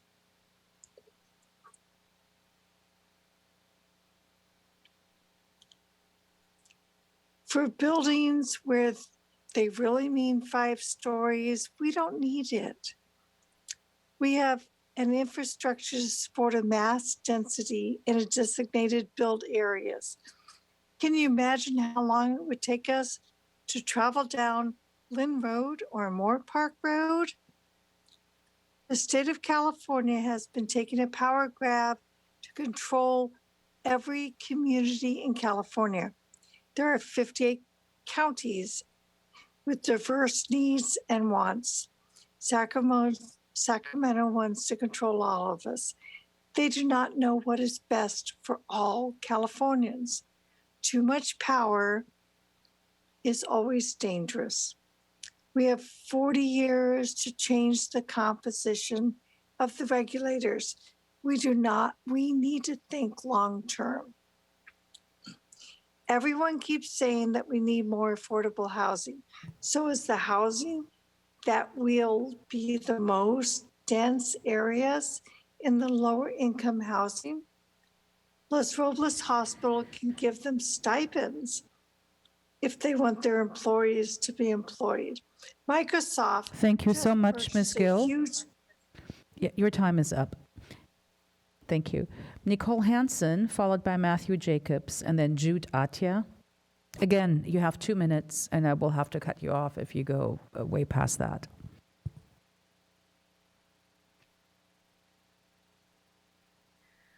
Hi, I'm Nicole Hansen. I moved to Thousand Oaks in 1978. I'm a Thousand Oaks High School graduate, as is my daughter.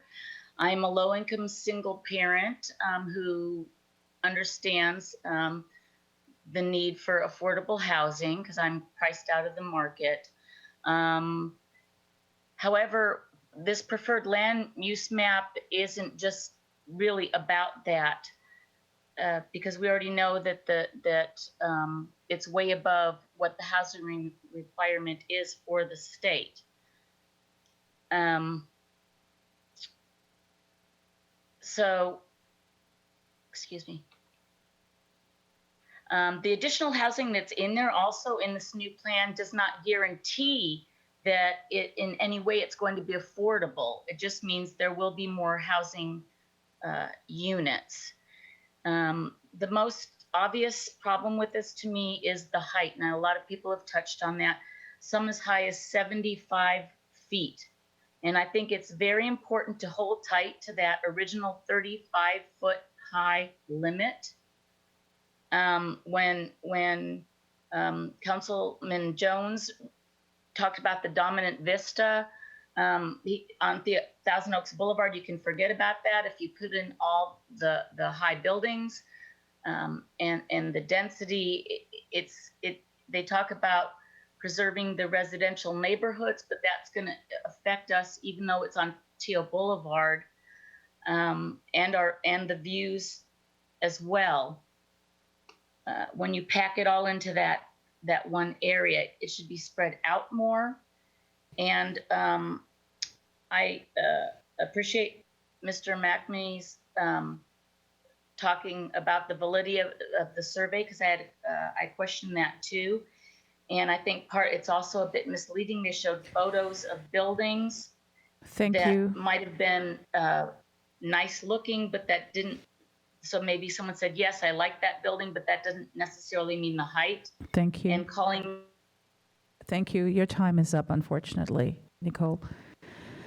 Next is Jude Atia, followed by Grace Butler and Chase Butler. How's it going? Can you guys hear me? Yes. Yes. Good evening, council members. My name is Judah Tia. I'm a resident of Thousand Oaks, and I'm in full support of staff recommendation for the Borchard Opportunity Site for mixed-use zoning. Mixed use will allow greater flexibility in creation of uses and amenities that our community desperately needs. As a high school student, I went to Westlake High School. Every weekend or whenever my friends would turn 16 and got their licenses, we never were able to do anything in Thousand Oaks or anything around the area because there was really nothing to do. We had to go out to Los Angeles or go all the way out to Oxnard, and just as young kids going places that far away from home can be dangerous because we're just welcomed into the real world and we really don't know what really happens just yet. We hear about it, we see about it, but we're getting to experience it.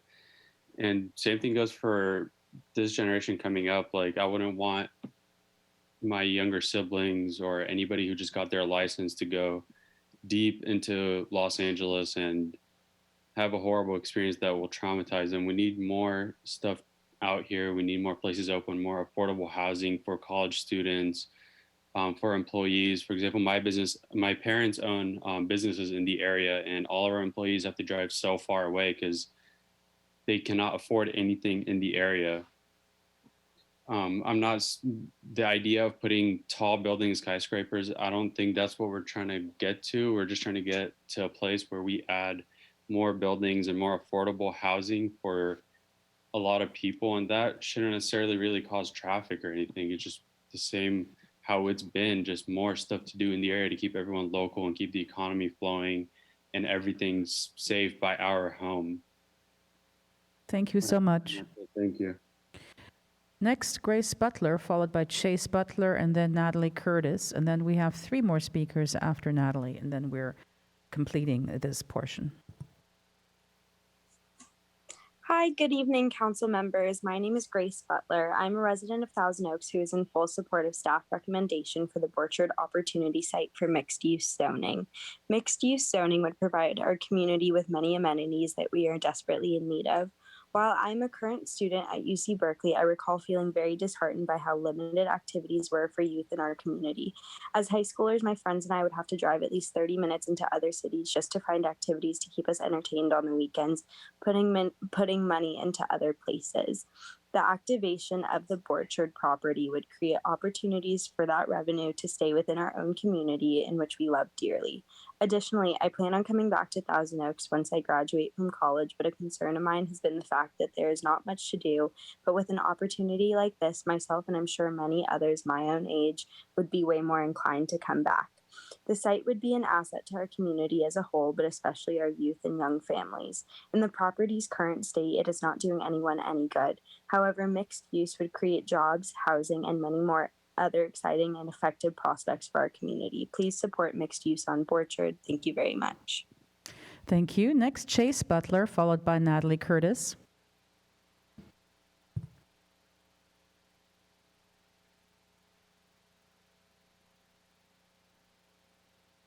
Chase?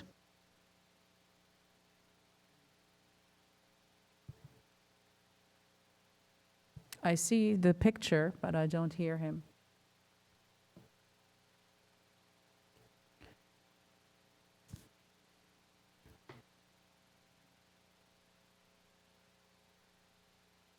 I think he's being asked to unmute the phone, although I see the video of Chase Butler. There we go. No, he unmuted, but we still can't hear him. Yeah, but he was unmuted. All right, let's go on to Natalie Curtis and see if we can, in the meantime, fix the issue with Chase Butler. Natalie Curtis, followed by Velino Salazar.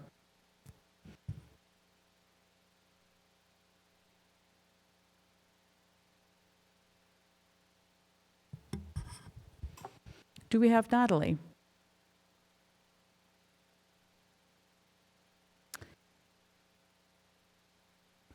Well, let's see if we have Velino Salazar. And these are all phone, apparently. The last speaker of the evening is Carol Pelletier. I'm going to give, okay, we have Mr. Salazar. Yes, I am Benito Salazar. I'm president of the Seventh-day Adventist Church in Southern California. And I joined Mark Sellers, Tom Cohen, and Steve Mayer in supporting the property that we have. I represent the families associated with the two Seventh-day Adventist schools next to the village at Newbury Park in the Rancho Conejo area. Our church owns a good size vacant piece of land over the hill next to our schools. This is perfect to meet the housing needs the city is seeking, and also is perfect to dissipate the concerns expressed this evening by several people, such as heavy traffic and on Thousand Oaks Boulevard and high and tall buildings. Our land offers plenty space and brings solution to both groups with concerns and also the needs. This land easily may house affordable housing and as market housing as well. It's very adequate for younger families who are raising kids and also senior citizens who need to change to smaller units. Therefore, I would like to invite and ask the GPAC team, the Planning Commission members, the City Council members, to look at our North Campus as residential possibility. And I encourage to have this flexible zoning to accommodate the needs that we have at this time. Thank you for the time that you allow us to speak. Thank you. And I believe now we will have our last speaker, Carol Pelletier. Although I do see Chase Butler, but we cannot hear him. So we'll go to Carol.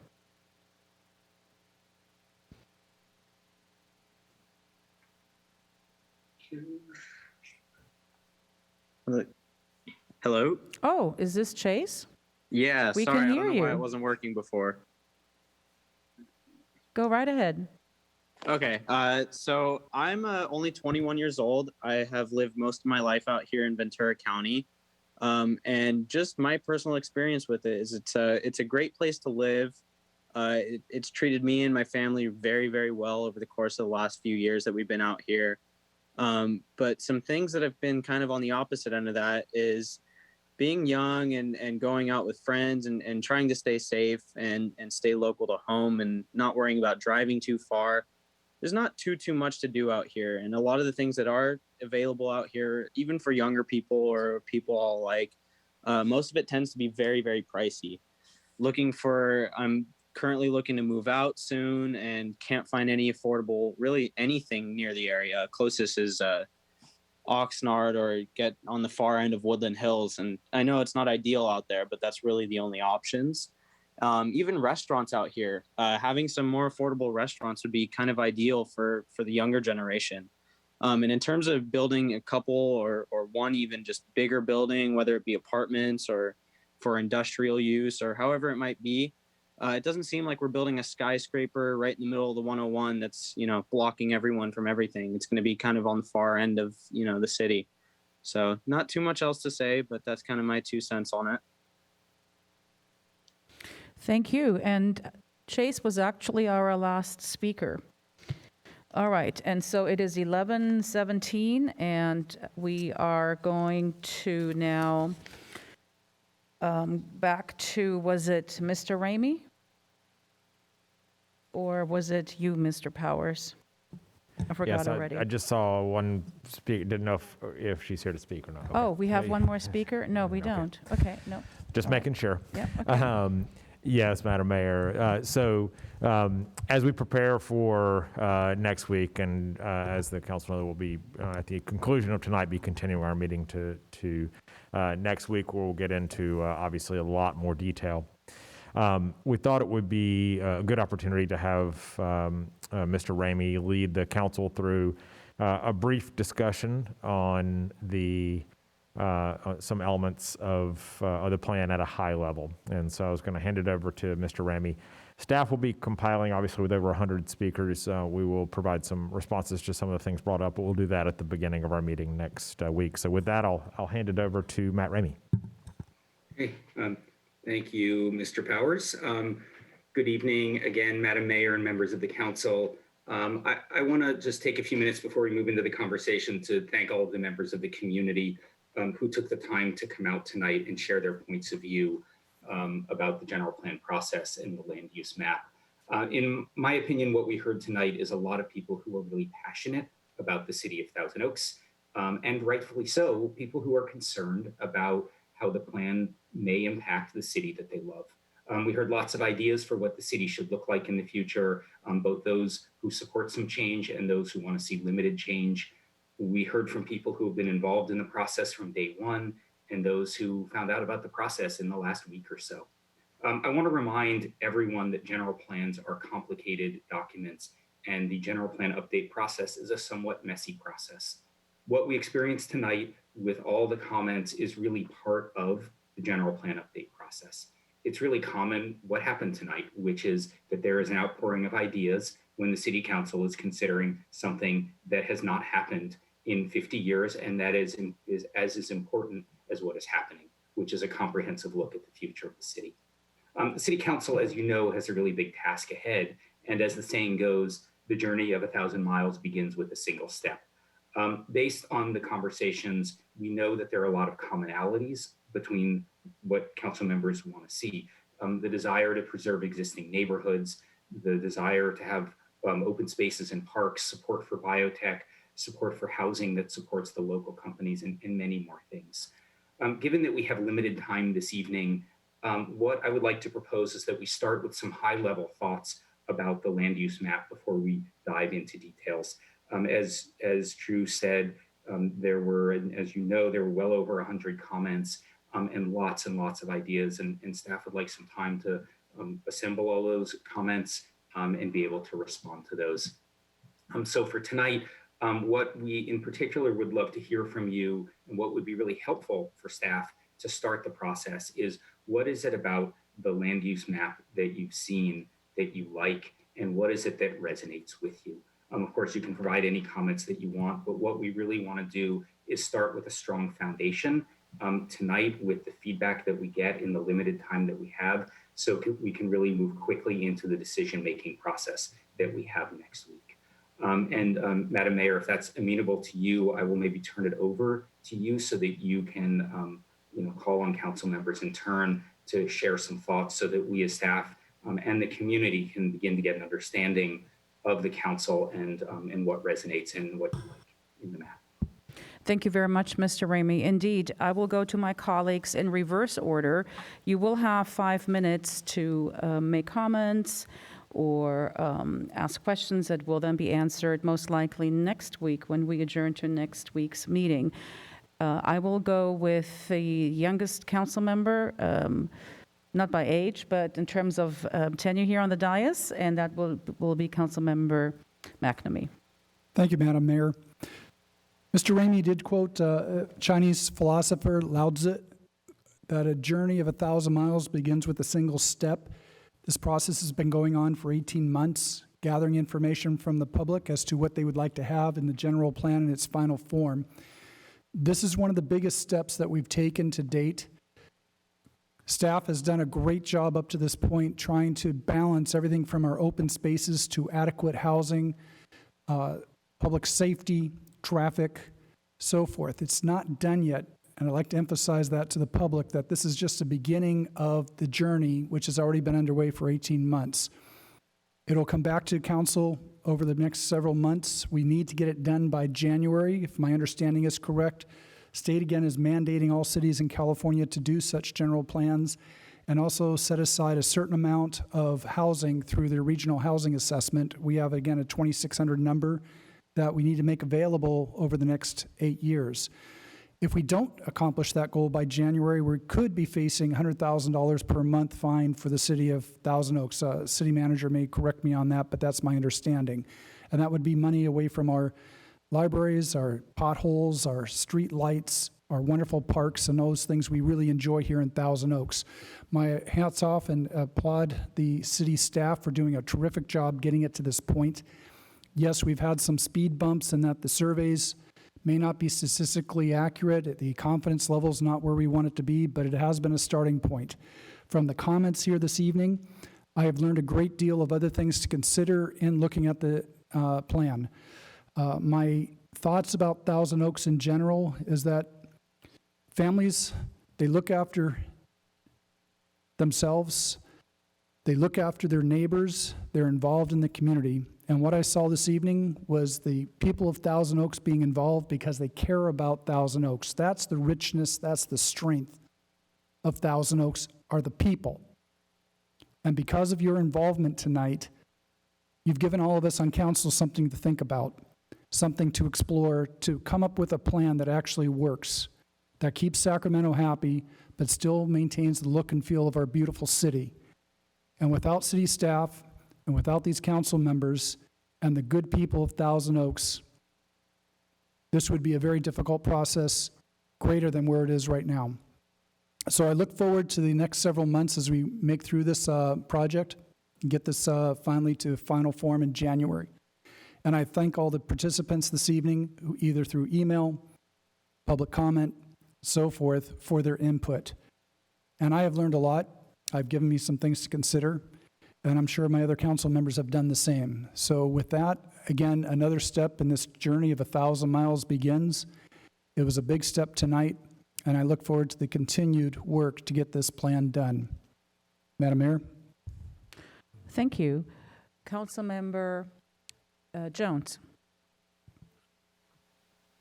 Am I unmuted? You are.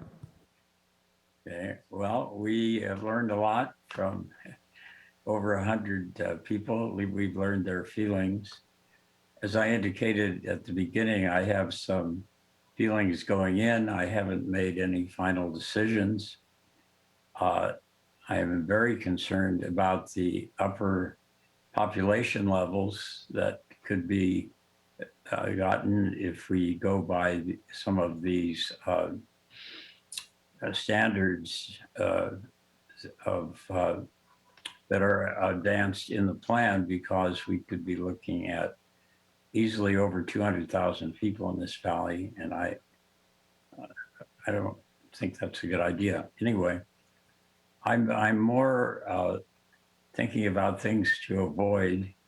Although at the end, these village centers, the idea kind of appeals to me, because I think if we were to pursue that, there's the possibility that we could have the added population and be in places where the amenities are already there, a lot of the things that people would need. I don't picture it exactly, particularly a large shopping centers such as the one alluded to at Herbs and Arvillus. And we talked earlier, I talked to staff about the one at MOORPARK Road and Arvillus. And I was trying to envision exactly what initiating village centers in these places, how that would be done. But I do think that's something I would be interested in. I feel that the 75 feet high buildings are too high. I wouldn't want to see anything close to that height. And I think we ought to leave the current densities alone. I think, I don't, I don't believe we do everything 50 years ago, but I liked the standards we had then. I think that's the standards of a city that I'd like to live in. I think 50 dwelling units per acre is too high. And I'd like to keep the standards pretty well the way they were at that time. And some of these new categories, I think we could just stay with the older categories. But my feeling is, and I know we're here to represent everybody, and I'd like to do that. You know, I admire everybody that spoke tonight.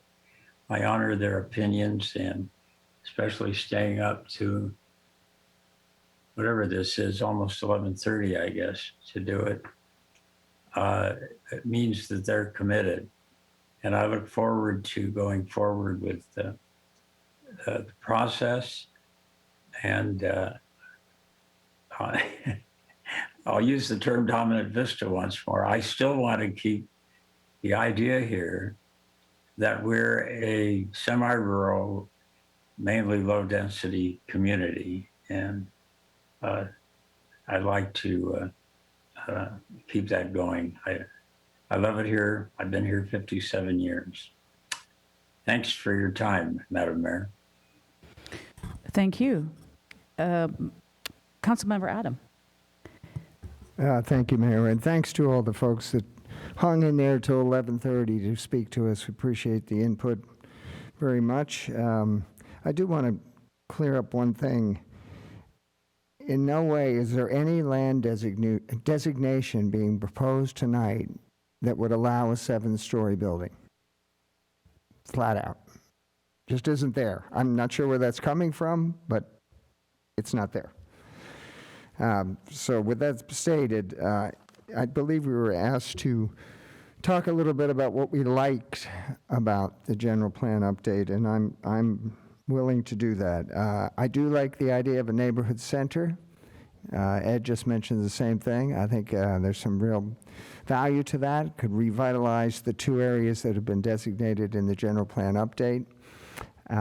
You know, I drove the whole breadth and width of the area that's talking about being revitalized. And we do have some areas in town that need to be revitalized. There's a Ross Center over there that's half vacant.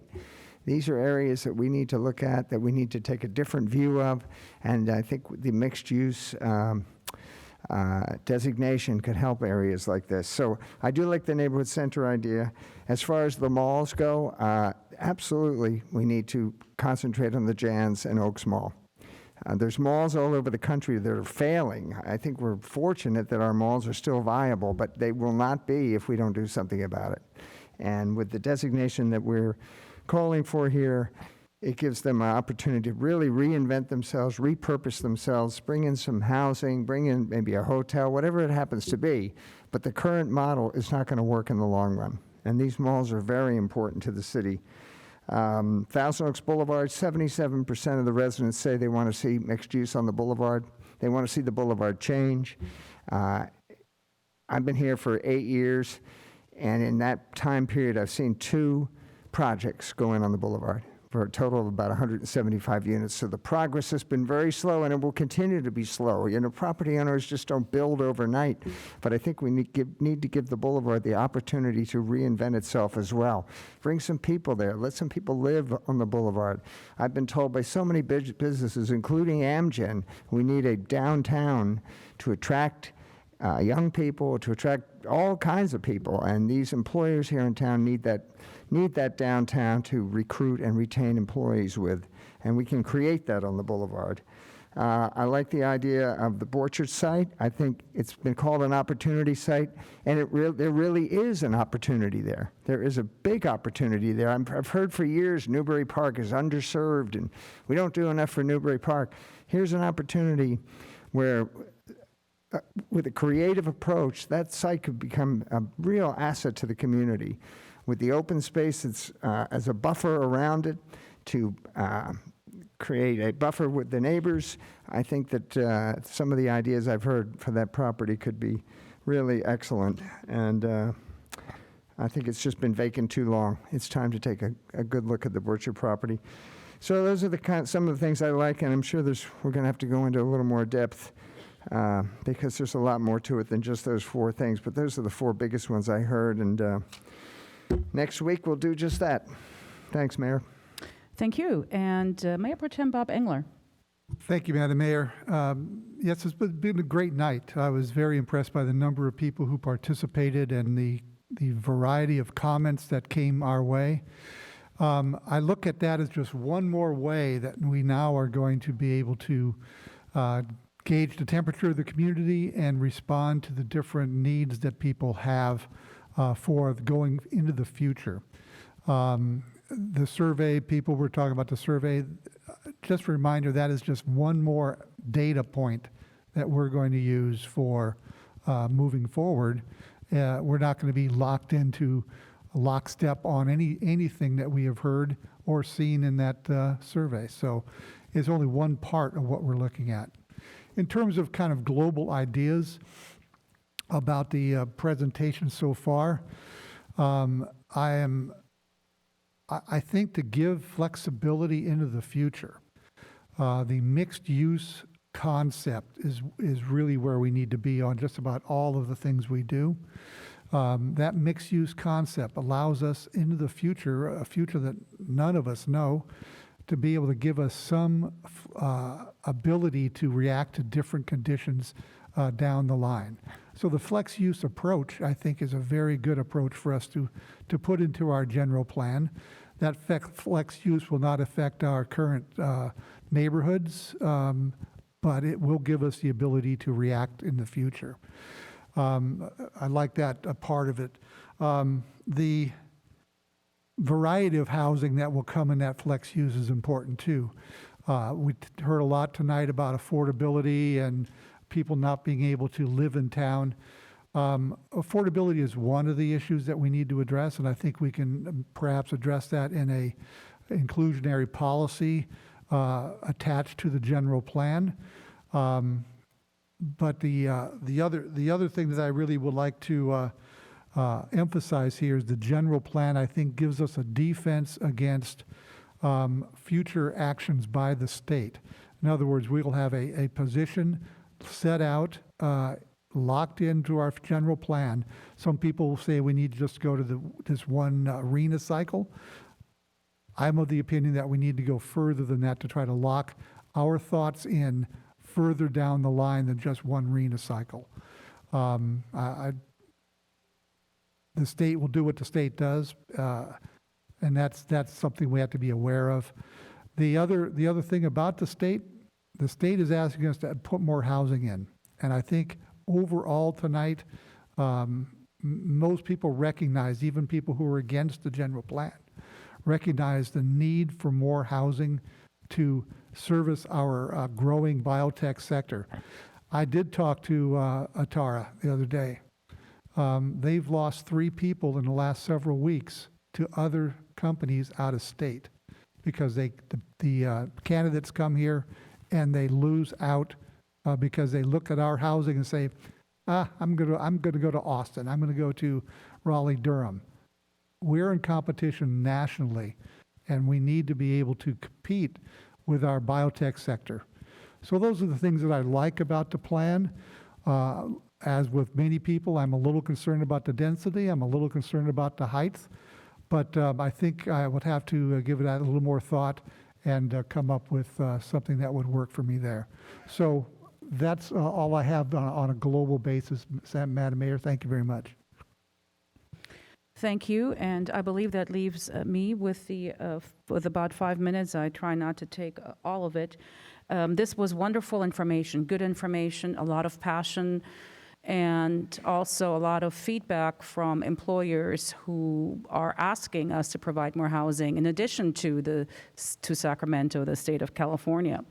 So here we are looking at this new general plan draft map. And I see a lot of potential on this map or in this map.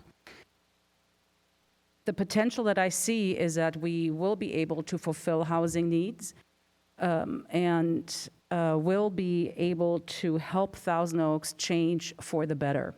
Now, how quickly do we do this? And how much do we do at the beginning? Thousand Oaks has traditionally been very slow growth, about 120 so units built per year. That is really, really slow growth.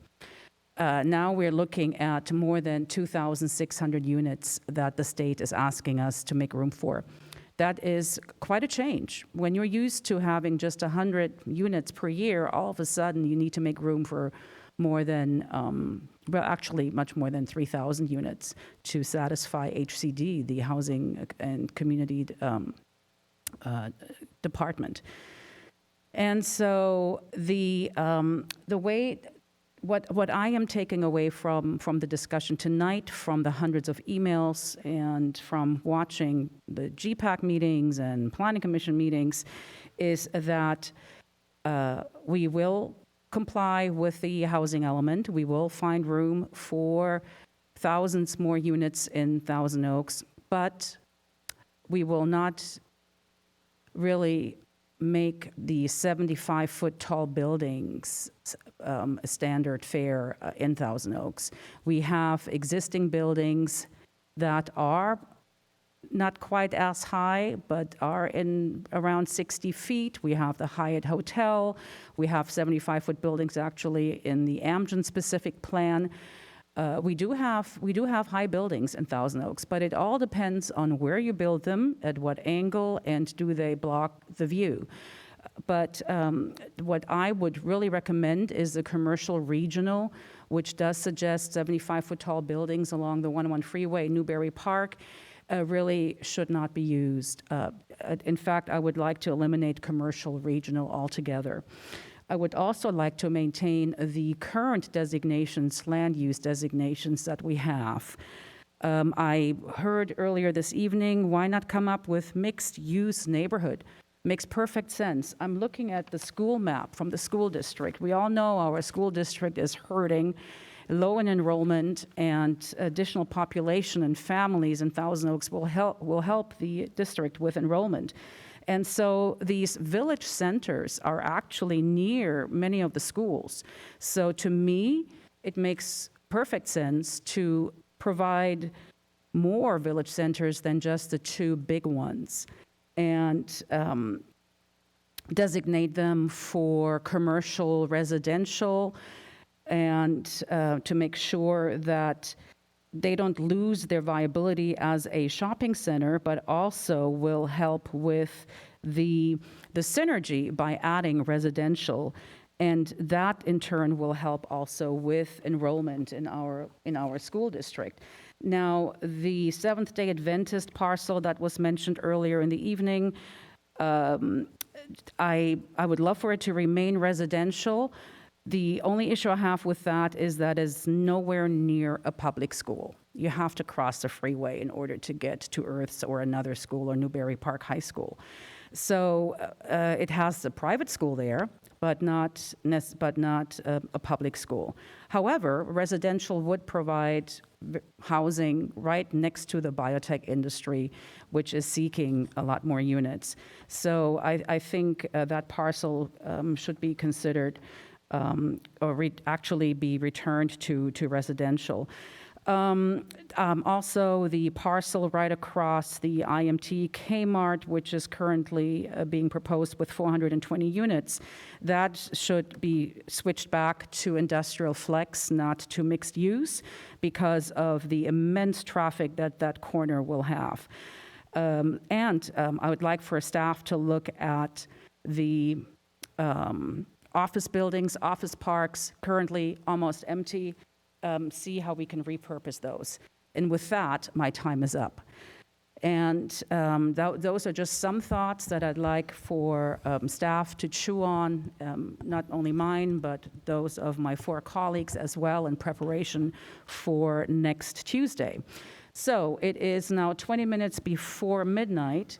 We've given staff and Mr. Ramey and associates some food for thought.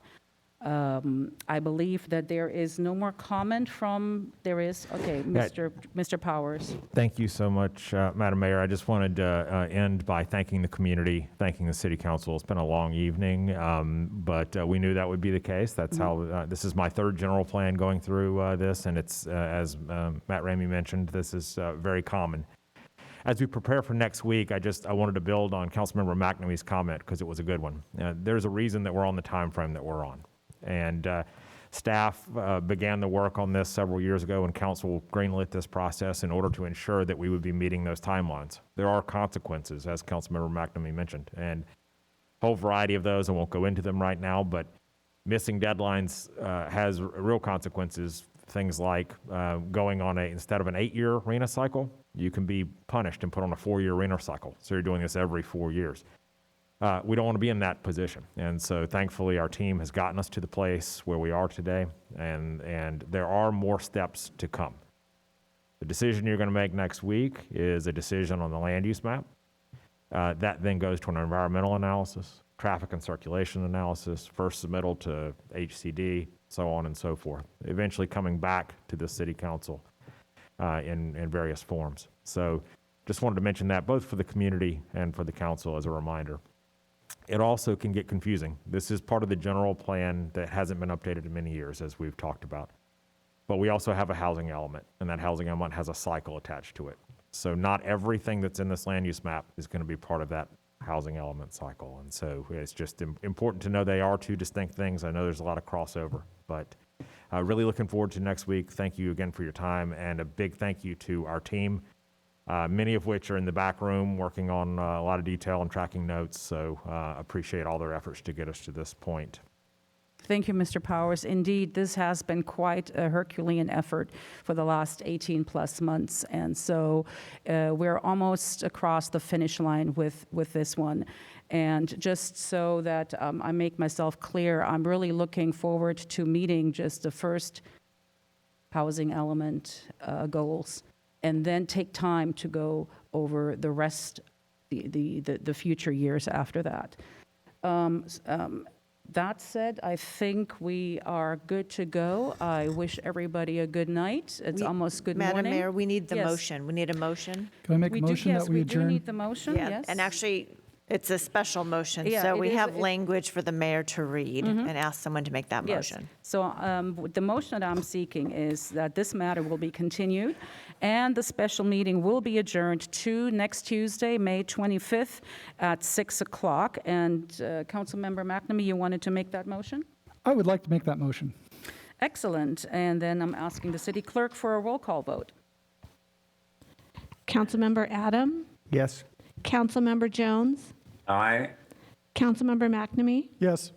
Mayor Pro Tem Engler, Yes. and Mayor Bill De La Pena. Yes. That motion carries 5-0. Thank you, and you all have a good night.